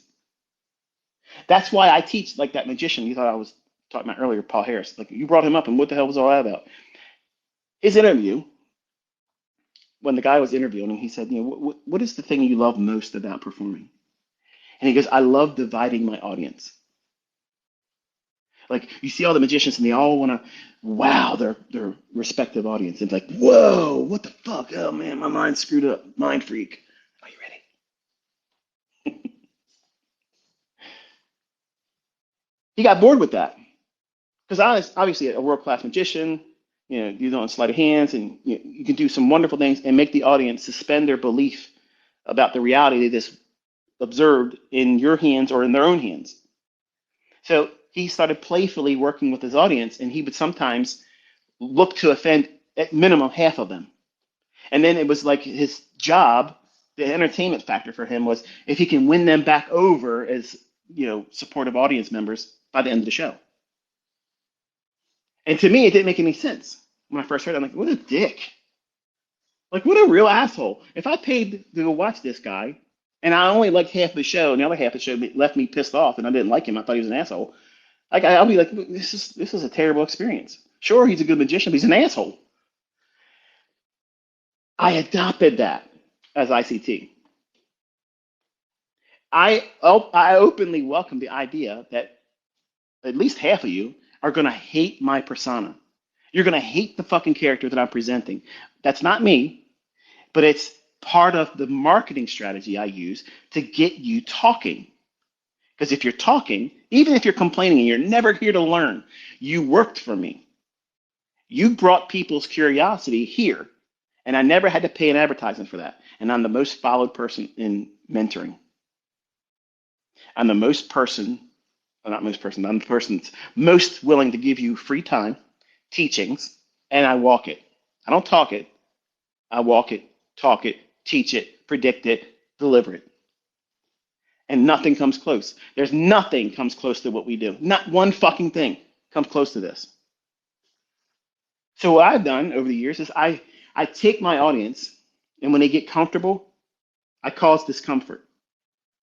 and it keeps things fresh. I challenge your perspective of what it is you've witnessed and what you've done in your own hands. I've watched people flip-flop. They come here, yeah, this is the greatest thing in the fucking world. They can't make money with it. Or they see me do something or not do something. They're like, fuck this guy, he's a piece of shit. Blah, blah, blah, blah, blah. But they're still teaching or talking about everything I've taught. And then all of a sudden I do something, I present a new playlist. Or I come out and I start calling the market live. And then I'm like, whoa, he's the fucking Superman again. What do you know? It's ICT. ICT doing ICT things. I see you when you do that. And that's beta level bullshit. You're a fair weather student. That means you're swayed by public perspective and opinion. You're not where you should be. You shouldn't even be following me. If you know what you're doing, you're trading, you shouldn't even be looking at my fucking posts. You shouldn't be looking at my fucking videos. You shouldn't be listening to me. I'm talking to an audience that's finding their way still. Once you arrive, once you follow the logic that gets you where you need to be at, you're not watching my shit no more. Doesn't mean I'm not teaching stuff that doesn't work. It just means that you have arrived. You ain't got time for ICT. I ain't got time for him, man. He can talk and talk and talk. I got shit to do. I got opportunities in front of me. I'm taking advantage of them. If I sit around and listen to this fucking guy all the time, I'm missing shit. That's the right mentality. That's the right attitude. And some of you think that that's somebody shitting on me because they don't mention my fucking name every time they make money in the future because they figured out what it is for themselves. They don't need to thank me every fucking day. Like, I'm not a deity. What the fuck is wrong with you people? Like, I did my job. I provided for them. I taught them. I coached them. They found their fucking way. They thanked me. They went on and they did their own fucking thing. That's exactly what you're supposed to be fucking doing here. It's not fucking betrayal. It's not, oh, you're a piece of shit. You're not respectful of the mentor. The mentor. That's fucking weird, man. That is some weird shit. The mentor. Like I'm the the Aya fucking Tola of Smart Money Concepts. Like there's no higher than me, right? It's weird, man. Your only job is to come here, endure the bullshit I put you through, because that's exactly what trading is going to be like. That's exactly what it's like. You're going to have all this hopes and dreams about how you're going to take this winning trade today, and you got to watch all this bullshit price action. And then finally, you've waited, and the money shot comes.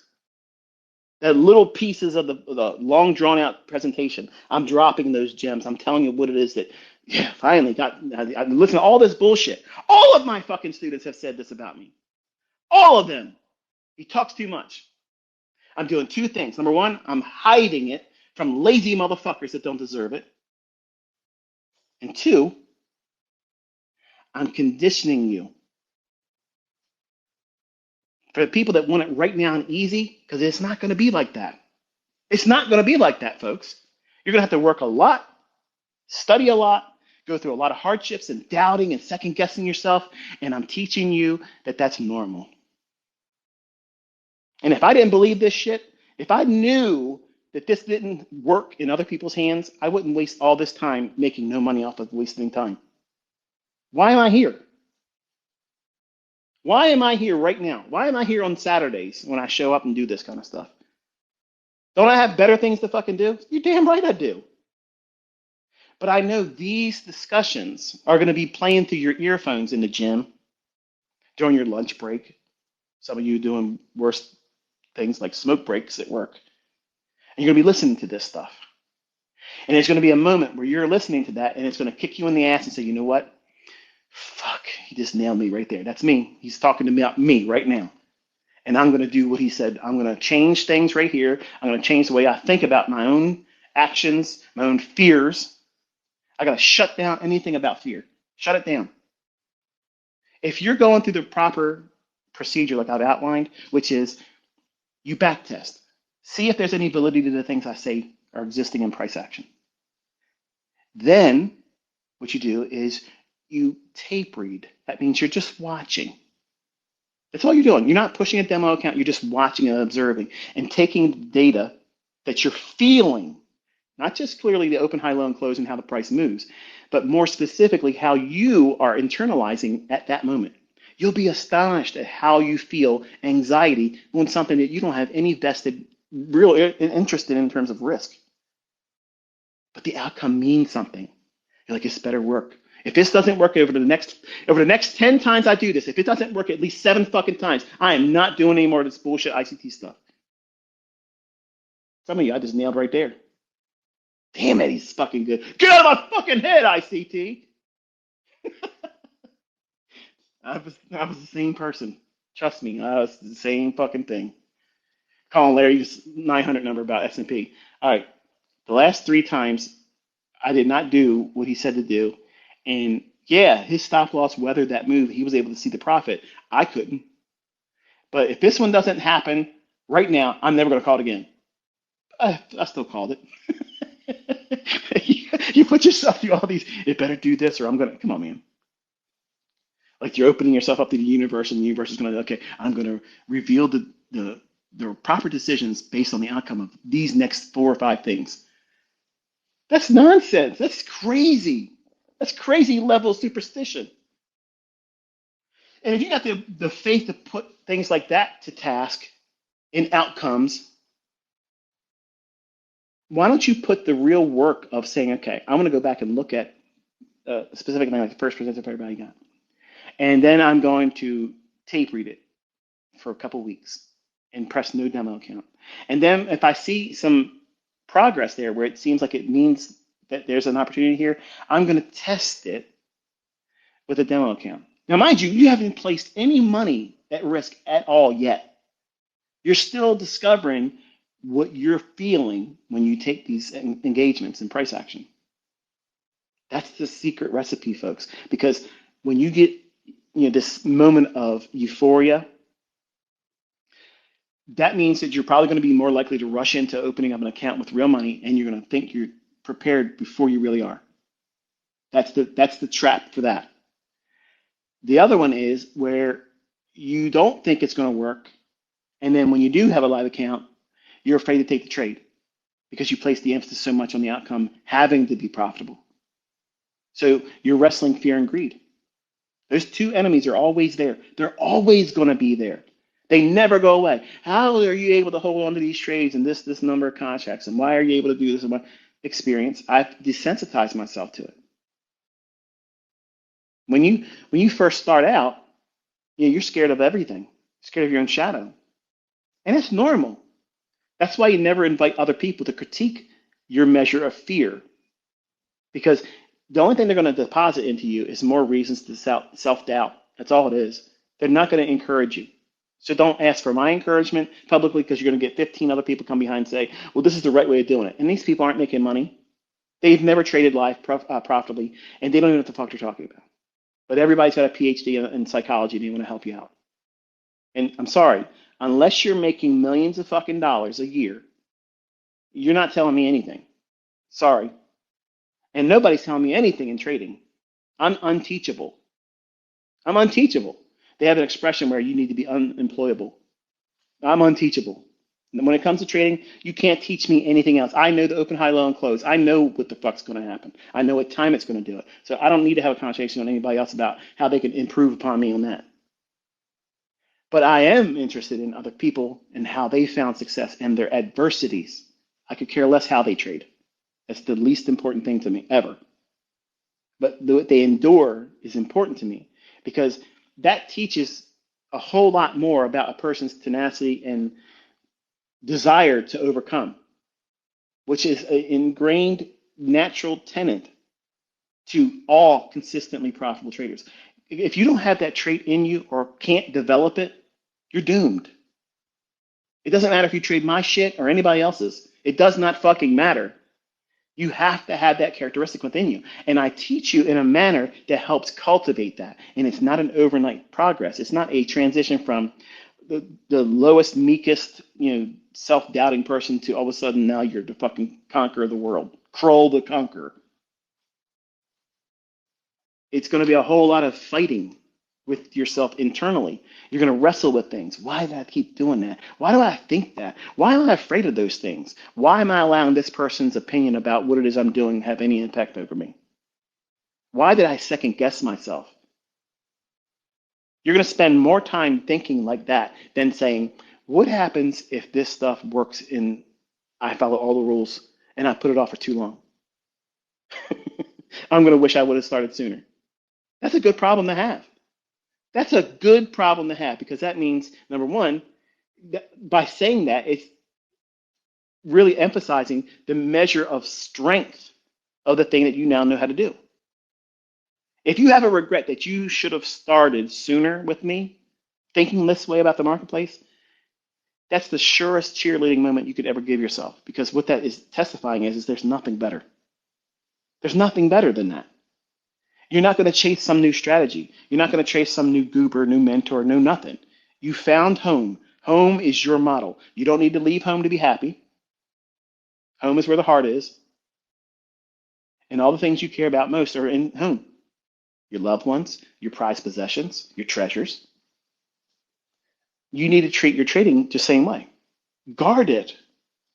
Don't let everybody fucking on the internet have a fucking say about what you do and what you shouldn't do. Fuck these people. There ain't nobody out there doing better than me. Not one motherfucker doing better than me. And Pat, listen to this one. Any of you motherfuckers would take the least bank account balance I got and trade all the shit for that. So I'm the king of the fucking hill, okay? I'm the king of the hill, and I'm talking to you in terms that mean shit, okay? This is stuff that I wish I would have been told when I was younger because it would have had a lasting impression on me, and I would have saved myself misery. I would have saved myself self-loathing, self-hate, depression, anguish, and lots of motherfucking money. Chasing an outcome in a trade to replace feelings I've had, emotions I'm feeling and going through. I would try to remedy the things I'm enduring in my real world outside of charts. I needed to have a winning trade to make myself feel good. And no matter how much I made, it wasn't good enough. I felt like it didn't help. It didn't help. Let me go in and trade another one. Not because there's a trade set up there, but because I want to dull the pain of my existence. That right there nailed most of you. You're not trading to be better and be a better provider for yourself. You're trading to be more significant in the eyes of others. And if you start trading that way, you're fucked. You're fucked. You've lost the plot. Because you're going to see every opportunity for you to come out in a montage moment, a Rocky Part 2 outcome. When you're stuck in the prequel, Part 1, where he gets his ass beat and just barely survives. But because you go home and see all the bruises and swelling, fuck, the trading, this isn't working out for me as fast as I wanted it to. I'm just going to tell Mickey I quit. Mickey's his coach, by the way, his boxing coach in the movie. If you didn't see it, it's a good movie. Go watch it. But the self-defeating characteristics that we have as humans, it's really easy to tap into that as a developing trader and see that it's not worth the trouble. It's not worth the trouble. It's easy to talk yourself out of it because it isn't an immediate gratification.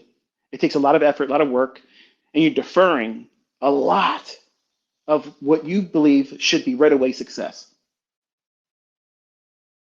Losing sight of everybody outside of trading, everything they've ever done, ever, that becomes wildly successful. It didn't happen overnight for them.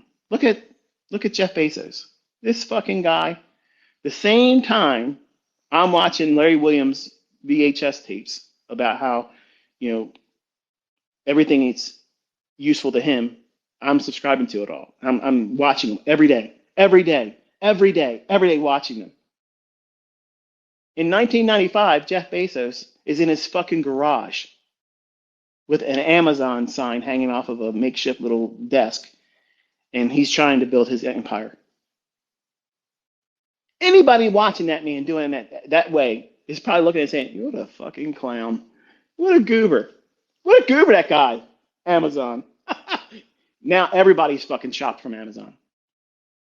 Everybody's bought something. He's made money off of all of us. Trust me, my wife has made sure of it.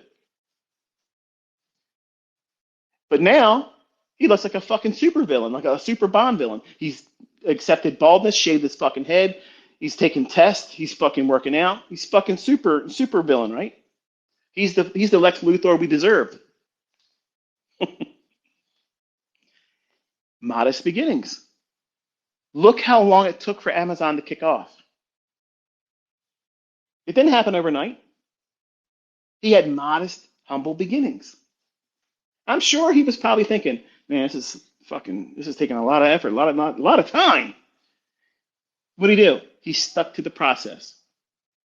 Now, there ain't a motherfucker in the world that doesn't recognize who he is or his company. So when you feel like you've been doing it enough, I should have had success by now. What you're feeling is what everybody in the process of finding success goes through. Every person, every single person has that moment. But that same moment is the detour for people that don't have it in them to be successful, because they say, all right, I've expected more successful right now. At this time, I should have been. And those that know what they're doing and they have a model that works are honest with themselves. It's okay. The only thing holding me back is me, because I have something that works. I have to be responsible and realize what I'm doing is derailing myself. I'm trying to do something before the time I should, or doing it after the optimal time for doing it. So therefore, am I getting a true measurement of the model? No. But you are measuring yourself realistically that you have weaknesses that have to be addressed. But you want to fault the model. You want to fault the market. You want to fault the bullshit that's outside of yourself. And that's where the successful people separate themselves from that. They own it. They own that part of it. And they work on themselves diligently to refine themselves. Because once the model proves itself, it doesn't need to prove itself anymore. The operator has to prove himself or herself using it. And it has to be employed within the realm of the procedures and processes and limitations that the model is built on. First presented fair value gap is not designed to call the high of the fucking week. Did you ever hear me talk about it? No. When the first presented fair value gap forms today, it can't be the high of this week because it has range above and below it. But the same problem of using that very mechanism right then and there for that purpose, that's what you're doing with your model. You're demanding your model do something that's not equipped to do. And you're not going to recognize what I mean by saying that until you've done some time studying it. But once you find that model that you see, this is what you see doing, or what you should be doing in price and how price is behaving, it keeps popping off the chart. You say, I don't know, I'm trying to learn this silver bullet shit. I'm trying to learn this Model 22. I'm looking at all these other playlists and shit. But I keep seeing this breaker do this. That's your fucking model. That's your fucking model, man. If that's the thing that keeps jumping off of the chart, that's what I've been talking about all this fucking time. There is no perfect model. There's no fucking perfect model. There's no perfect PD array. There's no fucking perfect application of what I've taught. It's just what's perfectly suitable for you. Sounds incredible, doesn't it? That shouldn't be like that, ICT. Every one of your students should be doing the same thing. They should be saying the same thing about the same price action on the same time frame. Get the fuck out of here. That's how you know somebody doesn't know what the fuck they're talking about. But I believed the same way when I was younger, that everybody that wins should have the same trade. And that buying pressure pushes price up, or selling pressure pushes it down. That's why it works like it does. That was the stupid infancy I had as a nobody. 20 years old out the gate, that was my first conspiracy thought. That's not true. Even in my own hands, I have an arsenal that I could be buying and selling, going short, going long, all different time frames, doing different models, and absolutely all of them can be profitable, doing all those things that are against all the other models. Which is why people that don't trade with our stuff can still be profitable. What's the separation? They're good risk managers, because the things they believe, why price going up and down, it's a facade, it's a myth. But to them, it's acceptable, because they trust the money management aspects will carry them through. And they warm up to the idea. In their hands, their perspective, it's true. Price is random. using what they believe and they see in price action. I submit wholeheartedly that what they're doing and how they view price in those instances are absolutely randomized. But not here. That's not how it is here. I want to be in an area where all of the odds are in my favor. I want to be in a market that has all the odds in my favor. I want to be trading a model that's in price action that fits the underlying narrative right now. That's why I have 81 things. Not all of those 81 things are going to agree for a buy or sell at that very moment. But all 81 of them are in the market every single fucking day. Every single day they're there. This guy's always got an excuse for why. You're fucking right, I do. You're right, I do. Wonderful observation skills you've got there. Absolutely stunning. The fucking obvious. But you don't need to be super mutant level like I was. I compensated for an extreme weakness. I was afraid I was going to miss the entries. I built it up in my head that I had to have the perfect entry. So my skill was honed on looking for perfect entries. That's why I can go in and execute at very precise levels, because my whole life was focused on the pursuit of that. Think about it. That's what you're seeing the fruits of. Where's my weakness? My exits. And it'll always be that way. I've accepted as a 53-year-old man, soon to be in August, I've accepted the fact that what I do is still so fucking beyond the range of normal with everyone else that I'm still light years ahead of everything else. So my exits can be less stunning in my own eyes. But to all of you, you would love to have 0.25% of what it is I'm doing. And that's okay. That's good. That's a realistic aim. But if you listen to me, if you really listen to me when I'm teaching and talking like this, I'm helping you get out of your own fucking way. But you don't like the language I'm using. You don't like the fact that I sound like I'm bragging. You choke on all the little details that have no outcome or basis for the outcome that you're aiming for. You're distracting yourself. Why? Because you have a character flaw. You're not able to see value. You're not able to recognize real experience. You're not able to identify truth.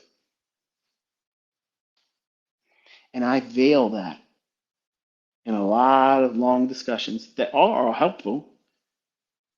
But the truth is, you're not prepared to endure it. You want it easy. You want it, I'm in front of the charts. It's going to happen for me right now. Nobody's going to teach you better than I have when an opportunity is going to be there. You have never seen a motherfucker any time using any discipline that's going to tell you the time the trade's going to form. I was the first one to walk out there and do that shit. I was the first one to do that shit. 1996. This is when your trades form. Look at this range, this open, high, low, close, because back then that's what it was. It wasn't candles. Go and look at Street Smart's book, if you own it.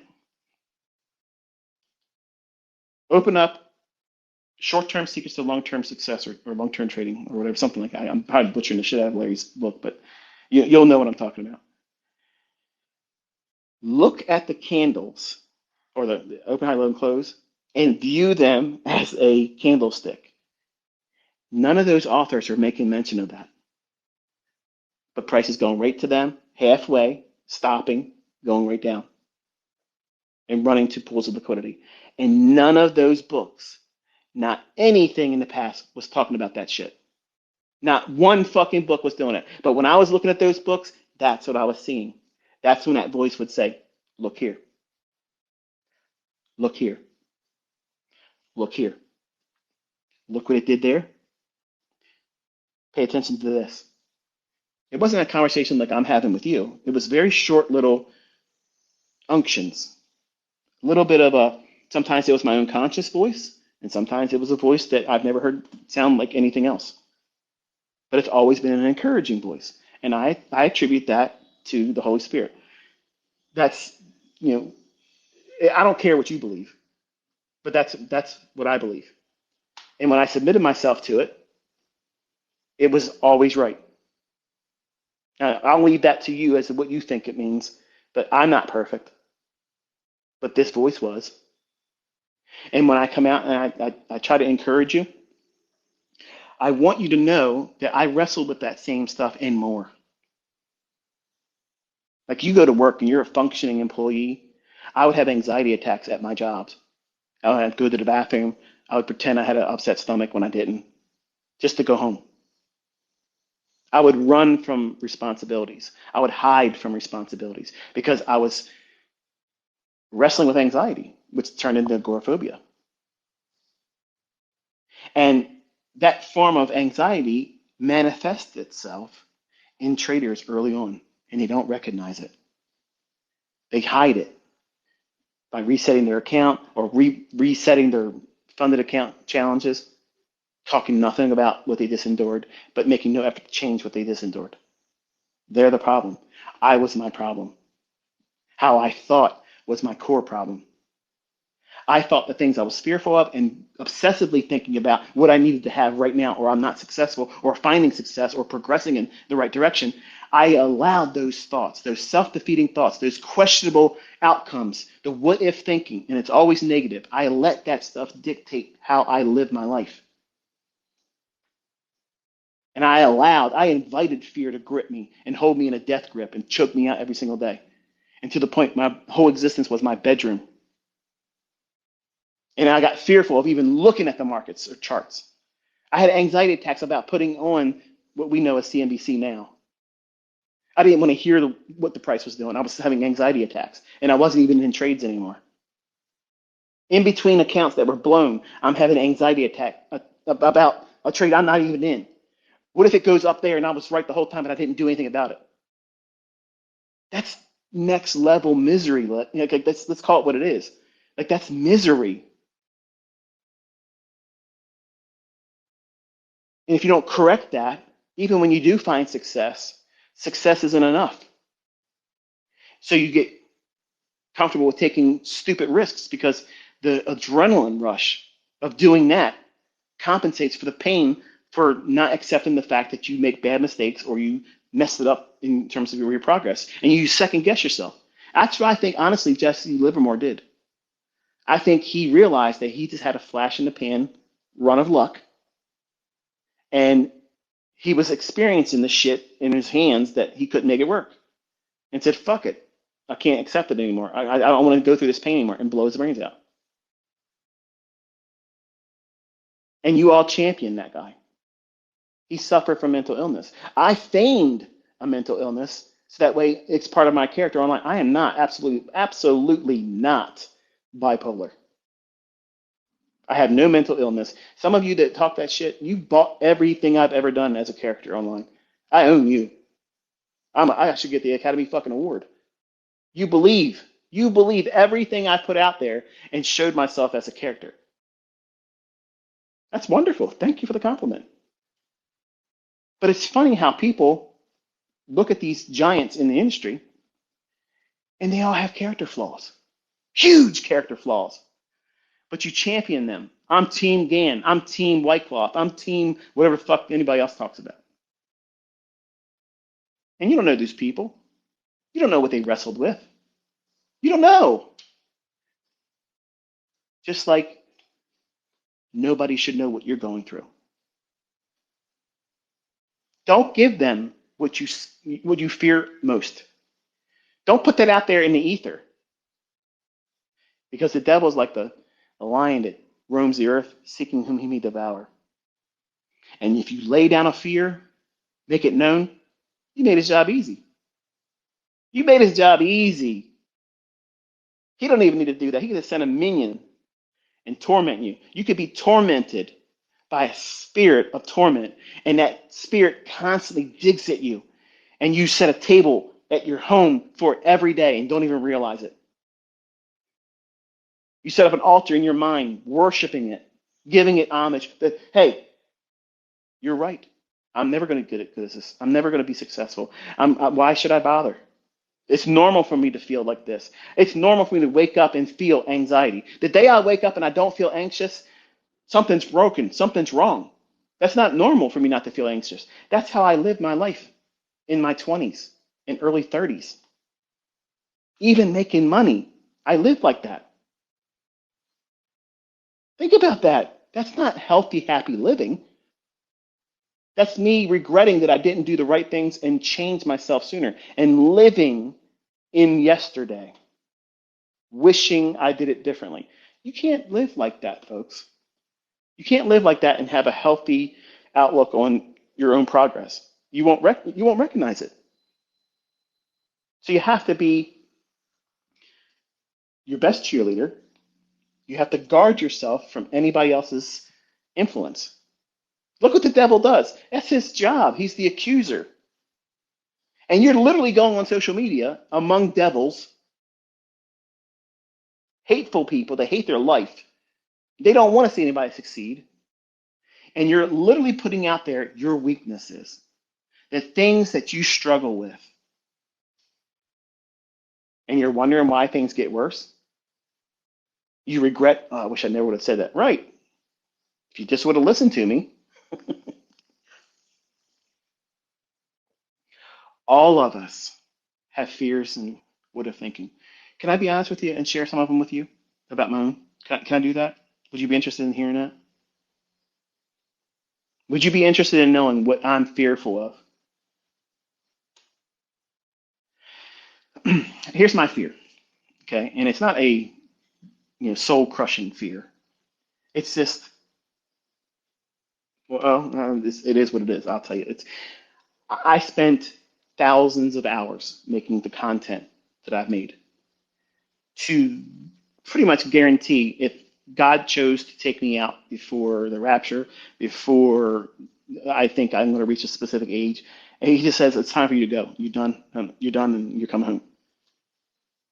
If I didn't lay down this compendium of perspective, teaching, logic, not just in the charts, but how you're supposed to think, my fear is that my children will never arrive at what I know they can be. I have what I am is I'm Enigma. I am it. I'm the algorithm. I am it. When you look at price, you're looking at me. And that one cut deep, didn't it?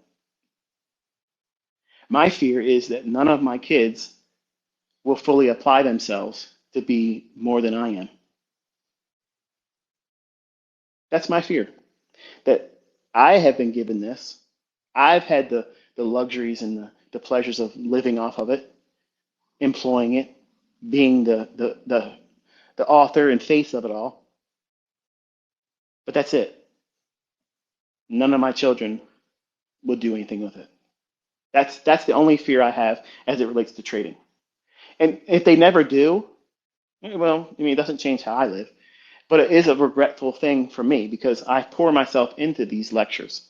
Because again, I'm picturing them at their job, but you think I'm picturing you at your job.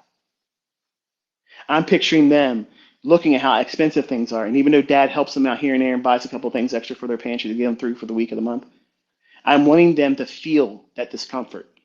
Sure, they can trust dad ain't gonna let them go hungry, but I'm letting them feel that discomfort.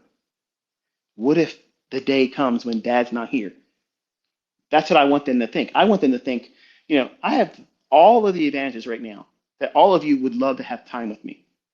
You would love to be able to sit down with me and just pick my brain and say, what do you think about this? And what do you think about that? And just really just deep dive into whatever you can ask of me. And these are my own children. Do you know not one of my kids ever do that? Now, I'll get texts all the time. Dad, what's it mean when the Bible says this? Or they'll send me a video. Is this person right about this and that? Which I'm thankful for. I mean, and really, in terms of priority, I think that's the best. I mean, my opinion about the word is better than what I think about trading. That's first. They're seeking the kingdom first, and then everything else will be added unto them. But as a dad, as Daddy ICT, in the truest form, it's my children I'm speaking to, and all of this work has been laid down for them to be able to tap into all the time. But my fear is I won't ever see them be who I know they can be. Way better than me. Way better. Because they didn't fall victim to the problems that I put myself through. And they have all the advantages of being my children, and I'm not going to hold back anything from them. Ask yourself why they don't take advantage of it, because I tried to figure it out myself. I don't know. I like to believe because they're four boys. Each of them have been wanting it for free, where no work has been given to them. They all have had this look in their eye, like they know that dad's just going to break off millions and millions of dollars, and just here it is. You don't have to work, you don't have to do anything.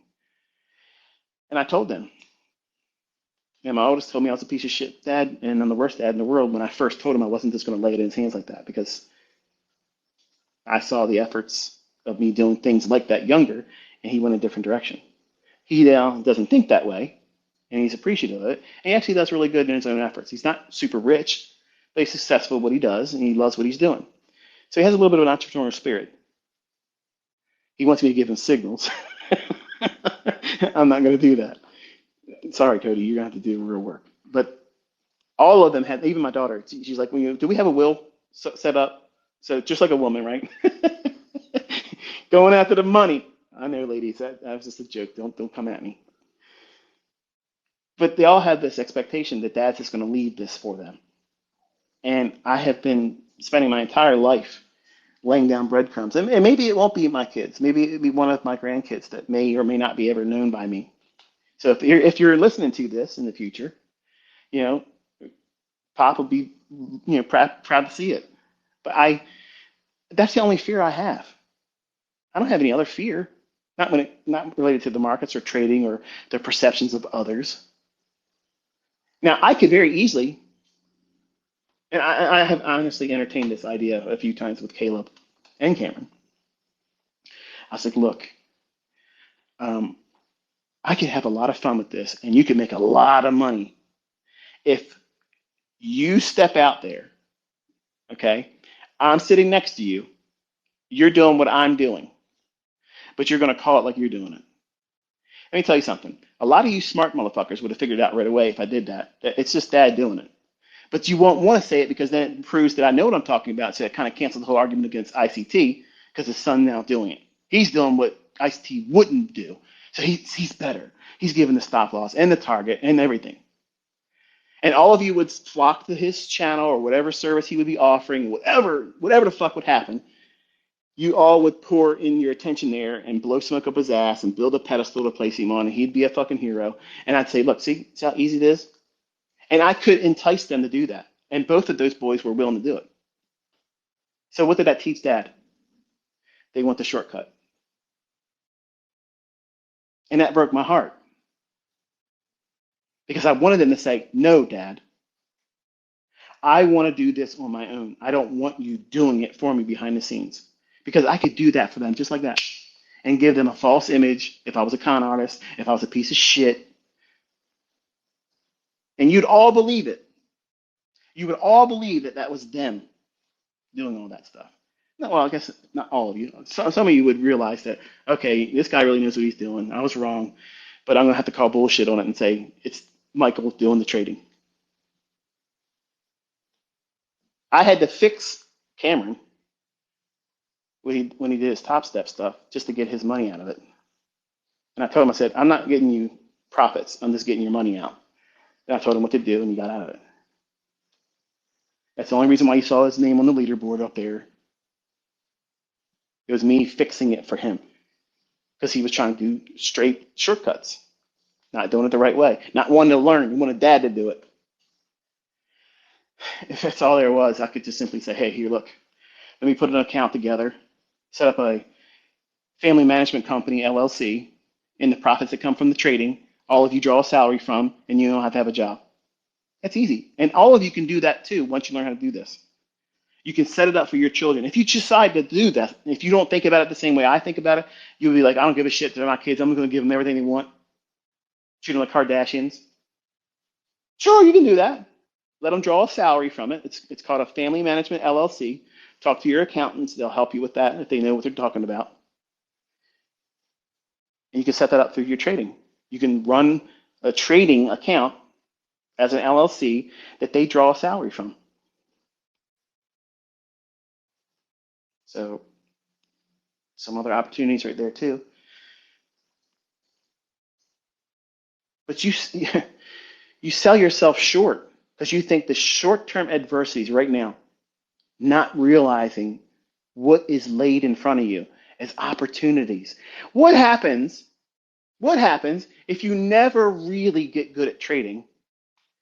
You're marginally profitable, but you are a welcomed spirit for live streaming, and you only make your money from affiliate marketing. Is that bad? No. I don't have a problem with that. There's a lot of people that have yet to really prove themselves as good traders, but they have a very encouraging spirit. Very encouraging, fun to be around. It's like the guy you go hang out with at the bar.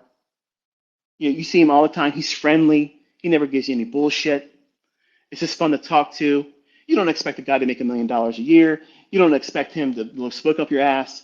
You just know he's a good person to talk to, and you feel good hanging out. You don't feel like you're being talked down to, and you don't feel like you're not good enough. There's a lot of personalities in the world right now that are live streamers that way right now, and they just get by on that basis alone. And some of these people I like. I think they're generally nice people. Are they superstars in trading? No. Do they claim to be superstars in trading? No. So they stay in their lane. So it doesn't bring any kind of real drama to them. But what happens if you find yourself in this and you fix all of the core tenets that make you a terrible fucking person? Because all of us have those traits. I don't give a shit what you say. We all fall in short. We all mess up. We all have character flaws. It doesn't matter how good you are at hiding them or pretending they don't exist. We all have them. But what happens if you use this as a medium to fix all that? And then all these opportunities open up to you where hey, look, you don't think you have the personality to be a podcaster. You don't think you have the personality to be a live streamer. You don't think you have the potential to be a teacher or a mentor that can prove they can do it. So therefore they have the authority to be teaching at all. The doors open up. The floodgates open up, and the money can come flowing in like you've never imagined.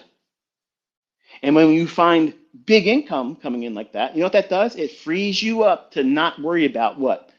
Your trade's panning out profitably. So then what does it do? What does it do? It gives you objectivity that you'd never had before because you don't have the fear of your trades failing on the basis of defining your success. That's the reason why I tell my students to do these types of things if you're comfortable doing it. Because what it'll unlock in you is a level of confidence. I'll tap into Patrick Wheeling once more. I've said these things publicly, and I've also said them in private. I don't talk to him in email anymore since he sent me the picture of those balls. I've blocked his email address. I don't want to ever see anything like that ever again. But the point is this. I've said openly that if he makes certain changes and he pursues this direction or that direction and uses these types of things, it will help him be a better trader. And you have watched him find himself. He wasn't trading as well as you see him doing a couple years ago. That's a progress. And I love the fact that he comes out and sometimes and says, look, I messed it up. And he makes no excuse and just says, it was my mistake. I own it. And it is what it is. And some of you assholes love to throw gasoline on the fire.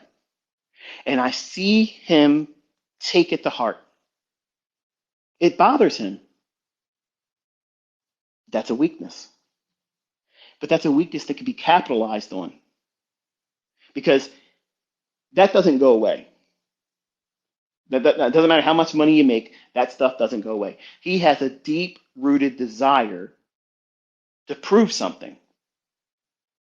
Not to us, not to him.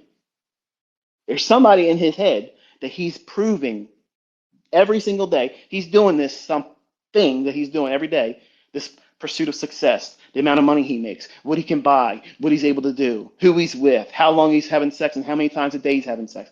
All these things are to prove something to some particular person in his head. We may never know who that is, but he knows what I'm saying right now, I'm nailing it. I'm over the target right now.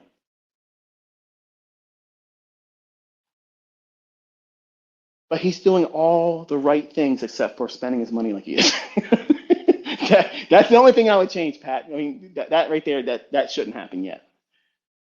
You've all right now. He should dial. If he was smart, and I'm not saying he is or isn't. I'm just saying if he's smart, what he would do right now would be change character 180 degrees and say, you know what? I'm not going to flash anything in front of you anymore. I'm going to make it all about the trading. And I promise he would go light years faster and beyond what he's doing right now. He makes a lot of money in affiliate, and he's openly shared that. But what I think he's recently tapped into, the truth of it, is because he makes that kind of money outside of his trades, he can afford to just be wrong. Because let's just say he goes out there and he blows all of his accounts. This is for anyone, okay, that's in the influencer role. All of you know, because you've had payouts, you've proven you received, payouts in these companies that you trade through. You have that to fall back on. And people can say, well, even if you blow out, you can do it because you did it before. So it kind of gives you a reassurance that no one can really roast you on the public because you've proven you've made money. Doesn't matter if you blow an account, okay? When you make a lot of money outside of trading, it gives you that second level of confidence that you don't really feel as a job employee holder.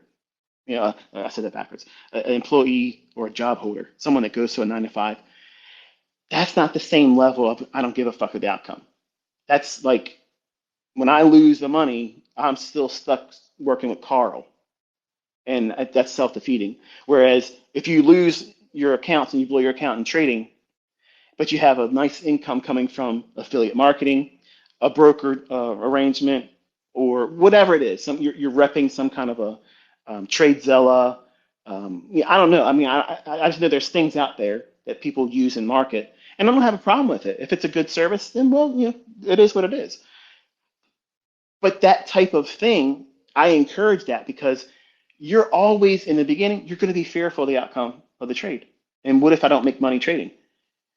What happens if you follow these instructions and these advices that I'm giving you, and you dabble with live streaming, and you get an audience that loves to be around you? They don't expect you to burn down the house every day and make lots and lots of money. You're just fun to be around. You encourage them.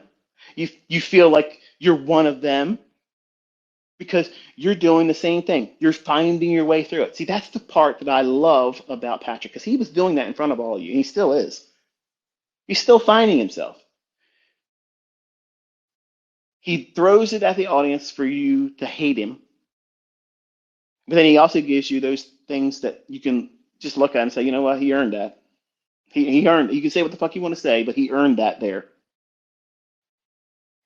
His presentation needs to be refined a little bit, but he has enough character in him that he's a one-man show.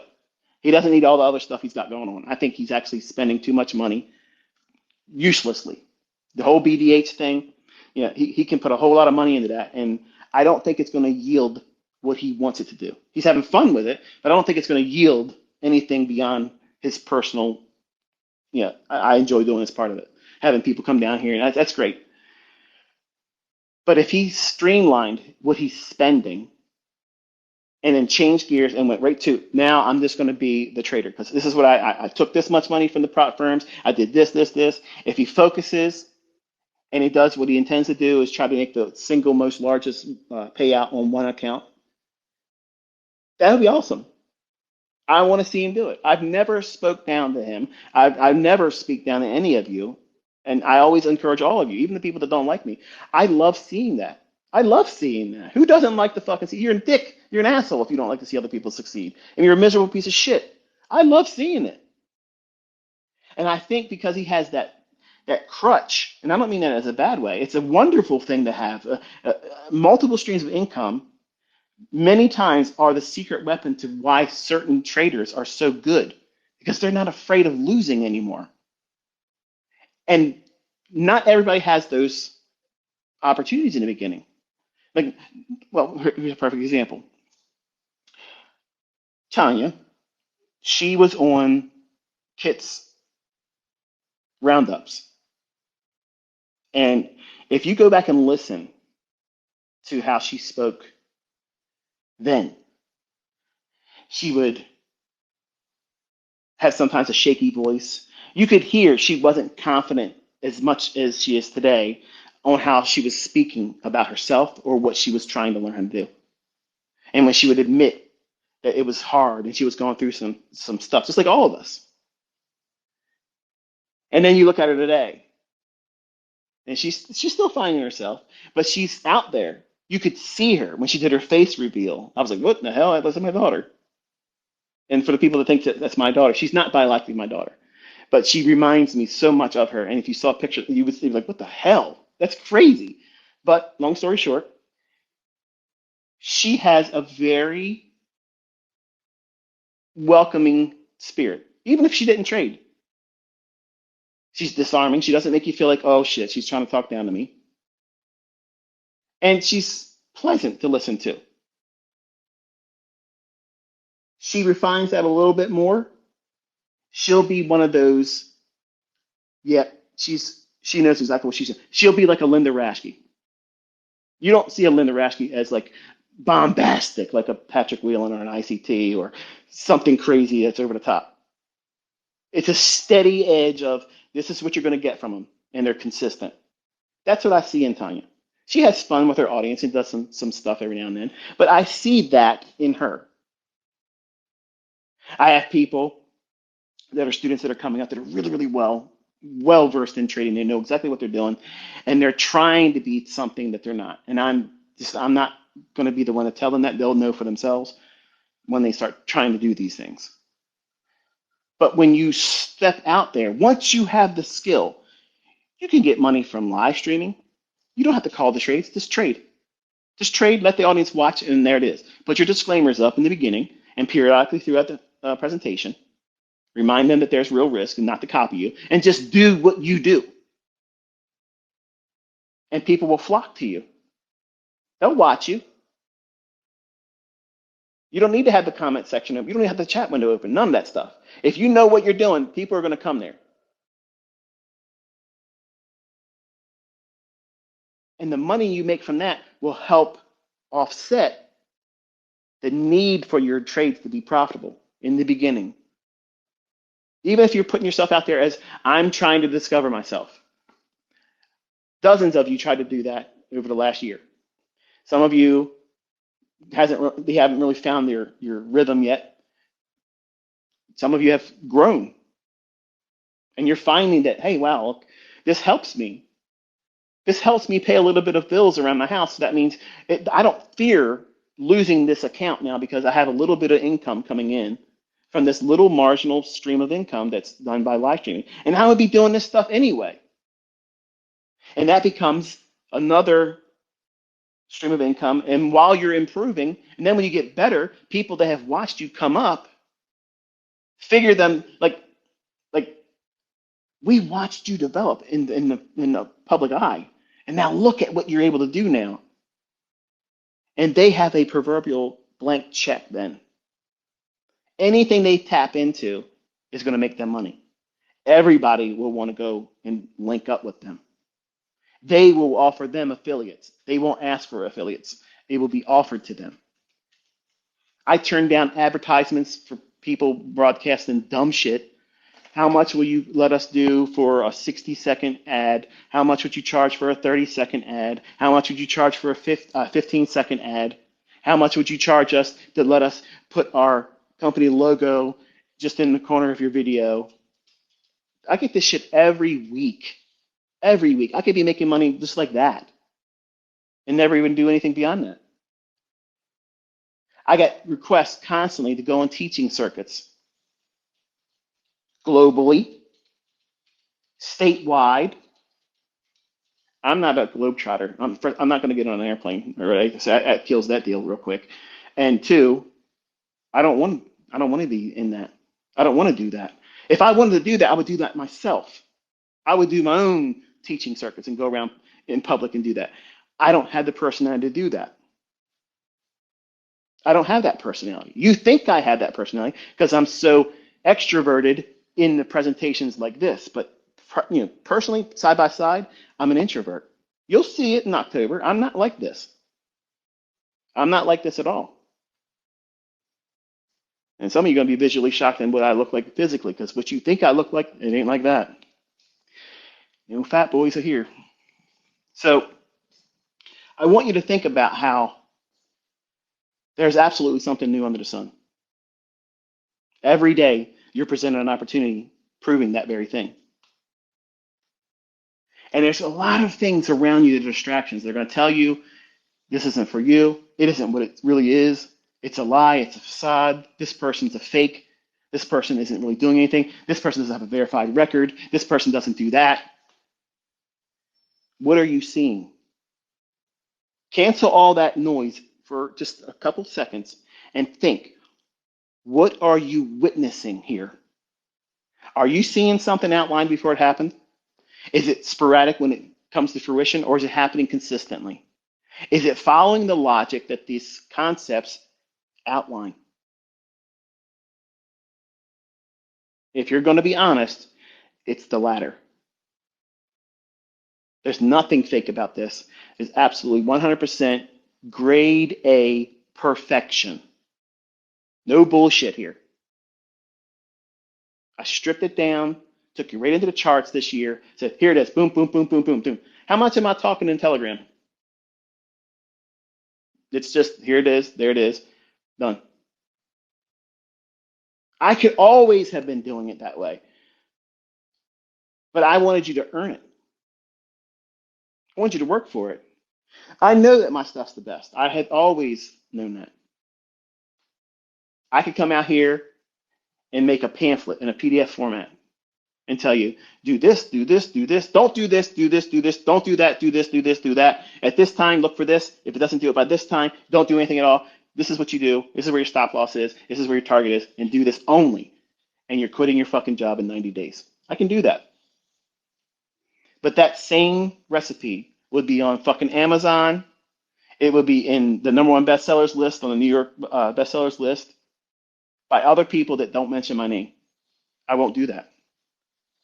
I won't do it. That's why you people that say, hey, you talk too much. This could have been done in 5 minutes. Okay, do it in 5 minutes.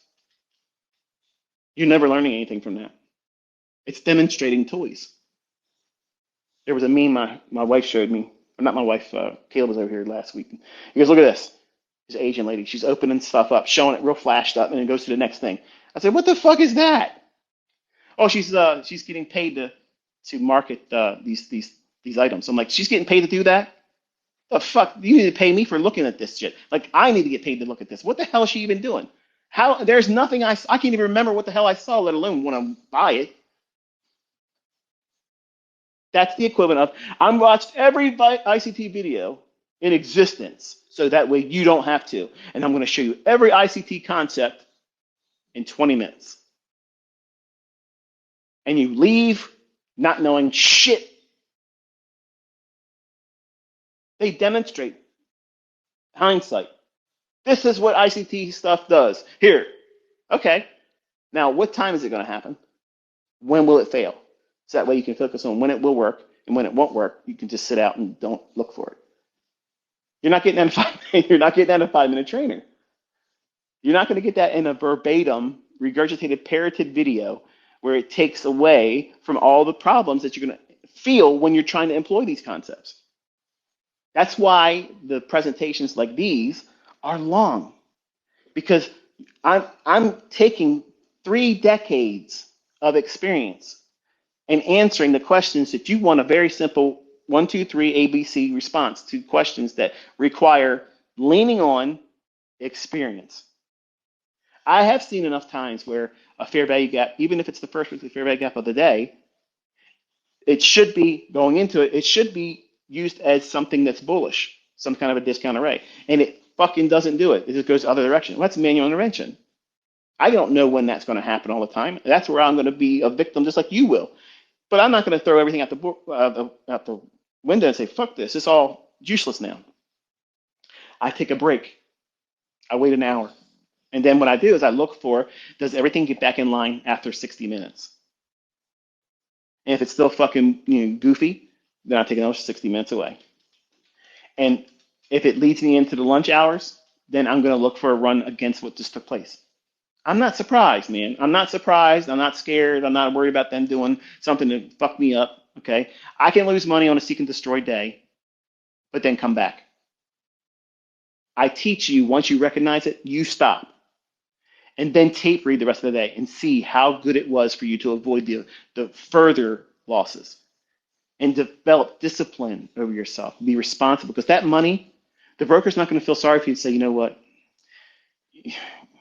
We knew you should have stopped 16 trades ago, but we didn't have it on our heart to tell you. But now we do. 30 trades into the day. You're just going in here, going on tilt, and let's just look. We're going to do a reset, and we're just going to keep the commissions, but we're going to give you all of the realized losses back because you deserve it. You're a nice guy. You've been with us for longer than 60 days. You beat all the statistics right now, so we're rooting for you, buddy. Here, we're going to make it all better for you. It doesn't work like that. And then when you see these prop firms, well, we're going to do a reset. We're going to fix everything. That's not realistic. Just like the rules that they place on you trying to find profitability are realistic. They're not. They're making it more harder than it needs to be. Which means what? You're going to feel even more adversity, more fear, more hardship. More so than it would be if you were just placing your own money, even if it's a small amount of money, into a live account and trade one micro lot. It only costs $30 or thereabouts to do one micro, to have that in your account to do one micro. I'm not saying that that's all you should have, but there's better ways to do this, folks, than these prop firm companies. There's absolutely better ways to do it. And you will be so much better for doing it that way. Don't be afraid or ashamed that you're starting with a shoestring budget. But don't even start with a shoestring budget unless you have done copious amounts of backtesting, tape reading, and then demo trading using the same procedures and logic. It doesn't mean we throw everything out the window because now we're trading with a real account. Yeah, this trade is only supposed to be 25 handles for me because that's my model, but I'm going to go in and trade 3 micro contracts because I can afford to do so, and I want a bigger payout. I want to be able to make more, and so I'm going to try to aim for the entire morning range, not just where it makes sense getting in here and getting out the first pool of liquidity or inefficiency, which is the low-hanging fruit objective I try to teach you. You have to be able to do that consistently. If you can't hit consistently every fucking day, the lowest hanging fruit objective in liquidity, if you can't do that consistently every single day, you have no reason for ever going above one micro lot. And if you didn't pay attention, go back and listen to it again. You should not have any leverage at all unless you're able to absolutely every single day identify the low-hanging fruit objective or the next draw on liquidity. At the opening bell at 9:30, what pool of liquidity is it going to aim for? Which is the reason I spent so much time, that being the number one teaching, knowing where the draw on liquidity is. Where is it going? Why should it get there? And then narrative is, how will it get there? What will it upset and take out before it gets there? It doesn't mean it's going to be straight open, go right up to the target, and you think it's going to be bullish. You have to have time seeing these things and seeing when it fails in your own hands, and then identifying these markers within your character, your personality, that's going to cause you to go on tilt. I don't give a fuck how many times you watch or listen to Mark Wilson. Why am I doubting that name? Mark Wilson? Is his name Mark Wilson? Trading in his own. Mark Douglas. Who the fuck is Mark Wilson? Somebody's going to tell me, ICT, why are you beating me up? I didn't do anything to you. Sit down, Mr. Wilson, when I'm talking to you. That book doesn't it doesn't scratch the surface. It doesn't even scratch the surface of what you're going to have as a real,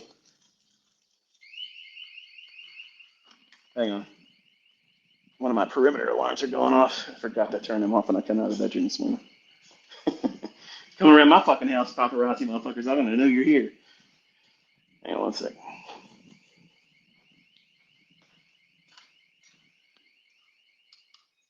There you go. That's something I would have edited it out if it was on YouTube though. Your journal, your history, your progress, your development. You want to pour every aspect of detailing everything you go through, how you think, how you feel. What were your greatest achievements for today, for this week, for this past month? What do you hope to aspire to reach as a target? What's your goal? And they have to be measurable. Not, I want to make $10,000 this month. That's not enough. How are you trying to make that $10,000? Are you trying to do it with 5 trades a day? Are you trying to do 5 trades per week? It has to be defined and detailed. It can't be willy-nilly, whatever and how it comes. No. That's the same people that tell you, well, when you're trading, your job is not to predict price. Your job is to react to price. No, that's bullshit. That's bullshit, Virginia. That's what the reason, number one, all these people fail because they go into it like that. Your job is not to predict price. It's to react to it. If you're always reacting to price, you're chasing price. You're a victim to manipulation. You can't see anything happening before it happens. See, when your trade is accurate and you hold that mentality, what are you attributing its success to? Because the target you reached for, weren't you fucking trying to predict it going there anyway? Do you see the bullshit that comes out of these people's minds? Like, they literally talk out their ass, and none of the stuff that they say makes any bit of fucking sense. You have to react to price, and your job is not predicting price. Then how the fuck are you supposed to know where you're aiming for and manage the risk?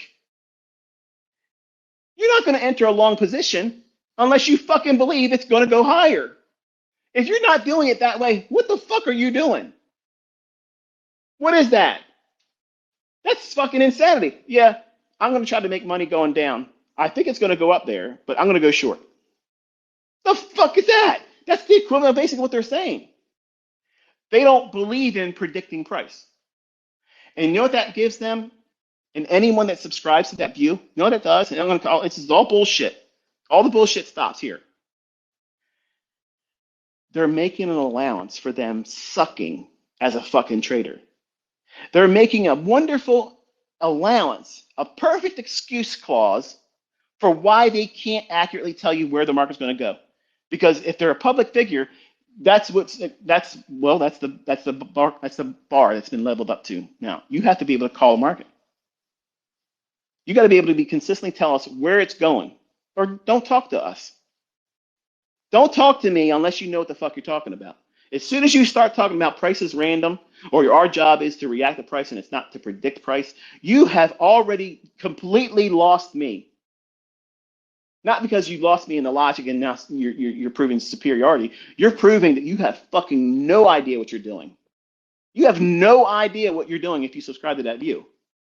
Because when we walk out here and we look at the same price charts, we know exactly what the fuck's going on.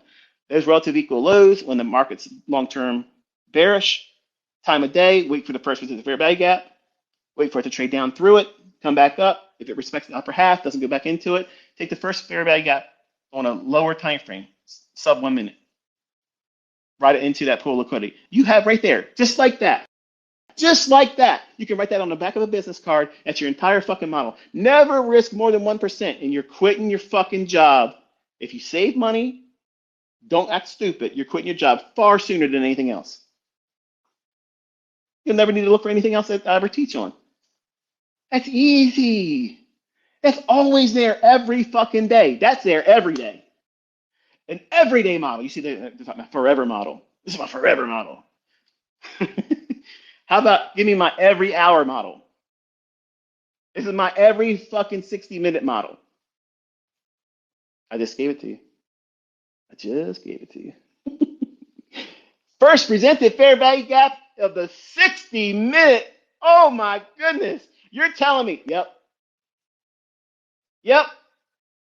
That's why Robbins is nothing. That's why all these motherfuckers are scared to come out here and do anything. They know I can do it. They don't want to. They don't want to suffer the embarrassment of the demo baller showing them up. But they think I'm going to buy into this bullshit and feel like, what am I going to do? Nobody's going to believe me unless I do this. When everything I've ever done gets fucking largely ignored by the same group. So I don't need to listen to this bullshit. I just find it funny that nobody can prove anything better. Nobody can call it better. Nobody can execute better. Nobody can get in and out as good and this consistent. But they all have words to talk about why you shouldn't learn, why you shouldn't be here. You don't see that as the enemy? Like you don't see that? I'm taking nothing from you, nothing, and I have every right to demand it.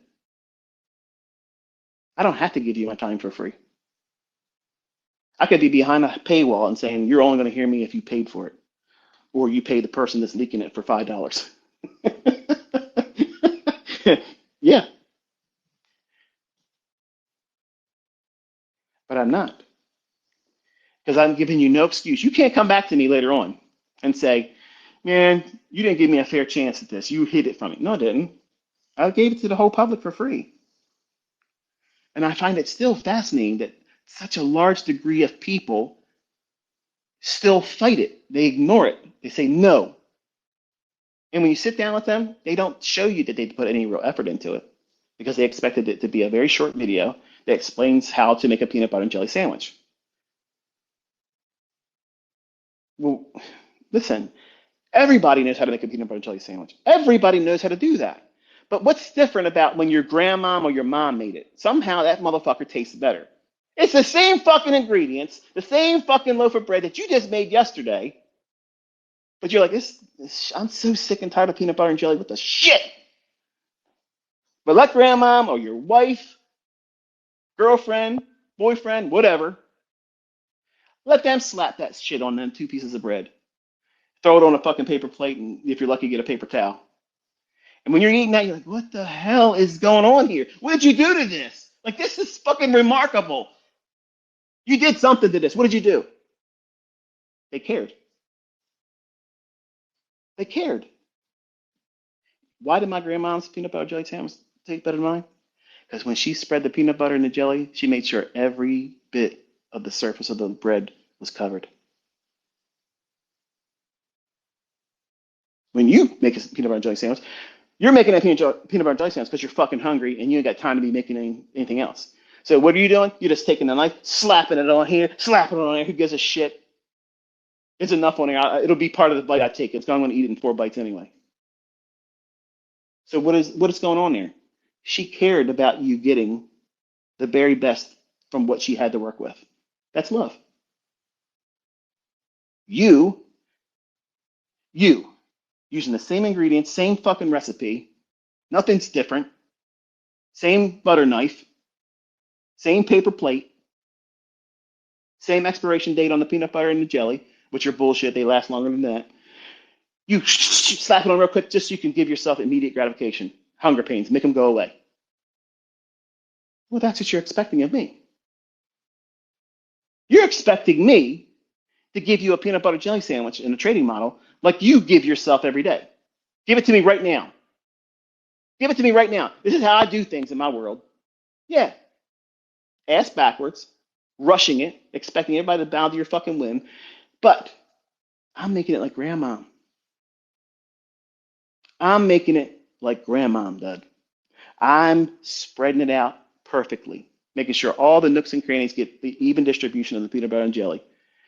That's why it tastes good when I'm teaching it. And everybody else is like, listen, man, I came here with high hopes that you're going to try to make it easier and faster, but I'm just not getting it, bro. And you come back and you're leaving comments in my section. I've been trying to other people, man.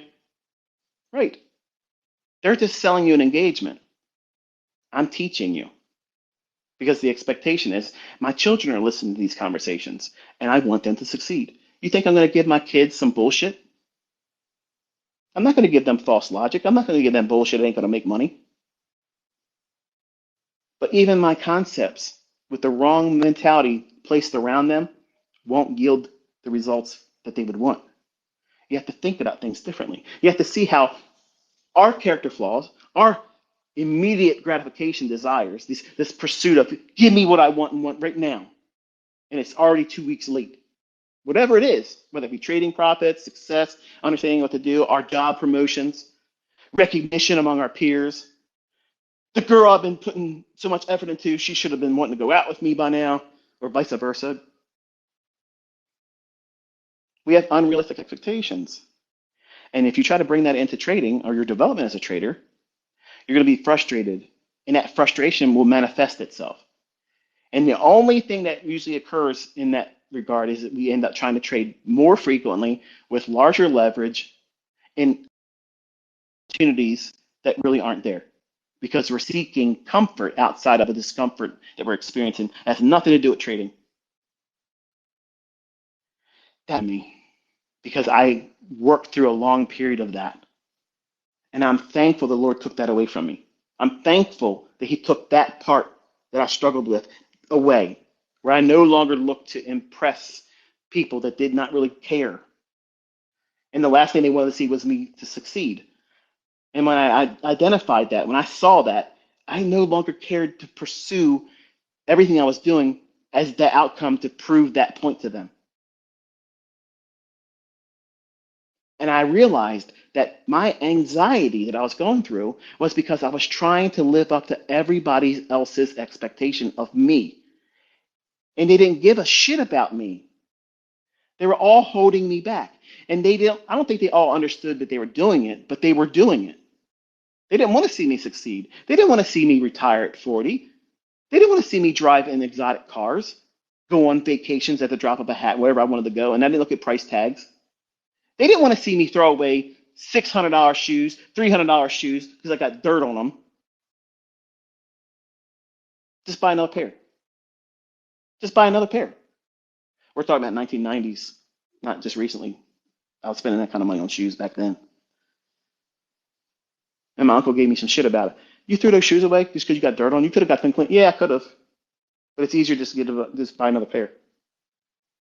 The look on his face, that I'll never forget it. Like, what a fucking waste. You see it as a waste, but to me, it was nothing. It was nothing. That was like one contract stop loss on the S&P. That was nothing.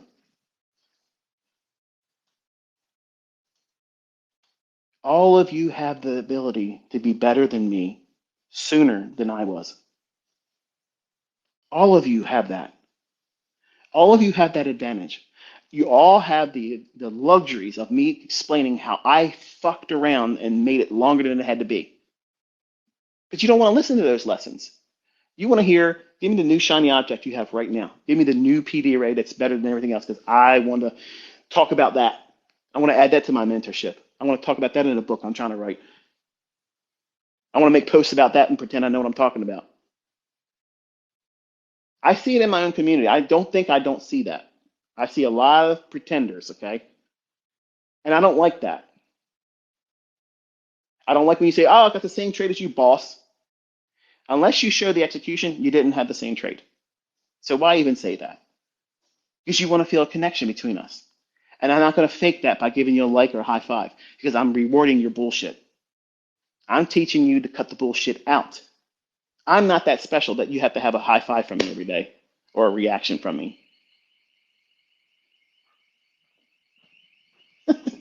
Yeah, they went in the other area. I got to turn that one off. You probably can't hear it, but it's a perimeter alarm again.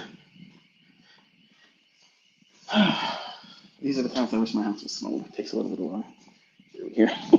Hold on. Listen to this guy. This guy's full of shit, man. He's so arrogant. But you have an unlimited amount of opportunities once you learn how to do this. You could be an analyst and never take any trades if you prove yourself strong. You can literally be picked up by a real prop firm, a real brokerage firm, a large institutional firm. I've had requests from large firms that you would know very, very easily if I would coach a lot of those individuals that are already there in those positions. Make that make sense. Make that make sense. Yeah. They've watched how I handle myself over the years. They see that I don't name drop. And a lot of big names are in my group. You would know them readily, but I don't name drop. There was a privacy notice. I can't tell you who's in there until they make themselves public. Once they make themselves public, they say they're ICT charter member, then it is what it is.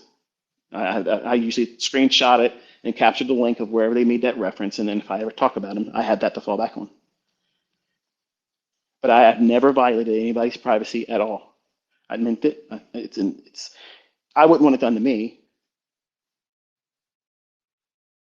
But you have so many opportunities once you pick this skill up. Let's say you learn how to do this really, really well. And you don't want to be a live streamer, but you're very, very consistent. You can do a signal service. That is the fastest money you have ever seen. That's immediate right now money. That is, I'm broke. I need shit to change real fast right now. And there's an opportunity for me to buy this house. I don't have the funds to meet that. Well, if you have this skill, you can open up shop in 30 days, have 6 figures falling in your hands real fast, real fucking fast. With this skill, you're not afraid to show it. When you know how to do this in your own hands, you don't need any ICT plugins. No attaboys, no here ICT's told me this, so I'm gonna feel confident. See, that's what you're gonna feel in June. You're gonna feel that void of, man, I don't feel confident. When ICT talks about it, I'm confident. It's like, oh shit, this is a no-brainer. If you're not in trades that are linked to that draw on liquidity, you're gonna feel like, I second guess everything.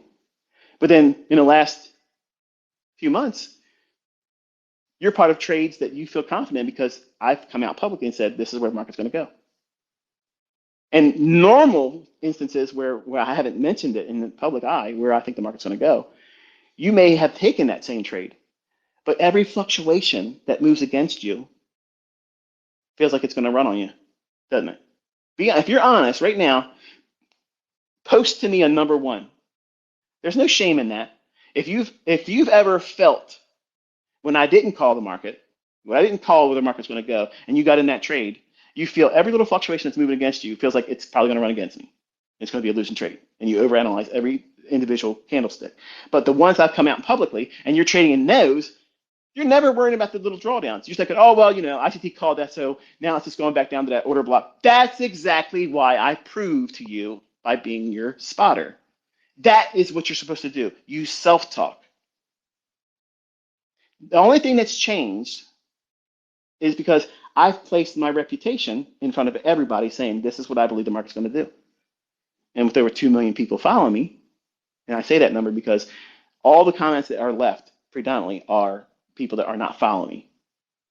So add up what's following me plus that, I got over 2 million followers. This way of teaching gives you that perspective where you have to self-reflect. You have to encourage yourself. And if you feed yourself with, man, it's going to stop me. Shit, I know it's going to stop me. I should have never moved my stop. I shouldn't have moved my stop. Shouldn't have moved my stop. This is bullshit. They're going to stop me out. And what are you doing? You're not trading your setup. You're not even following order flow anymore. You're preparing yourself for something that may not even happen, which is being stopped out, which is 180 degrees against what I teach, which is while you're in a trade, whether you're tape reading, whether you're demo trading, whether you're using it with a live trade, your task is, where are we at right now on this candlestick? And how does it relate to what has already happened? Is it still following the logic that would present the likelihood of this trade going to where you said it was going to go? If it's going down, where's the short-term low that it gets to take stops out? And then as soon as it does it quickly run away, or does it spend time below that low if you're long? That's probably more of a reason to get out of the trade or cut some of the trade off.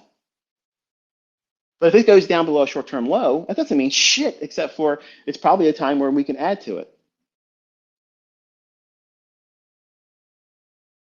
By me giving you the draw in advance, I'm lending you my experience.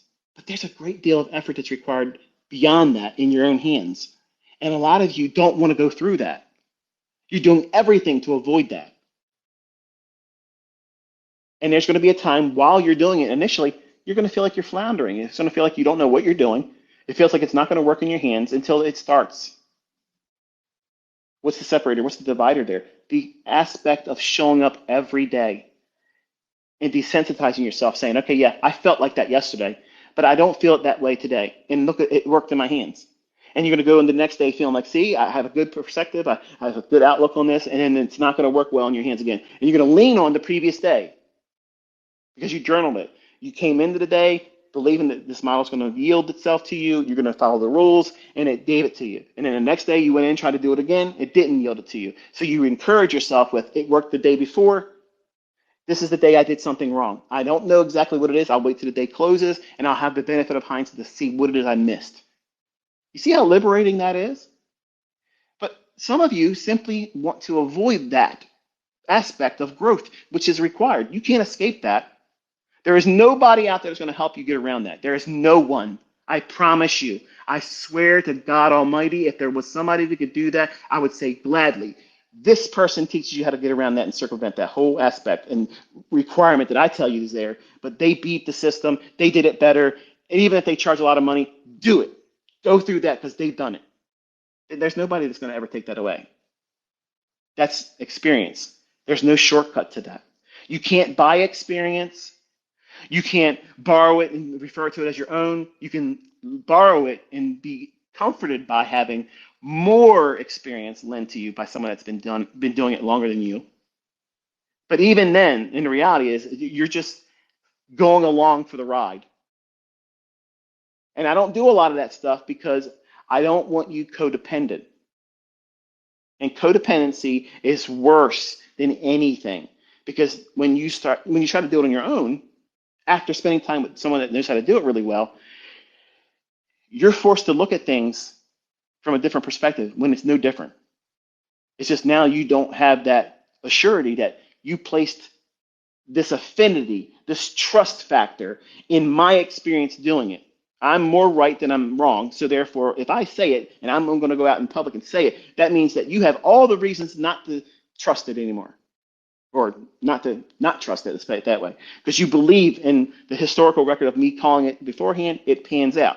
Whereas it's no different than you arriving that same outcome if you would have back tested for a couple months and then tape readed for a couple months and then demonstrated for a couple months. And that's the 6 months minimum I was talking about. If you do that, that's the work. And if you're not consistently profitable in demo, why the fuck would you go to a funded account or a real account? And some of you think that something magical is going to happen. Well, I really don't have any results to show after 2 months of demo trading. And I don't really have any back testing because I didn't want to back test. And I don't have any journal entries because I think journaling is a waste of time. So yeah, I should probably be profitable now when I start doing it with real money. I put enough time into it after all, right? And that's the dumb shit that people do. And then they'll send emails to me. Every mentorship intake, I had this. Every mentorship intake, I had this. And as soon as I said, show me your last 3 months focus in your journal, what you were looking at, because I knew they weren't going to have 3 months of journaling done in a day. And if I gave them a full day of response time, and I told them, show me what you did for 2 months in tape reading it, which markets, what was you looking at, what was your observations and annotations, and then show me what your trades were for the next 2 months of demo trading using the logic that I taught you. Not one of them that ever complained to me and said that they did the work could ever produce that. Not one motherfucker ever was able to produce that complained and said they were not learning it and I was hiding things from them. That's the reality, folks. It's not going to fall into your lap. Just because I'm the fucking golden goose that never runs out of fucking golden eggs doesn't mean it's going to rub off on you and everything you touch, you get the Midas touch. You got to work for it. You have to get that experience on your own. But here's the wonderful thing.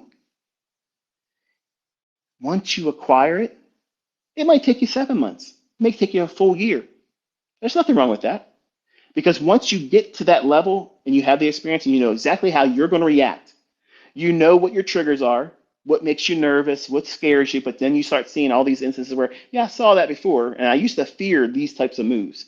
You ever see that in some of my students' responses when they'll come behind somebody else and say, yeah, I did this, I got scared, and I got out of the trade. He goes, yep, I used to fear that same thing, but then I had to push past that and just go a little bit further and just hold the idea and just stick to the logic and the concepts. And then I got over that same fear.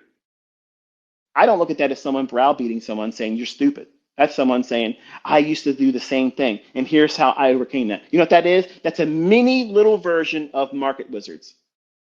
How these individuals coped and how they overcome. Not the market, themselves. They overcame themselves. More needs to be said about that. That's what makes those first two volumes of Market Wizards so great. They're great. Everything after that, volume 3 or whatever he's done after that, it's bullshit. It's not even worth listening to or reading. But volume 1 and 2, absolutely crucial to me because it helped me understand that it isn't going to be easy. And everybody goes through these periods of adjustment, discovering what makes them tick, what's the thing that's going to make them blow it. Because we can all have the same ICT model that offers a setup every single day. But why isn't it that everybody doesn't have the same results? Why is that? Because you brought something to it that day that somebody else didn't. Somebody was able to filter out all the bullshit and distractions and focus on the model.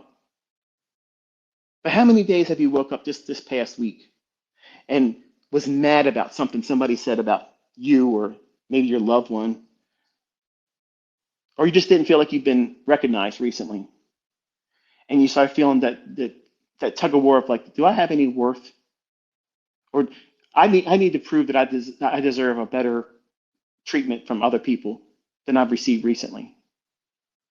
So what do? You go into this role of a psychologist and you tell yourself, you know what you need to do? You need to go over here to this chart and pull up the euro dollar.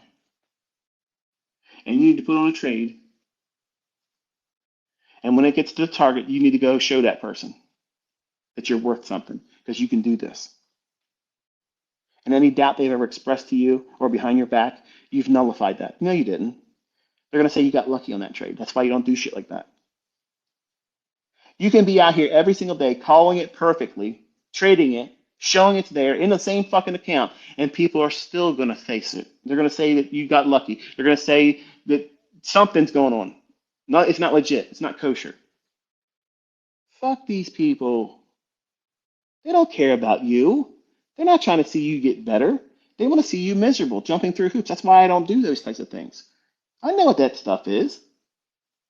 But I'm the one being entertained. I'm not entertaining them.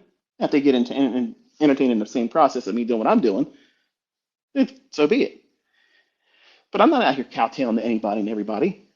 I'm not weak like that. And a lot of you are actually exhibiting those characteristics before you even arrive, that you're going to go and do everything everybody expects of you because you feel like you have to do it to prove it. Fuck that shit. When you wake up and your bank account has 7 digits plus in it, your income comes in whether you take a trade or not, and it pays for anything and everything that's ever going to come as an expense to you. You're going to look at social media and say, yeah, I need to prove this to them. No, you're not. You're not going to. The people that go out of their way to prove it are the people that are barely just getting by or faking it. Real money doesn't need to prove it. They don't need to prove that. Because to feel like you have to prove it means that you recently acquired it, because that's what I did when I was younger. New money, definition, perfectly. Or you're faking it. And my question to you is what manner of faking is anything in last year and this year have you seen? None. You see, there's nothing faked. It's all before it happens, and then I'm trading it. So where's your excuse not to be pouring yourself into it now? As I mentioned in a post this week, I said, be honest. Now think about it. You're worried about your acceptance of me as a mentor because I did not want to win with the Robbins Cup last year because my challengers did not show up. They didn't do shit. Like I wanted to have that fucking Titan experience. Like I wanted to do it. That would have been fucking fun. It would have been fucking amazing. And again, denied me. Okay, no problem.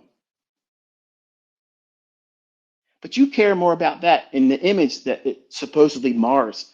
Like that somehow blocks out everything I'm doing in front of you. It's an IQ test, folks. The Jade Master parable. The young guy wakes up and decides he wants to be a Jade Master. Says, that's it. I'm going to go trek where they said the Jade Master lives. So he gets on his journey. Long time getting there. Finds this Jade Master. That's like you. Looking at all these different mentors out there, all these different authors and styles of trading, and you discover there's this guy named ICT. He really knows the algorithm. The algorithm. Yeah, he'll tell you all about it when you get there. So you show up to the door, and this guy that doesn't look like the hero that you imagine he might look like shows up and says, hello. Says, I want to learn to be a trade master. Oh, okay.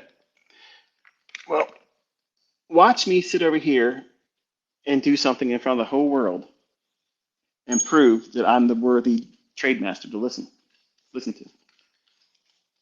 And then he doesn't do anything except talk. And the young man that desires to be this trade master says, what the hell is this? This guy's full of shit. All you're doing is talking, bro. You didn't do anything. You didn't prove anything. And the trade master says, I've been talking to you about psychology and aligning your perspective on what things matter most and what you're going to do to wreck yourself. Come back next week. That's a mentorship per year. And I go through this every year, proving number one, nobody's stepping, nobody's doing shit, nobody can beat it, nobody can challenge it, nobody does anything. But my concepts keep working. I keep making millionaires. I keep producing students that do exceptionally well. And now this year, here, no lots of talking, outside the spaces, of course. Watch this at the market. This is what I'm looking at. It's going here. Boom. Then I'll show you the execution.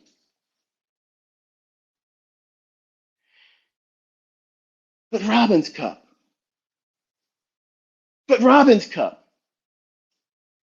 Yep. Robin's Cup.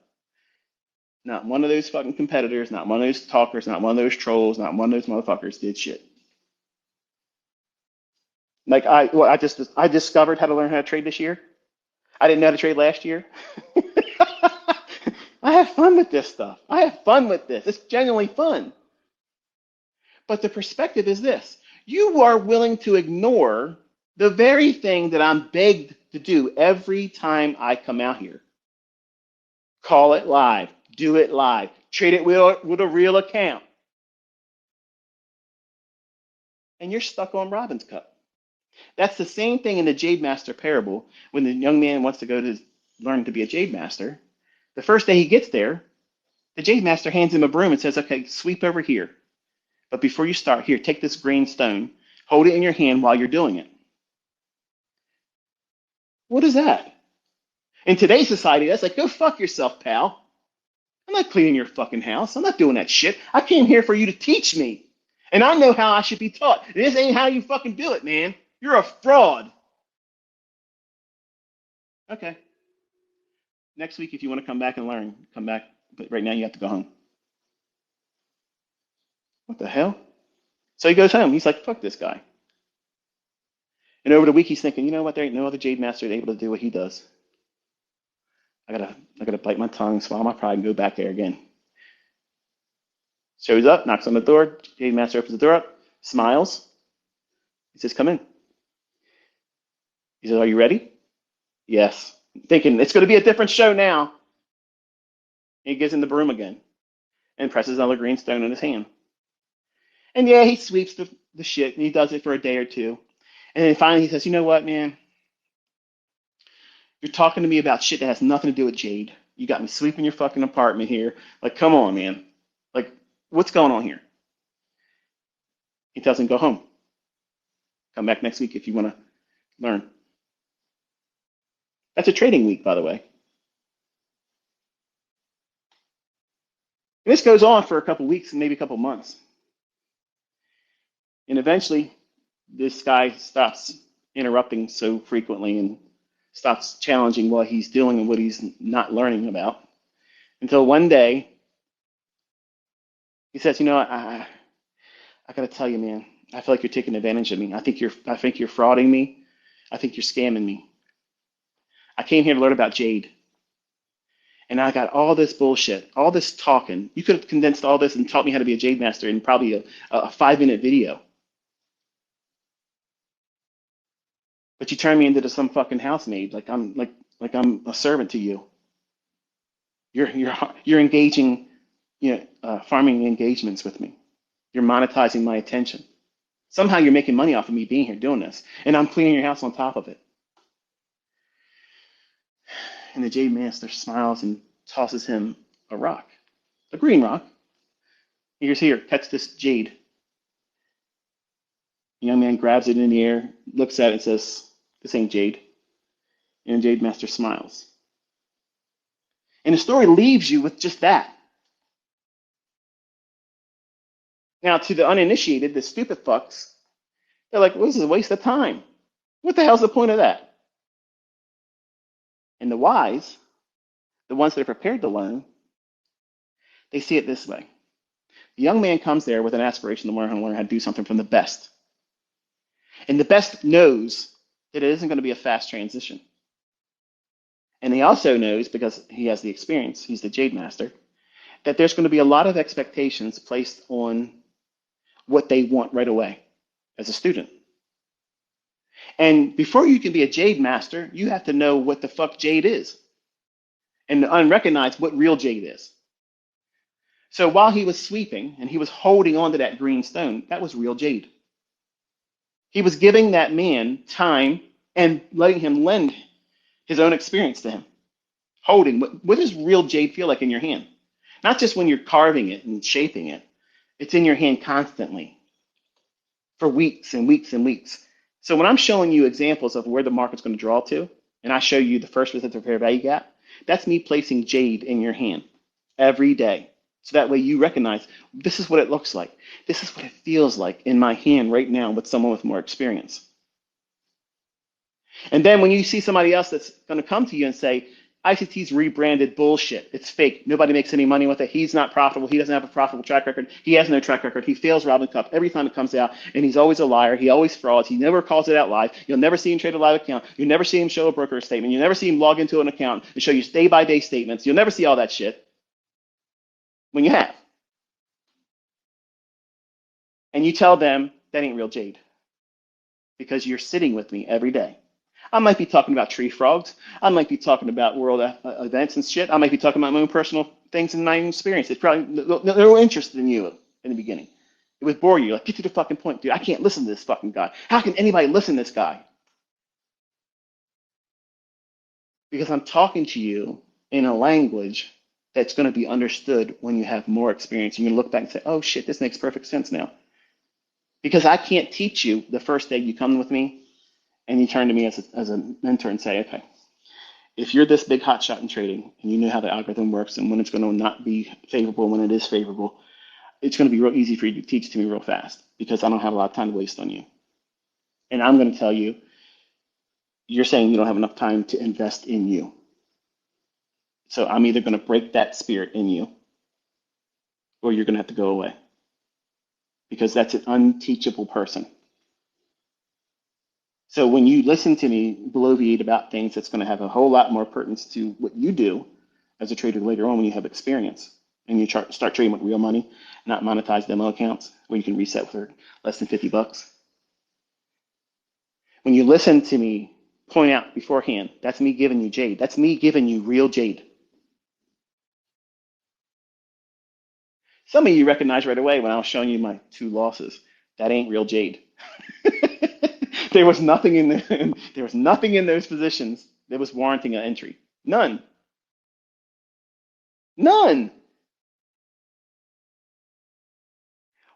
Why did I show you them? Finally, he's being honest. He's going to show you his losing trick. See, well done, ICT. You're reminding us that, no, you missed the whole plot. You missed it. I told you in advance I had to prove that I was going to do it wrong, and then I did it. I could have hid that. I could have reset the account. I could have done a number of things. Why did I show it? Because I was living up to what I said this week. I was going to give you something that isn't real jade. And only the students that know what I'm doing and teaching can recognize there was nothing in that time to be a trade at that time how I was doing that. Zero. Zero.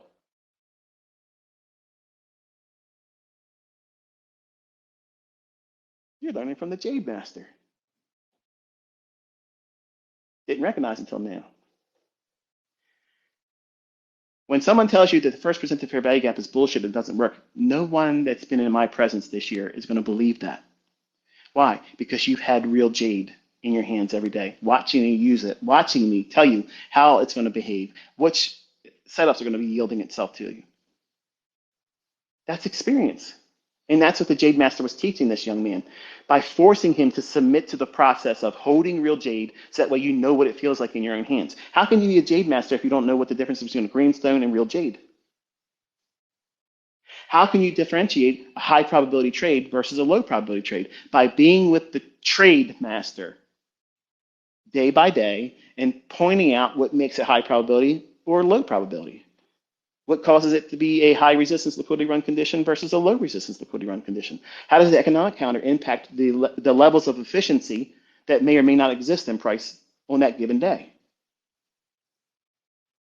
See, I don't complicate it for the sake of just complicating it. I'm satisfying two things. I'm making the lazy go elsewhere or tap out. And that's going to save them money. That's how I look at it. I'm doing them a service of mercy. I'm saving themselves from themselves. But I'm also rewarding the diligent. I'm giving you all of the real meat that you need to have. And the least important thing, the technical stuff, that's sprinkled in there. But you think when you first come to me, that's what you're looking for that. Let me go to this guy that takes out all the bullshit and goes right to the point where it's an ICT gem. We're just going to slice up and just take all the other stuff out of the marketplace discussion that you just gave, and just going to talk about that little thing right there. That's this little piece right here, and we'll call it the secret sauce. That's not the sauce. All the extra talking, that's the sauce. It's all about mindset, how you internalize things, your internal dialogue. How do you manage your internal dialogue? Do you wrestle with yourself while you're in a trade? Or are you constantly asking the market to prove to you that it's still yielding what you expect it to do?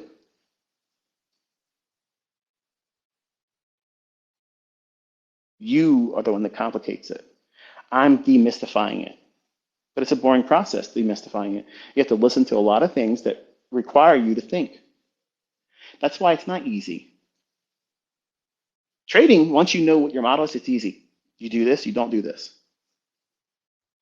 But figuring out what's comfortable for you, that's really hard. That's really hard. And that's what the Jade Master was doing with that young man. He saw him come to him on a long journey to learn how to be a Jade Master. He expected to see, this is the knife you use for this, and this is the instrument you use to smooth it over here, and this is what you want to do to make a shape appear inside the jade surface by this and that. You want to get right down to the point of, show me how I can make money being a Jade Master. Okay, slow your roll, and we're going to have to teach you humility. Number one, patience. Number two, it's no different than trading. You want to be a hotshot, never losing trade, all big profits, payout trader, and you think people are obligated to teach you. Someone that knows what they're doing doesn't need to teach you. They don't need to teach you, but you come to them with a spirit of expectation and borderline entitlement. Listen, I walked all this way to find you on the internet. You owe it to me. I've watched all your videos and I still don't get it. You owe me. Every time the young man complained, the Jade Master sent him home. Made him wait a week.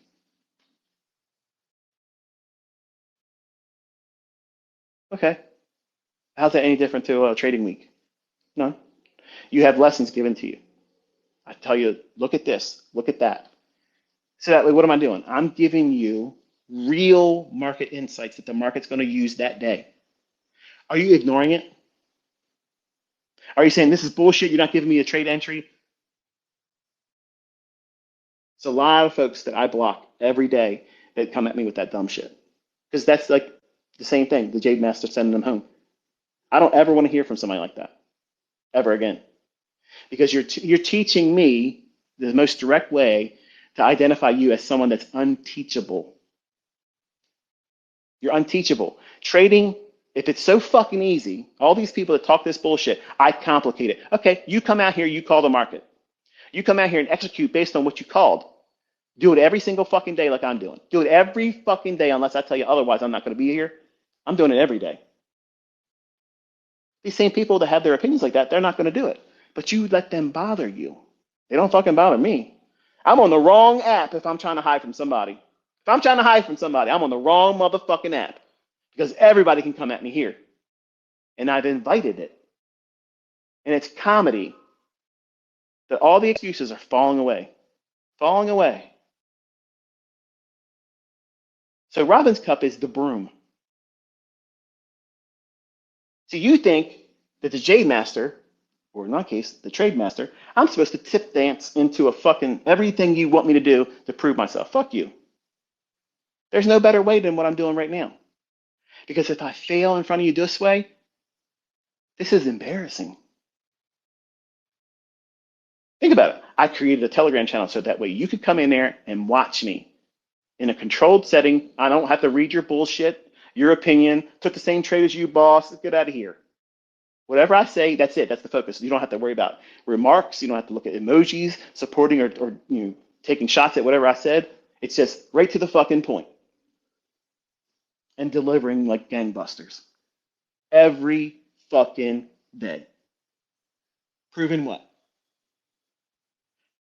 I know what Jade is, and I'm teaching you how to identify it.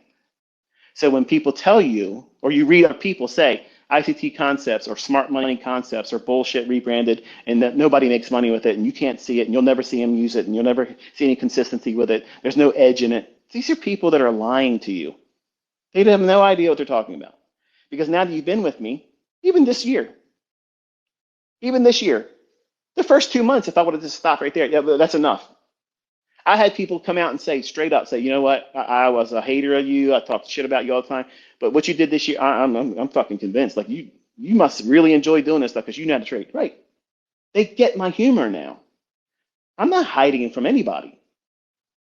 I've invited every shit talker out here, and all of them find the excuse to block me and find somewhere else to be. Okay, that's fine. I'm not here to hate on anybody, but don't blame me because nobody showed me up because I've given them the stage for it and they don't do it. Because they know who the fuck I am. They just don't want to admit it. They know what I can do. They just don't want to admit it. And some of you are failing an IQ test because you're watching me literally fucking do it and you're denying it. You're fucking denying it. Guess what that shows you? It shows you that you have hero worship syndrome. You're not going to learn from anybody that might have a opposing opinion by, I don't know, more than 3 people. Because you care about your own image. That means you're a victim of social media. You're a statistic. You're a casualty of this bullshit, this science project, this social engineering project of social media. That's what this is. And you're fucking failing.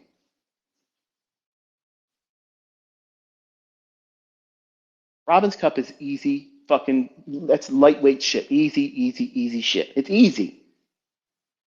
Month fucking 1 of me in the Telegram blew out fucking Robin's Cup. It's done. Nobody's gotten that high yet. And look what's going on. You had somebody come out here call me a fucking scammer. I ain't dropping names. Oh, he's a fucking scammer. Blah, blah, blah, blah. Showed up 2 days, shit himself, never came back. But guess what? That man has my respect because he got himself there. Most people would never do it because they know they can't. And the embarrassment that comes behind it. When here I am, I make a fucking clownery of it. Look at this shit. Look at this shit over here. Look at this. Look, look, look, look. Now, look at me over here. Mr. fucking Perfect. Calling it, doing the fucking executions. Boom, boom, boom, boom. And telling everybody behind the scenes, watch how they react. There's still going to be people that ignore what I just fucking did right there.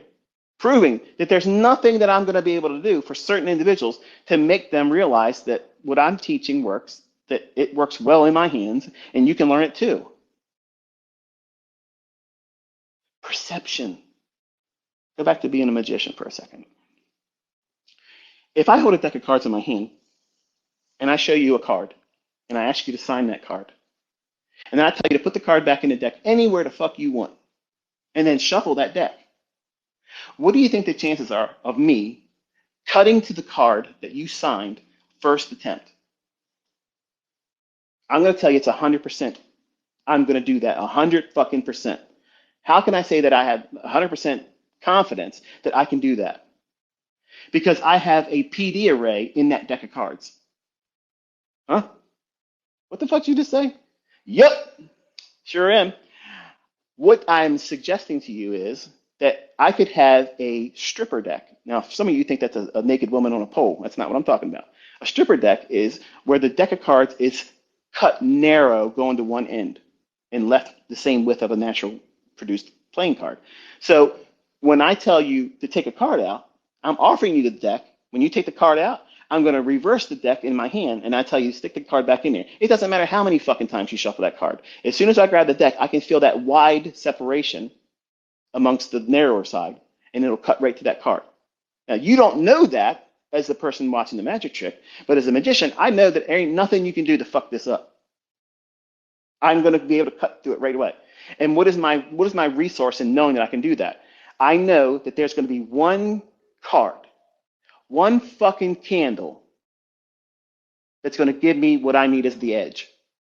You see how this made that transition from magic to trading?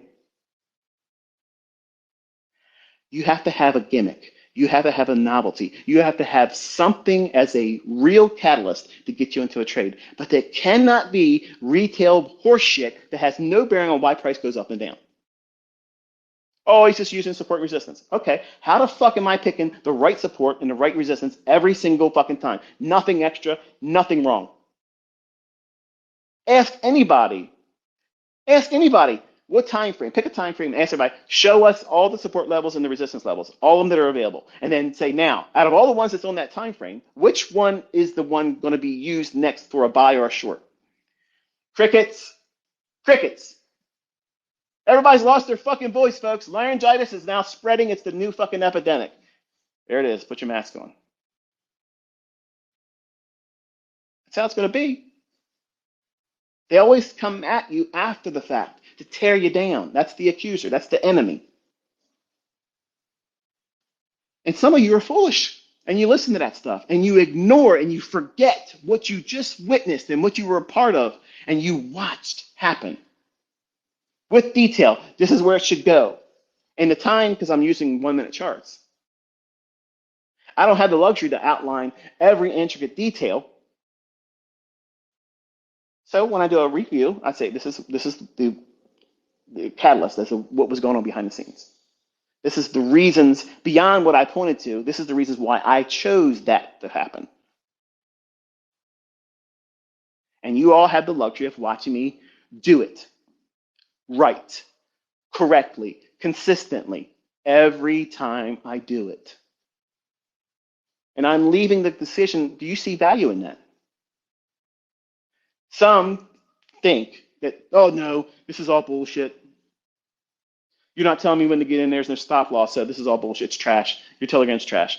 You're an asshole. You're an idiot and you're broke. You want me to feel guilted into giving you trades. I've been around the block for a long time, folks. I've seen this shit. You're never going to make me feel like I got to do more. You're never going to do that. But for the people that are really wanting to learn, they're seeing it. They see the value and they're like, wow, this is such a wonderful resource to tap into for the time that you've been offering it to us, being able to spend time with you over the charts, seeing it and watch how it pans out. That's something that You can't put a sticker of price on, because that's experience that's gone. It's not gonna, there's not gonna be another group that's gonna have that time like you've been spending it with me. And it sounds crazy, like I'm like I'm Elvis and some shit, right? That's not what I'm talking about. Again, I'm not Gandhi. I'm not some kind of, deity. I'm just saying that I'm offering that time with you here that I'm not going to do anymore in any medium. I chose to do it this year because I needed you to understand the separation between what your perception of me as a mentor or a person, what you think I can and can't do. Like literally, folks, like literally. Competitions or trading competitions, like you don't even see what I'm doing trading. Like you don't see it.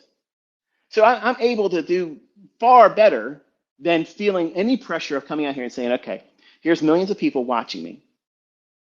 And there's going to be this overwhelming desire to see me do it wrong. And that's pressure. What if I choke? What if I got mom's spaghetti on my shirt?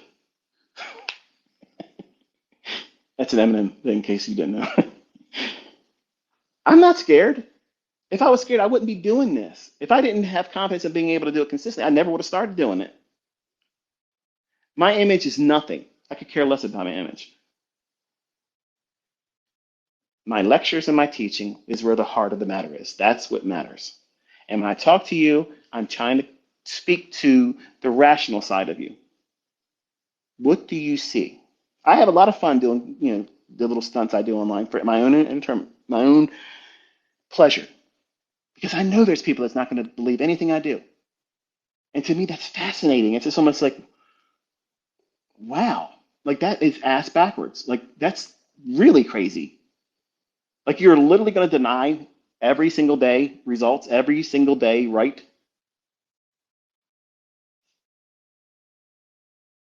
And then seeing the satisfaction of seeing people say, you know what?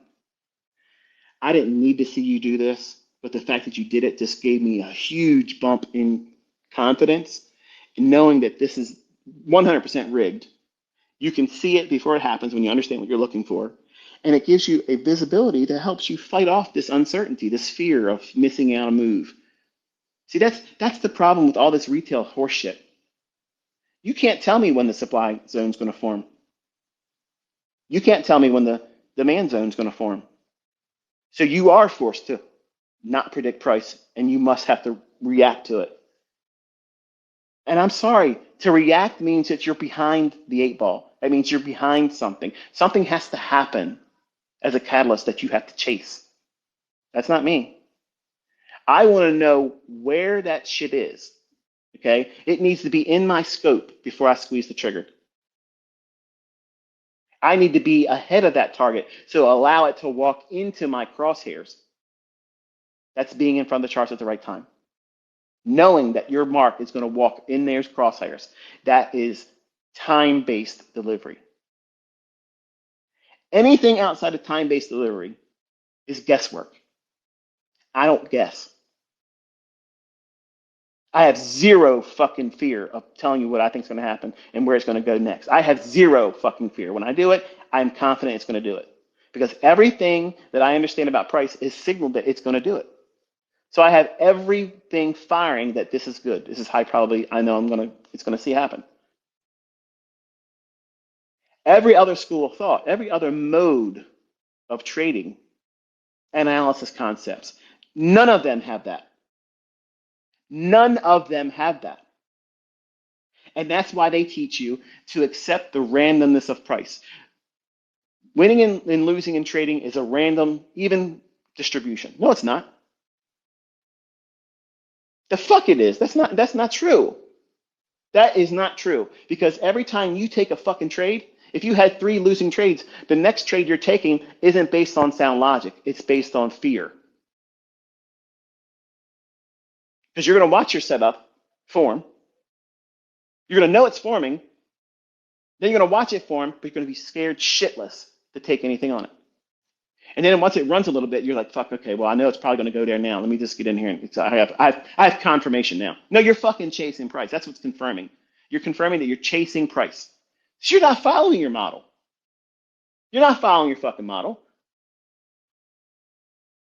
So there's no even distribution of wins and losses that are randomized. That's not the only thing that's random is your ability to stay within the guidelines of your model. That's what's random. That's why supply and demand zones are horseshit and bullshit. That's why fucking trend lines are bullshit. Because they're too subjective. You know what? There ain't no subjectivity to the first presented fair value gap. There's no fucking way somebody's going to argue that that didn't exist right there at that time. You're not going to argue about the first presented fair value gap on Monday and extend that throughout the entirety of the week. Once you understand what that is, that's real jade. We're all going to have the same first presented fair value gap on the week. We're all going to have that.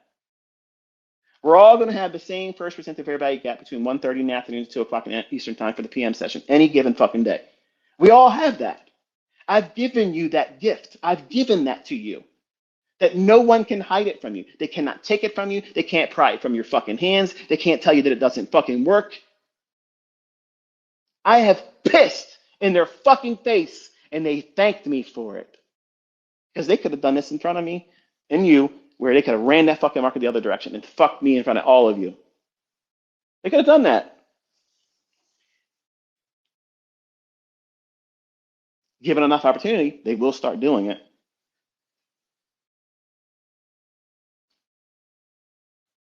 But that's just one of 81. One of 81. And I've already told you, don't fear them taking 24 hours into the equation. Because that same time, 4:14 p.m., when the market would be the last print, and the market would settle, okay? You see them ring the bell at 4 o'clock, ding, ding, ding, ding, ding, and they applause like they did something that day, like they won something. And then for another 14 minutes, they allow it to settle. And it's usually, unless it's earnings season, 4 o'clock to 4:14 p.m. Eastern time, it's kind of lethargic and doesn't do anything. But that price, the last print at 4:14 p.m. and the first print at 6 p.m., watch. I'm telling you, nothing's going to change. The only difference is there's going to be candles between those two that normally aren't.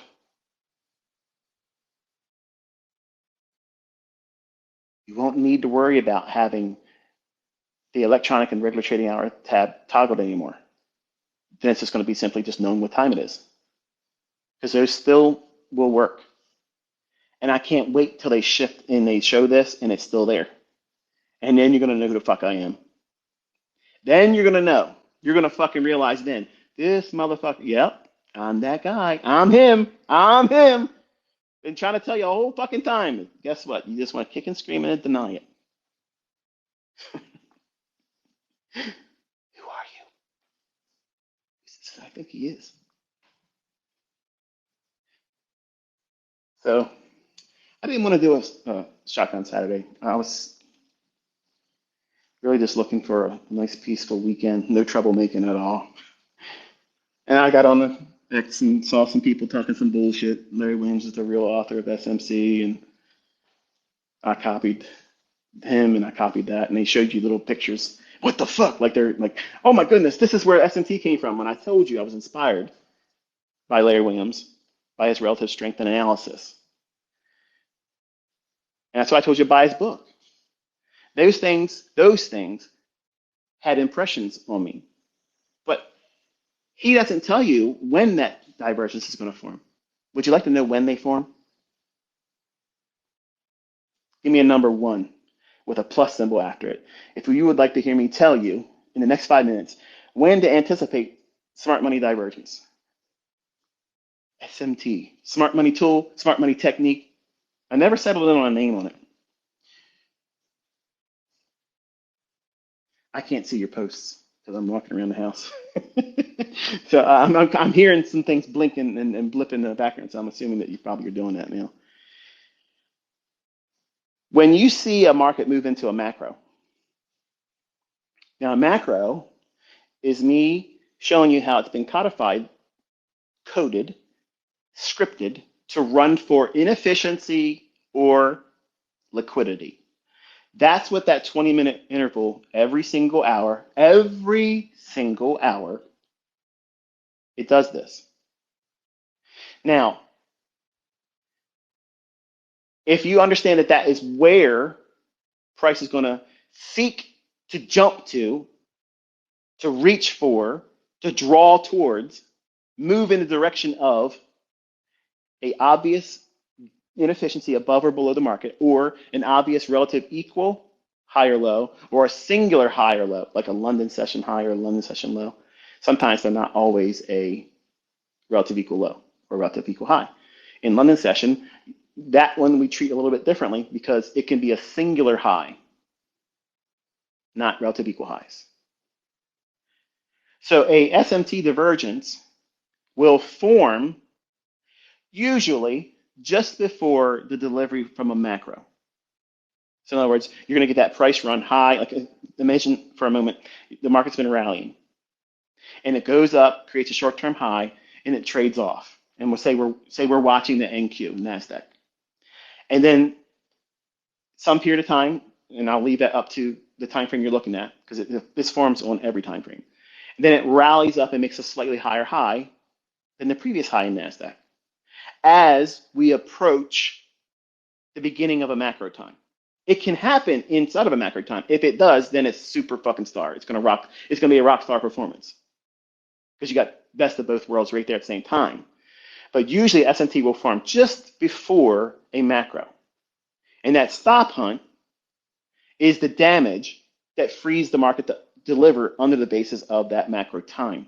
Because remember, the macro is where all traffic is removed. It's like when air traffic control says, okay, we cleared airspace, you have the right to have a safe landing here on runway so-and-so. That's what a macro is. It's air traffic control to allow all things get the fuck out of the way. Now we're going to the liquidity or the inefficiency above or below the marketplace. The SMT divergence is the damage before that's permitted. So Larry Williams did not fucking teach that. He doesn't even believe the things, like he thinks that there's no them against us. And that's where we defer. Like that was the separation point with me because I love him to death. I'm so thankful. I'm absolutely thankful that I was exposed to his stuff and it came by a mailing list. I didn't find him any other way. Because I bought books from Trader's Library and had it mailed to my house. I was placed on a mailing list.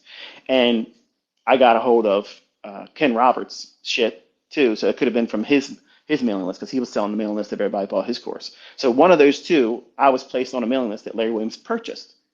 And then he direct marketed his course stuff. And I started buying it.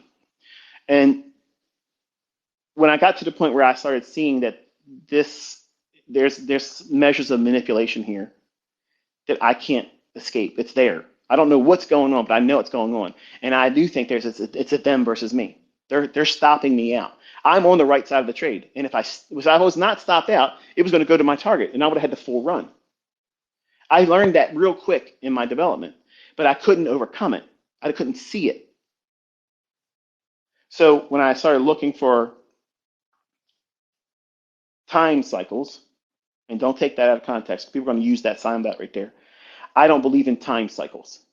Okay, but when I started looking at Fibonacci time, when I started looking at the element of repeating phenomenon, I didn't go in looking for it to occur at the same times.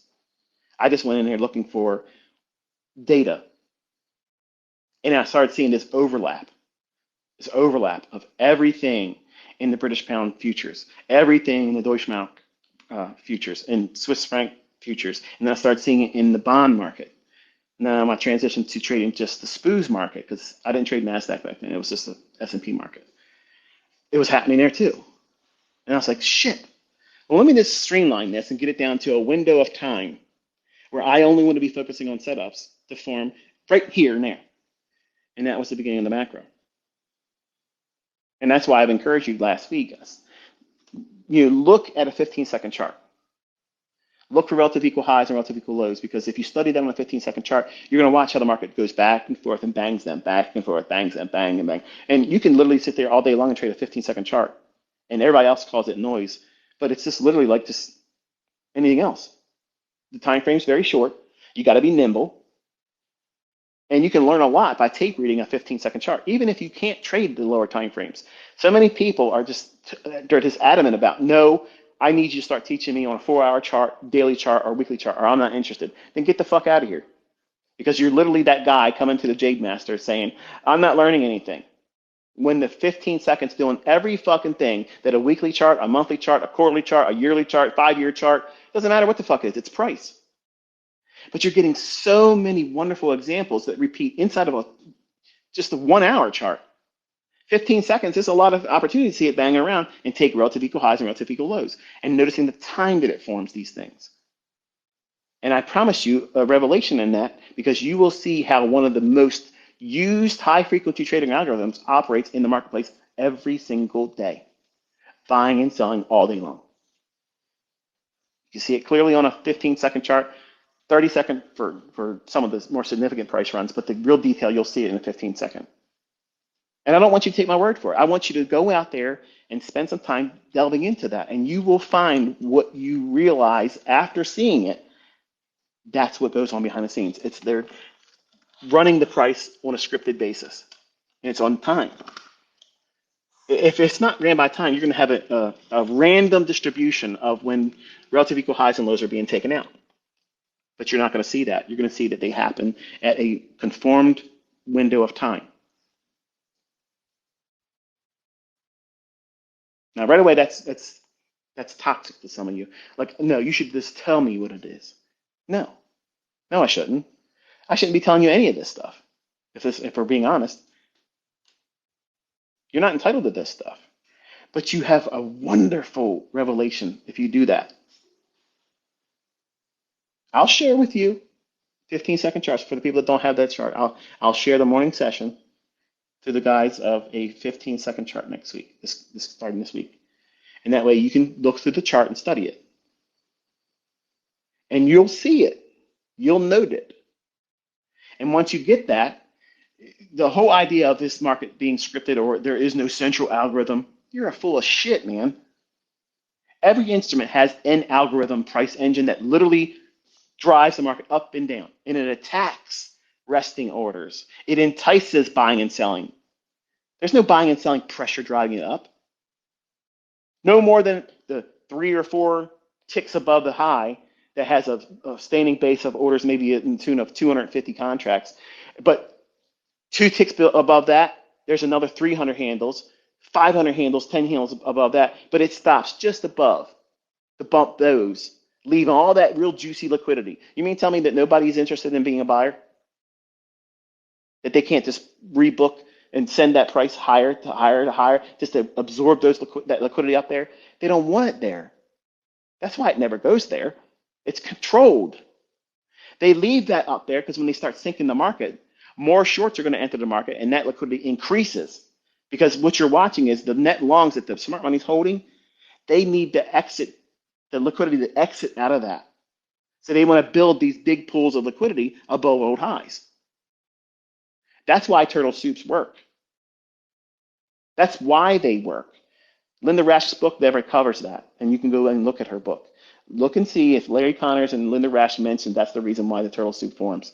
They just say they're capitalizing on a pattern that historically has been proven 70% effective by being contrarian to what the turtles traders methodology was, which was buying a breakout of 20-day highs and lows. You ever seen me using a 20-day high and low? Fuck no. But the concept of a false breakout, which I didn't invent that.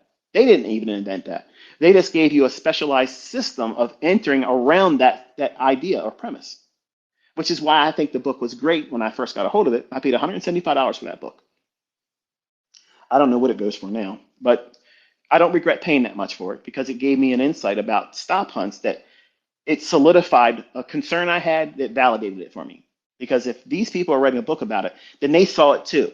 So if they saw it too, then hey, man, to me that validates it. It wasn't something I'm just feeling like it's it's limited just to me, which in trading can trick you. But if it's a large sample set of data suggesting something that's there, then the premise is probably having weight to it.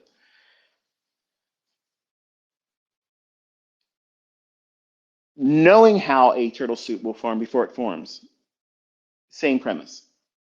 turtle soup can form right before a macro or just after a macro begins.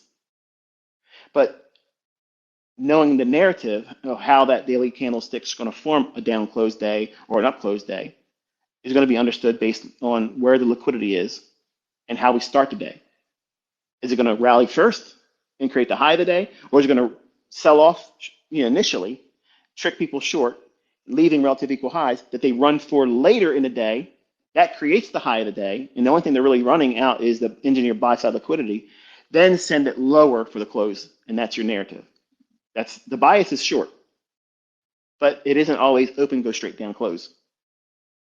How we trade initially after the opening, because in a perfect world, what we want to see is when we're bearish, it opens, rallies up, and takes out the liquidity above 7 to 9 o'clock in the morning, or London high, or Asia's high. And we use the economic calendar to bridge that. Which one do I really want to focus on? But we always, every single day, use the liquidity that's formed just after 7 o'clock Eastern time, prior to the 9:30 opening bell. Those pools of liquidity cannot be hidden from you.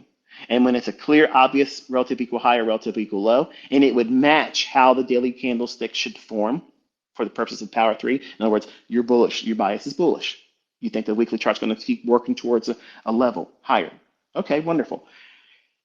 That means you're going to be looking for easy bread and butter idea is at 7 o'clock in the morning, go to 9:30.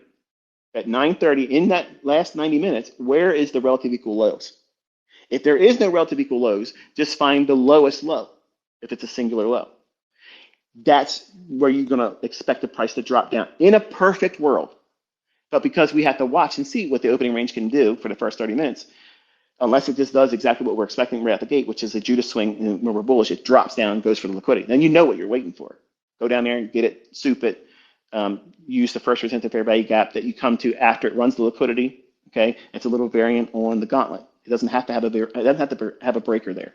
Okay, so running it, I have to slip that in there, and people that didn't stay on, they didn't hear that. But the raid after going down to hit that sell side, even if it's going to go lower, the chances of you getting 50% of that drop down, that many times can be a trade. It can yield you 20 handles. It could yield you, and in today's volatility, it could be as much as 50 to 100 fucking handles. It's relative to what you're seeing in terms of volatility at the time when you're looking at the market versus, well, guessing what it's going to do. Yeah, there's a process of you determining what liquidity it should reach for. Perfect world, it drops down for liquidity, makes the low of the day, and then all day long, the rest of the day, it just keeps going higher. That's a perfect classic buy day. They happen about 4 to 6 times a year. I'm sorry, a month. Every other day, you might get like you're bullish, your bias is bullish. The weekly chart you're calling for a specific premium PD array, and then the market rallies first. That don't make any fucking sense. Like you want to see it drop down. I mean, what do? You wait. And then if it's left relative equal lows during the opening range, it's going to come back down for the silver bullet to get that. And then run higher going into the lunch. And then whatever short-term high that's in the middle of that run, it'll bump down into that during the 2-hour lunch period, hit that liquidity, and then expand for the rest of the day, giving you the classic up close when you're bullish. There's only a few scenarios that's going to pan out. There isn't dozens, okay? If the market's going to close high or close low, there's only 3 scenarios that's there. 3, that's it. Experience is going to dictate how those 3 scenarios book and narrate that price being delivered for the daily candle. That's it. That's how it is. The only caveat to that is it's going to start off as it should, and then it goes into seek and destroy. And that's always the wild card. Well, guess when that usually happens? The week of PMI. It's the week of non-farm payroll, FOMC rate announcement, CPI number. That's it. Nothing else. Nothing else invites the seek and destroy. So you may not know if it's going to rain today, but you can identify when the clouds start forming, okay, where are we at on the economic calendar? This could become seek and destroy. So if you made money and things start looking stupid, turn your charts off. Isn't that easy? That's easy. Everything has a process, everything has a place and a time for it. And you have these rules and these processes and protocols. It removes all of that fear of missing out. It removes all that greed. I have to have a winning trade right now. It removes the necessity of you being right every single time. It gives you the strength to know that what you're using is sound logic. It is not to do away with, well, throwing the baby out with the bathwater. That's usually what happens. And the long and short of it is until you place yourself in front of the charts and you submit yourself to it, you won't see these things. You won't benefit from it. It just sounds like mumbo jumbo, blah, blah, blah. All he does is talk, talk, talk, talk, talk. I'm walking it this year. I'm doing it right in front of you. Can you imagine? Can you imagine every single time I come out here, what I say is expected to happen in the price, and it did the exact opposite of that? How fucking embarrassing. How telling. How revealing would that have been? Then all of you would have had every reason to believe the bullshit that people say about me. But you don't have the luxury of seeing it that way, do you? You have the opposite. You have the terrible discomfort and argument of, well, he's getting lucky every fucking day. But eventually, what's going to happen is, yeah, it's delicious. I love it. But then anyway, I just realized we've been talking for a little while. Yeah, looks like it's we're in the macro, 950 to 1010 macro. I guess all you guys should be woke up now, and most of you probably will be afraid to see the length of this one. So let's see, we started at 4 o'clock, and it's like 6 hours, isn't it? 6 hours. Is that the longest I've ever done? It doesn't feel like it's been 6 hours. You want to go for 10? This is fucking go 10. 10 hours, only the strong. But fuck that. I got shit to do. I gotta get out of here. I got things I gotta be at the 11:30. So I had fun talking to you today. I was inspired by the bullshit talkers like I always usually do. You guys try to defend me from them, and you always think that like they're hurting my feelings, but you should be thankful because all those people that talk shit, all those individuals that talk shit and talk out their ass and they lie and they think they know something they don't. And when I see that stuff, chances are it's going to inspire me. And like rocket fuel, like it inspires me to set the record straight and say, here's what you are really talking about, but should be talking about. Here's what you're ignoring. And when people take a stop and they listen to this and they've been a student of mine, and if you've been listening to other people blow beat about bullshit that ain't true about me or whatever, it'll wear on you because you don't have the experience to say, yeah, I ain't listening to that. It's horseshit. I've been around him long enough to know that this is not what he is and this is what he's doing, and I've seen it in my own hands. That's experience that nobody can pay for. But they inspire me. I don't look at them as, oh, they're hurting my feelings. Like, I love it because I can come out here and remind you this, that, and the other thing, and you can't cancel it. You can't argue against it. It's not like I'm not telling you before it happens. Look at the week. Look how we traded inside that range of non-farm payroll Friday high. We were aiming initially for Thursday's high of last week, and we used that daily fair value gap that was bullish. I shaded in yellow. I said no close below keeps it valid for it to send price higher. And we spent most of the week doing what? Reaching up. Now, a apt pupil, someone that's really interested in wanting to learn, they'll go down into the 15-second chart and look for every relative equal low when it formed and when they ran through that and then sent price higher. And that is your everyday model. That's your everyday deliverer. Every time you get in front of the charts, you're looking for that. And that forms every 60 minutes. You got to know what it's reaching for, though. You derive that from a weekly and a daily chart minimum. Nothing less than a daily chart. But primarily, you want to use a weekly chart. What is it reaching for? And every relative equal low on a 15-second chart, once it's rated, if you take the first presented fair value gap, after that, you have a high frequency trading algorithm right there. For a short-term high or relative equal high or any inefficiency above it, that's your first partial. And then you hold it and see if it can start delivering to that higher time frame target. And then if it does, once you get up to 11 o'clock If you can afford to take a partial, do so, because you might have the lunch hour, which is really 2 hours long. It could retrace and go even beyond where you got in at and shoot for a London low, upset the people that are in there long. That's more likely to occur if you're in the discount area of that primary range that you're expecting to see delivered on a daily or weekly basis. In other words, that draw liquidity that you're aiming for bias purposes.